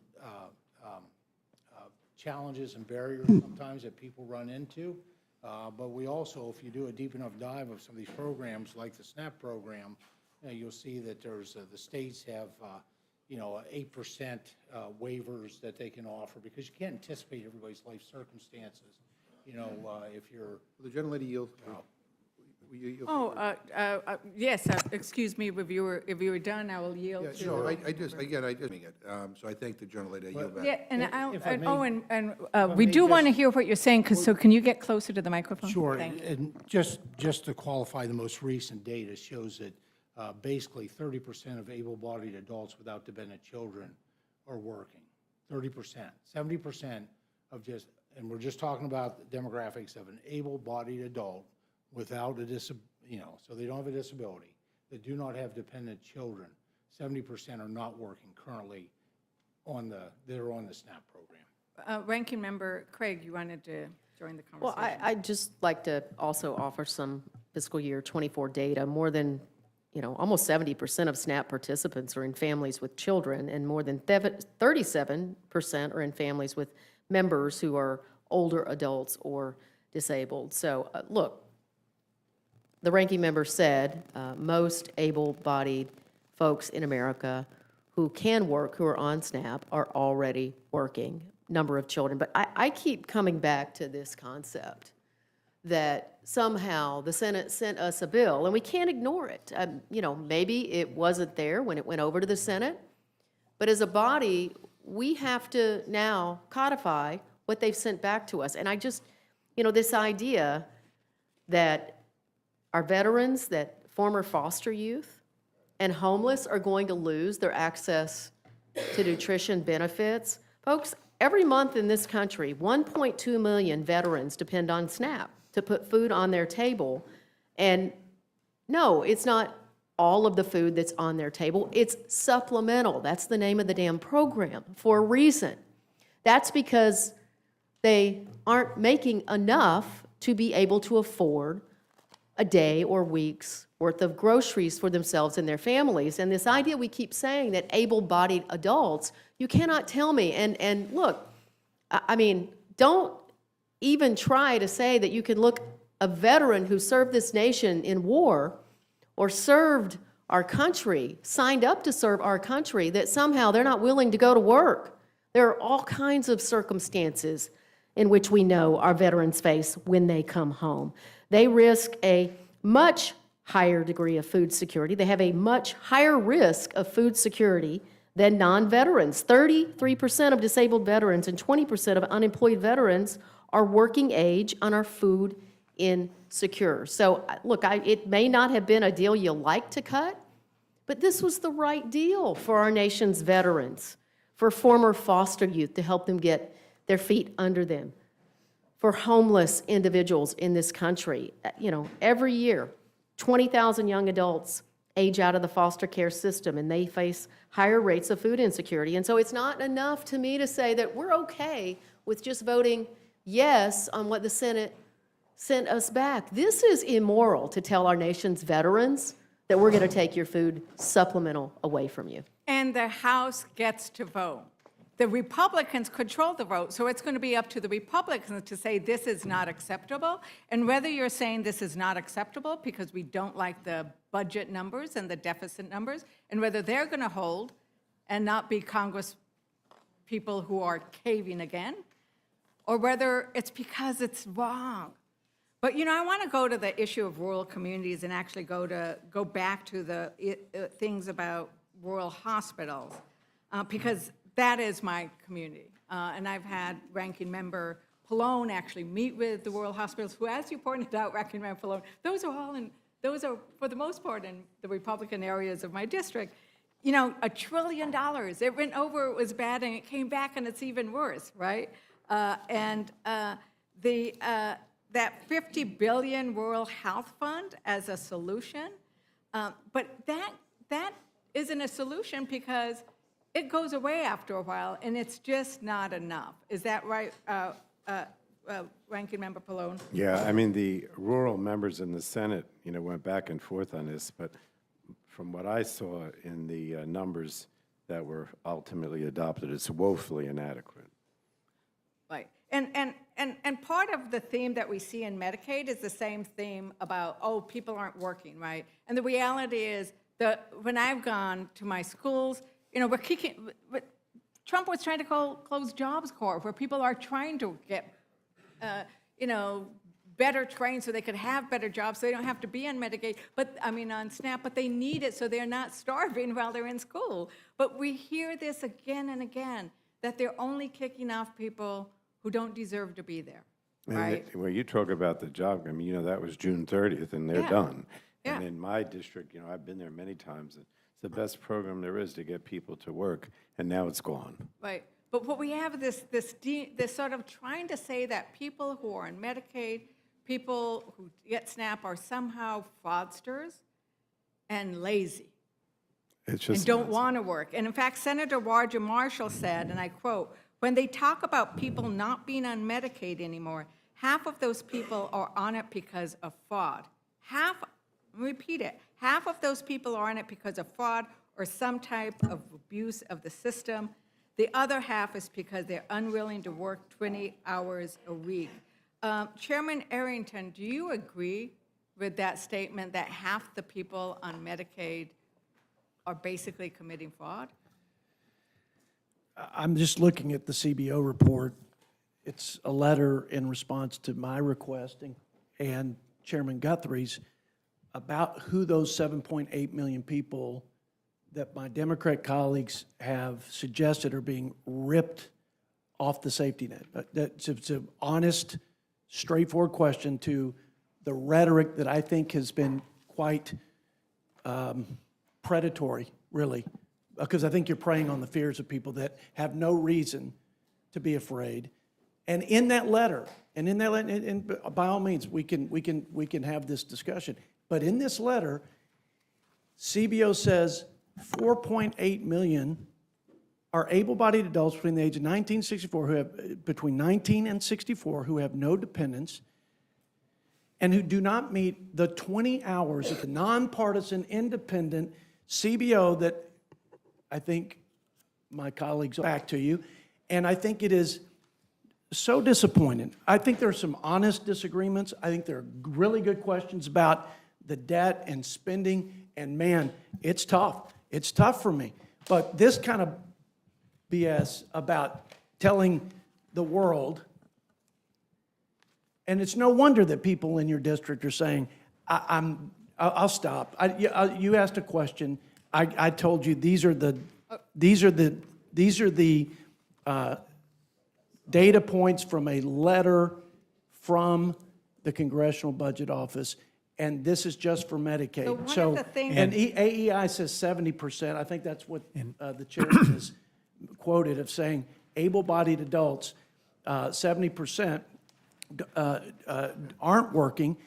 California and 5 other states have nobody working. Literally, nobody is working. Effectively, they don't enforce the work requirement. Not the able-bodied adults. Now it's not like half of them, now nobody's working. The able-bodied adults in California on SNAP are not required to work. They're not required, there's no enforcement. There are 4 or 5 other states similarly situated.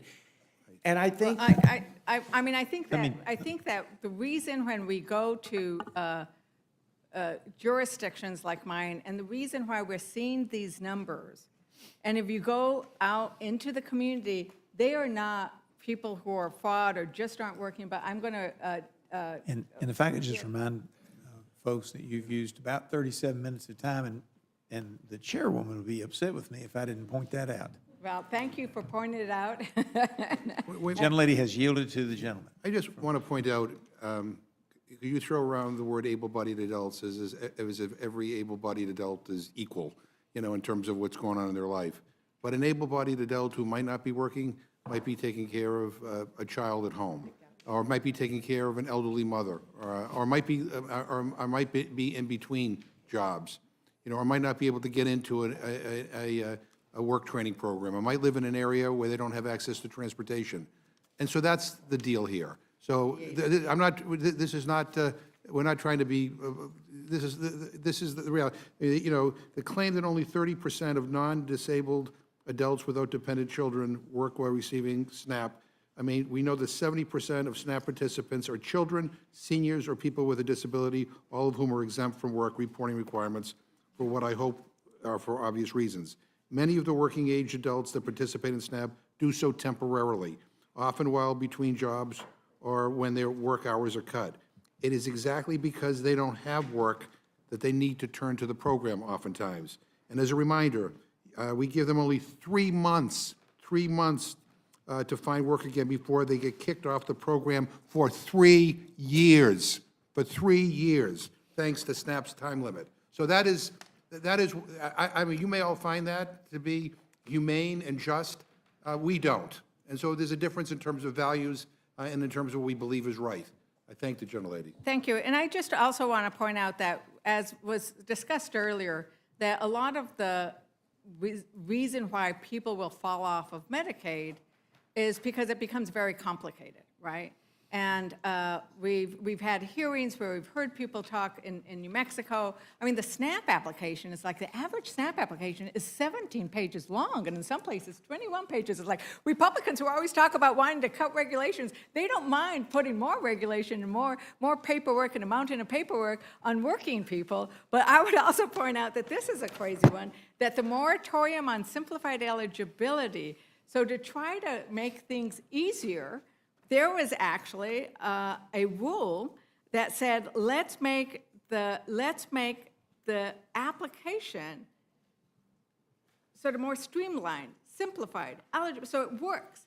And that actually, they're barring that in the Senate bill. So not only are they trying to sort of make it harder for you to eligible, but they actually are getting rid of the rule to make it easier to apply for these things. Because I'm running out of time, I just wanted to touch quickly on tax credits, and I'll try to be quick. So I wanted to just touch quickly on the issue of the energy tax credits and the fact that we are seeing energy costs rise. And while we discussed earlier that they did get rid of the tax, the new tax on renewable energy, we are still going to see rising energy costs, electricity costs from this bill. And I think that that is just a really important thing to point out. Mr. Chair, I would like to enter into the record the energy innovation, federal clean energy tax credits make energy more affordable, a meta-analysis, and I know you're going to ask me for the date, and it is March 2025. Thank you. Without objection, so ordered. And what this goes through, because we've seen lots of documentation, the tax on renewable energy would have been really bad, right? But the fact that they are pulling out of renewable energy projects early that are benefiting Republican states primarily, right? Because they're wind projects. Once again, I represent an area, a huge Republican area. We've got lots of wind power. We have lots of oil and gas too.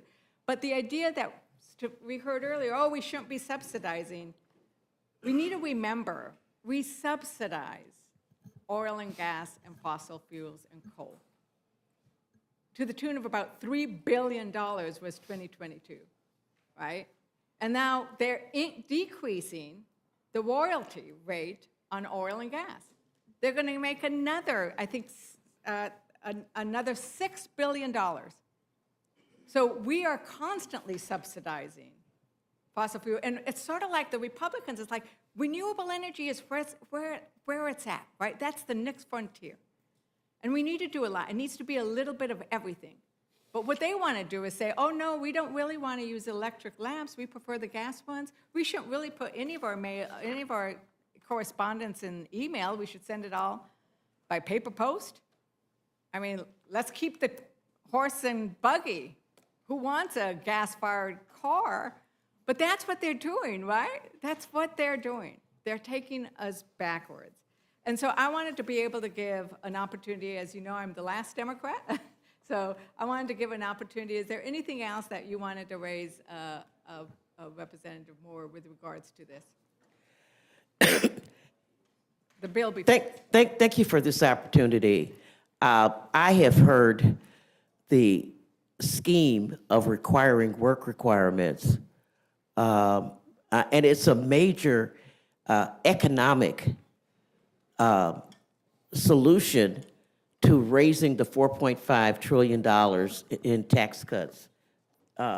And again, I have been very aggrieved, the committee is aggrieved, that we are characterizing our constituents as lazy and bums in order to do it. Let me just mention some other people who will be losing health care that we haven't talked about. We've also claimed that illegal immigrants have been receiving health care. And that's been a feature of these testimonies and these discussions. I just want to say that legal immigrants who were brought to this country because of asylum, people who have U visas or V visas because they're facing violence, were people who were going to be able to get Medicaid. These are people that will no longer be eligible for Medicaid. There are legal immigrants who have lived in this country for decades. People, scientists, doctors, engineers, people have worked and paid into Medicare for 30, 40 years who will no longer be eligible for Medicare, even though they have paid into the system. Thank you, Representative Moore, and I'm going to try to move along, but I did want to make sure that Ranking Member Boyle, was there anything else you wanted to raise? I take it the Medicare issues, the regressive manner in which this is a transfer of wealth from the poor to the wealth. Did you want to add anything else? Because he's signaling me to stop. Yeah. To you, if there's anything else you wanted to add. No, I will just say briefly, is I know we've been here all afternoon, but given the importance of this piece of legislation, It is certainly warranted, and this might be our last bite at the apple. Let's not lose the forest through the trees. I come back to how I began this some 5 hours ago. The reality is that if this becomes law, 17 million Americans will lose their health care, millions more will lose their nutrition assistance, millions more will be impacted by these devastating cuts, all to help pay for tax cuts that are skewed toward the top 1%. That is the bottom line or the headline about what this bill is really about. There's a lot there, 1,000 pages. We're still figuring out some things that were added minute by minute on the Senate floor as horse trading was going on. Nothing can obscure that overriding reality. Millions of lives will be adversely affected by this legislation. I yield back. Thank you. And the last thing is, it's not just the skewing up to the wealthy, because there are some trees that are really problematic. And I think that it was discussed earlier, the elimination of a tax on firearm silencers and short barrel rifles and shotguns that would cost $1.7 billion. And that would be a lot of families that we could feed with the SNAP programs. 396,000 families could be fed with just what they're giving away for the silencers, right? The mafia tax, I don't know. Is there anything else you'd like to add, Ranking Member? I would just like to bring us back up to a high level on the Supplemental Nutrition Assistance Program. This is the most effective anti-hunger program that this country has ever seen. Every dollar we invest in this program returns $1.50 to our overall economy and about $1.80 in rural communities across our country. And when you cut $200 billion in SNAP benefits to this nation, you are literally taking around $25 billion directly out of the pocket of this nation's family farmers. But that's not all, because it affects the entire food supply chain. It's the truckers who drive the food to the grocery stores. It's the clerks that puts that food on the shelves. And of course, it's the hungry children and seniors and veterans that we are trying to support as a nation. So I want to say to all of my Republican colleagues, I hope that you will seriously reconsider, especially because at the end of the day, you are doing this for no other reason to give tax breaks to the already rich in our country. Thank you. Thank you very much. I hear often from the farmers, the small farmers in my district. I have small farms, not the kind that need a $38 million estate tax benefit, but they are hurting because they sell the Double Up Bucks programs. I love the Double Up Buck program. They do too. It's how they make their living. Thank you for the indulgence, and Mr. Chairman, the last Democrat yields back. Yeah, gentlelady yields back. Now recognize Mr. Langworthy for any questions. Sorry. Apparently the list is. I am not going to ask any questions. I want to salute each of our committee chairs for the diligent work that has gone into the hundreds of hours of putting this together over the last 14 months into this reconciliation process.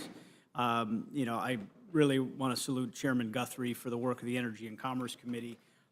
You know, my colleague brought up the Clinton-era work reforms, and these are bringing accountability and fundamental fairness. And as I travel around to businesses and talk to workers on factory floors, they are saluting the fact that the people, you know, that can work and choose not to work will now have to work for benefits that they work hard to provide for their families every day. So I think that it's to take a lesson from a Democratic president and bring it into the future is something that is going to help us bring fundamental fairness and equity across the program. So thank you, and I yield back. Gentleman yields back. Now recognize Mr. Scott for his time for question. Thank you, Mr. Chairman. There's been a lot of long-winded discussion here today. I thought I might read for the general public just from the bill. Modifications to SNAP work requirements for able-bodied adults. Now, regardless of what you've heard from other people, this is what the bill says. Exception 6(o) of the Food and Nutrition Act of 2008 is amended by striking paragraph 3 and inserting the following. Exceptions, paragraph 2 shall not apply to an individual if the individual is under 18 or over the age of 65. So if you're under 18 or over the age of 65, none of the SNAP changes impact you. That's what's written in the bill. Medically certified as physically or mentally unfit for employment. So all of the discussions that you've heard from the Dems about us kicking disabled people off SNAP benefits, they're just not true. This is what's actually written in the legislation. A parent or other member of a household with responsibility for a dependent child under 14 years of age, otherwise exempt under Section D2, a pregnant woman, and it goes on from there. So anybody under 18, anybody over 65, anybody who is medically certified as physically or mentally unfit for employment is exempt from any of the changes. So all of this talk that we're kicking disabled veterans and all off of SNAP, it's just a flat-out lie. Now, with regard to the matching funds, what we have said here is that if you have an error rate of less than 6%, the federal share of the cost of the allotment described in paragraph 1 for that state in a fiscal year shall be 100%, and the state shall be 0%. If you're a business owner and you've got a 6% error rate, you know what you are? You're bankrupt. The federal government owes it to the American citizens to have better than a 6% error rate on people's SNAP benefits. So I want the American citizens to know you're not being told the truth by the dramatic statements on the other side. If you're disabled, you're exempt from the changes. Under 18, exempt from the changes. Over 65, exempt from the changes. That's what's written in the language. I don't have any questions for any of the members. And Mr. Speaker, I yield back. Madam Chair, I yield back. Thank you very much, Mr. Scott, for clarifying the record. Mr. Griffith, you're recognized. Thank you, Madam Chair. We've had a lot of discussion about the bill, and folks earlier in the afternoon were saying that nobody had time to read the bill, and I'll just say we got it in my office around 11 o'clock. I had it printed out. I had 245 pages read before I got here, and I finished up the rest of it while Ms. Scanlon was talking. So a lot of folks have had an opportunity, and when we get to the floor, everybody will have had an opportunity to read it. It does help that I read the first bill as well, so there were sections where I got to it, and looking at the cheat sheet, it was identical to what was there before. So I don't make myself read the same chapter twice, but I did read it. Now, that said, I do want to ask my chairman, Chairman Guthrie, a question. And as a part of that, we're always trying to improve things on Energy and Commerce Committee. So as we move forward, will you commit to work with me and others on the Energy and Commerce Committee and in the House as a whole to analyze the ongoing status of the health of our rural hospitals and rural health care in general and rural health care providers so that we can attend? And I know that in my district, as a result of some of the policies in the Affordable Care Act, we had 2 hospitals that closed down, one since reopened. And, but we're all working towards this goal, and I appreciate you, Chairman Guthrie, agreeing that at least in the Energy and Commerce Committee, and I think all the others as well, that we're going to continue to move the United States forward. And as we see opportunities to improve, whether it be telehealth, which you and I have talked about a number of times, or other ways that we can improve healthcare in rural communities, we're going to do it. Isn't that correct? All right. I yield back, Madam Chair. Thank you. Thank you very much, Mr. Griffith. Mr. Jack, you're recognized. Thank you, Madam Chair, and I'll be brief in closing. You know, to really wrap up all the testimony we've heard today, and I think we're all grateful for everyone's testimony. This bill is a codification of President Trump's agenda, and in large part, many of us and many of our colleagues were elected on an identical platform when we ran for Congress, and that platform was embraced by 77 million Americans. It earned an 86 electoral vote margin in the 2024 presidential election. So I'd love to start with my good friend Chairman Smith. If you'd just like to, again, wrap everything up in your testimony today, how is this codifying President Trump's agenda? So I would totally agree, Representative, that this is following the priorities that the president laid out when he was running for office and 77 million Americans supported. We're delivering on no tax on tips. No tax on tips, 70% of Americans support that. We're delivering on tax relief for seniors. 83% of Americans support that. We're delivering on no tax on overtime. 71% of Americans support that. And we're also making permanent the expiring provisions of the 2017 successful Trump tax cuts. And 62% of Americans support that. This is the largest tax cut in U.S. history. It is also the largest cut of mandatory spending in U.S. history. That's phenomenal. And it is also the largest investment in securing our borders in U.S. history, creating the Golden Dome. All these things that the president campaigned on, it is in this bill. It is absolutely in this bill. And I know people were talking about suppressors earlier, and I think it's really important. The reason why that's became an issue is because of pistol braces. The Biden administration put pistol braces under the short barrel shotguns, which they shouldn't be. And it did. And for the first time in a century, we eliminated a tax on the Second Amendment. I think that's a huge win. For the first time in history, parents are going to be able to have school choice. And I think that's super important. So this is a bill that is delivering on what members of the House campaigned on, members of the Senate campaigned on, and clearly what the president campaigned on. Very well said. Chairman Guthrie, same question to you. How is this bill, in closing, a codification of President Trump's campaign? Well, that gets to all the above and energy dominance. There's a provision in here for making sure that we invest in critical minerals, we invest in delivery of energy.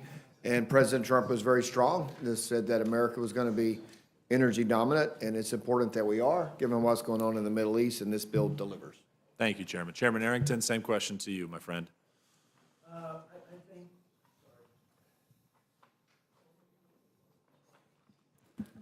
I think that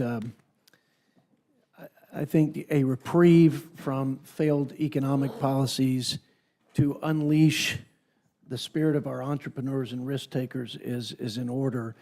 And our economy is the foundation of everything great about this country, including our way of life, our quality of life, certainly our global leadership.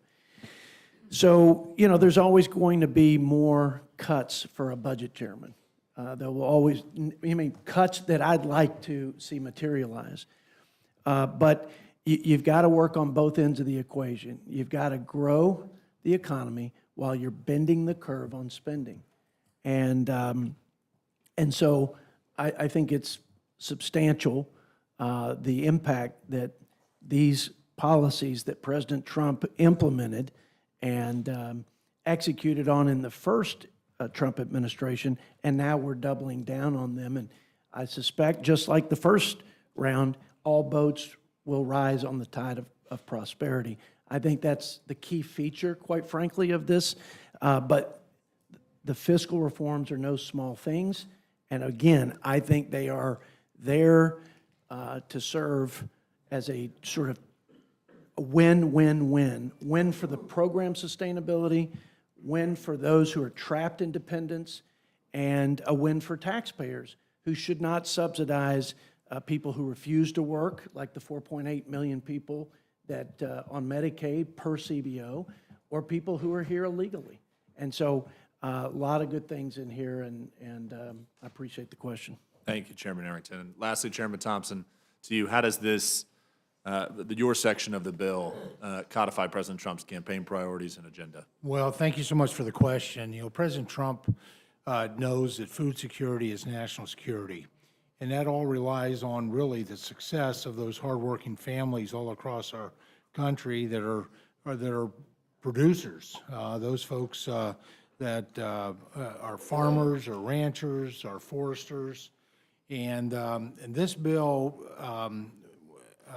And those families have I mean, they're at probably a 50-year low in terms of economic challenges, from inflation to all the different things that have happened over the past number of years. And it's really put them in a challenging situation. We saw that in December, when many of them, for the first time in a family's history, were not going to be eligible for taking out a loan to be able to produce a crop or produce a herd or produce a flock. This, the one big beautiful bill, the agriculture title, really, I call it Farm Bill 1.0. It makes historic investments in reference prices. It adds base acres for farmers who have not been eligible for. It modernizes the dairy margin program. There's investments in the conservation programs, in crop insurance, in the trade programs of market access program and foreign market development program. We double those.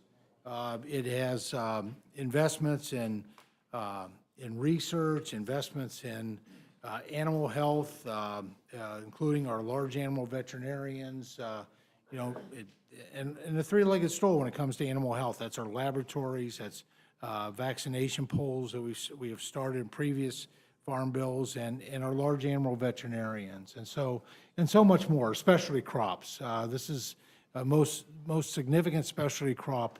Now, this is 1.0. It's just the things that we were eligible to put into budget reconciliation. But what it leaves is a very small portion at a very small price tag, and at the same time, President Trump cares about those who are most at risk, and within the nutrition title, this is really about making sure that we have sustainability of programs like SNAP and all the other programs under the nutrition title, not just sustainability, but that we're in a position to make sure the people that really need the help get it. But it's more than providing supplemental nutrition support. It's providing a hand up towards the American dream, with the investments that we make, which is about $1.1 trillion over 10 years. That's the nutrition portion of the Farm Bill.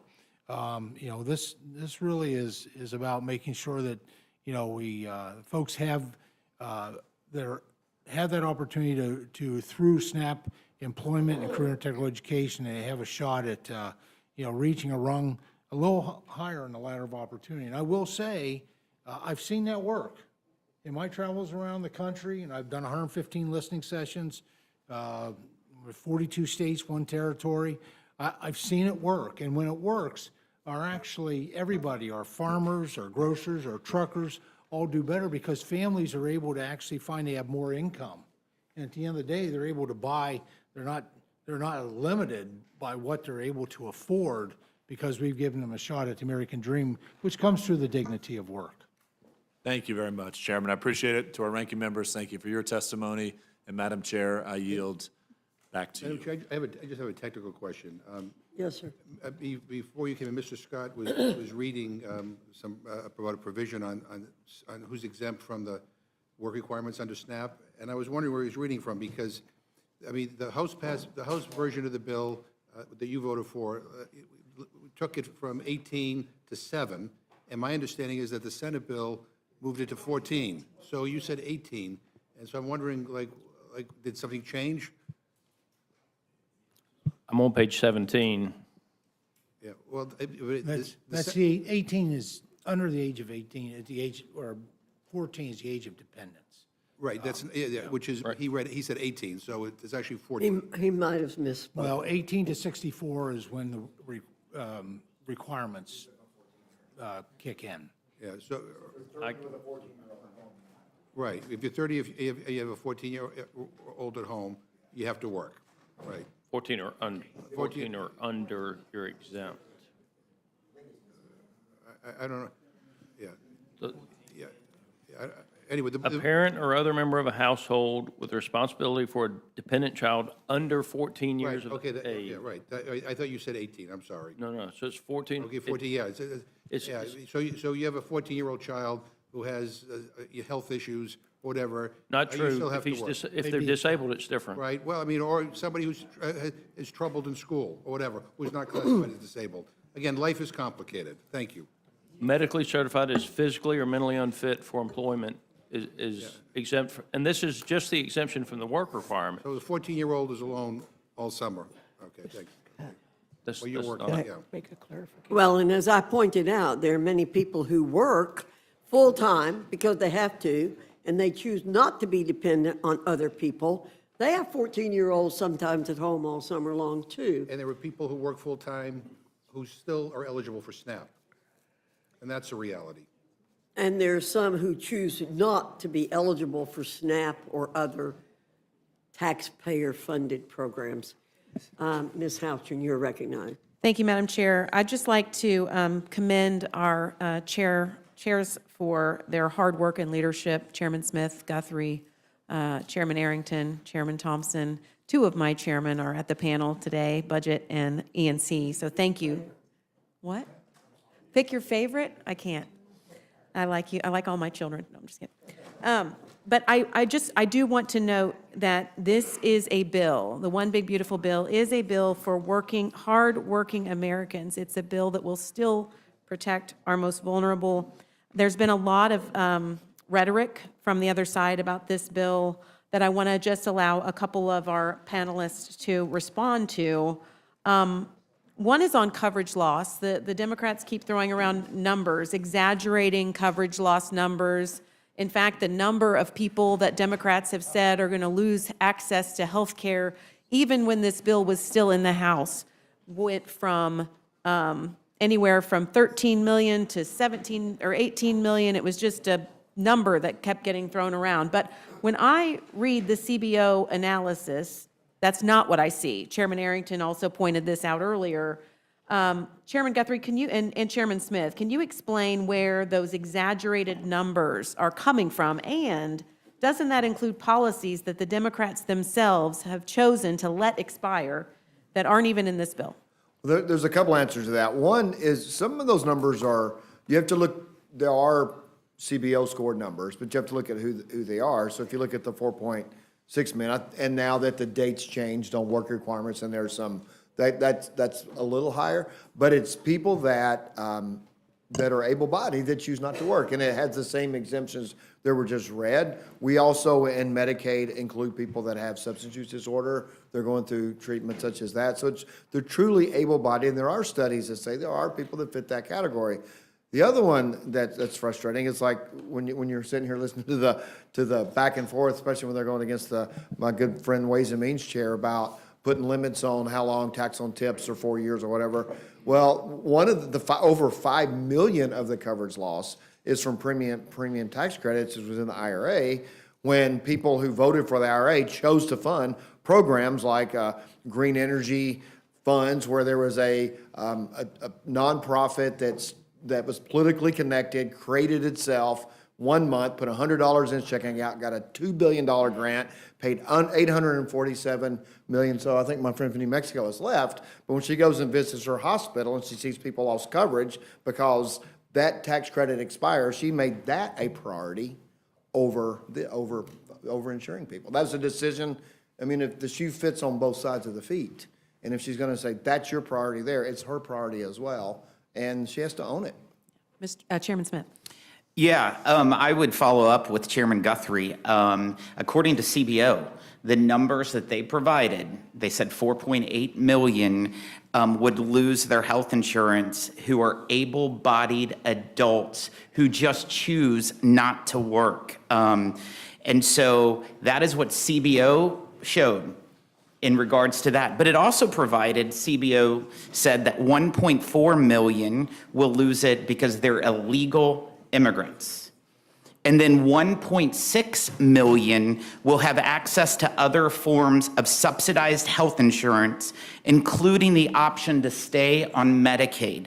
And then 1.3 million are already ineligible for the program period, but they're on the system. And these are numbers from CBO, which I think is quite important. And if you look at people losing Obamacare in this bill, according to CBO, 1.8 million are illegal immigrants. Not legal immigrants, but illegal immigrants. And then 1.1 million are just simply fraudsters who don't submit common sense verification requirements, and that's according to CBO. Not according to us, but according to CBO. Ms. Houchin, would you yield for 1 second? Yes. Mr. Smith, I'd like to ask you to repeat those numbers because I think it is important that the American people hear the facts from CBO. I've had people writing me alleging what we've been hearing from the other side today. They allege it. And I say to them, please ask your sources to state the facts, not what they're being fed. So would you please read those numbers again? Absolutely. According to CBO estimates of those on Medicaid losing health insurance, 4.8 million insurance, including the option to stay on Medicaid. And then 1.3 million are already ineligible for the Medicaid program, period. They shouldn't be on the program, but they're doing it. And when you look about the ones that CBO estimates of those on Obamacare losing health insurance, 1.8 million are illegal immigrants, and 1.1 million are fraudsters who don't submit common sense verification requirements. And this is from CBO. And Chairman Smith, those are the only people that CBO, in their report, claims will be losing their health coverage under the bills. Yes, and the number you hear of 17 million, that's the 5 million that's going to lose from the premium tax credits, which the Democrats in the IRA decided to make it temporary. Instead, they did all the green energy credits permanent, and guess what? 90% of those green credits that you passed in the IRA goes to companies valued at more than $1 billion. Not working families, but 90% of those credits that you focused on is valued over $1 billion. So when given the option to prioritize healthcare for working families or energy subsidies, they chose the energy subsidies. They absolutely did. Environmentalist, wealthy billionaires succeeded, and they were the winners of the IRA. And just to be clear, Chairman Smith, if we're paying for healthcare for all of those people you just mentioned, able-bodied adults choosing not to work, people who are ineligible, people who are fraudulently accessing the program, illegal immigrants, if we are funding healthcare for those people, does it not reduce the amount of money we have available to take care of vulnerable families? Absolutely. So why would we want to continue funding healthcare for those groups of people that you've just mentioned when it creates less resources for vulnerable families? Republicans' priorities are for U.S. citizens, not illegals. Despite the rhetoric from the Democrats, they could have raised the top tax bracket when they had full control of the White House, the House, and the Senate. There's been a lot of talk about how the Republican bill favors the wealthy and that we should increase taxes on the wealthy. The truth is that this bill creates permanent tax relief for everyone across the board. But the Democrats had full control of the White House, the House, and the Senate. They passed not one, but two reconciliation bills during the Biden administration, but did nothing to raise the top bracket. So don't Democrats have a credibility problem on this issue? Absolutely. If you look at when the Democrats controlled the White House, the House, and the Senate, they passed two reconciliation bills, the American Rescue Plan and the Inflation Reduction Act, and both of those had tax chapters. And in both of those, the Democrats refused to increase the top tax rate that we currently are arguing about, and you're saying that we're giving a tax cut to Bezos. You refused to do it when you controlled everything. And guess what? The hypocrisy last night in the United States Senate, the vast majority of the Senate Democrats voted against an amendment on the floor that would raise the top tax bracket for anyone over $25 million. It's hypocrisy.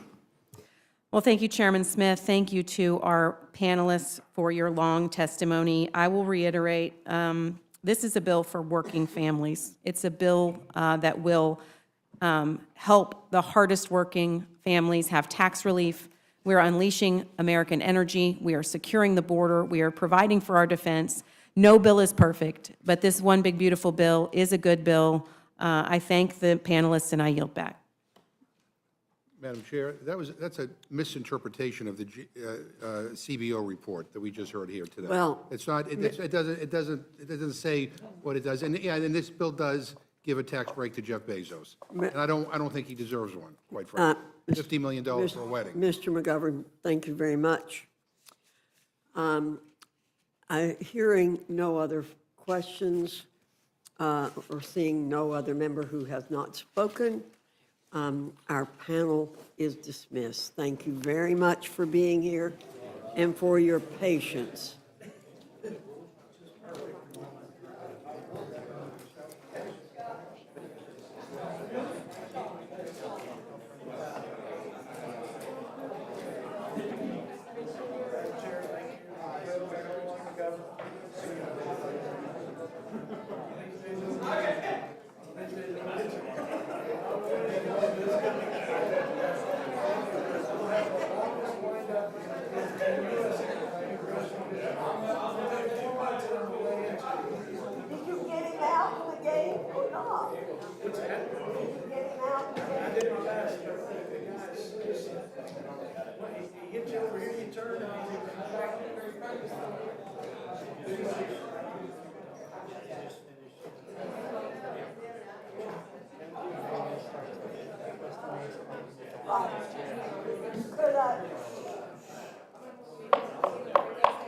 I need to call out some names. Mr. Moylan, Mr. Carter, Ms. Dingle, Mr. Oshevsky, Mr. Cisneros, Ms. Randall, Ms. Elfreth, Mr. Dexter. If you all could take seats. Excuse me, Ms. Dexter, pardon me. If you all could take seats up here, sort of in the order I've called you. Moylan, Carter, Dingle, you're there, Debbie, number 3. Oshevsky, Mr. Carter, you're over that way.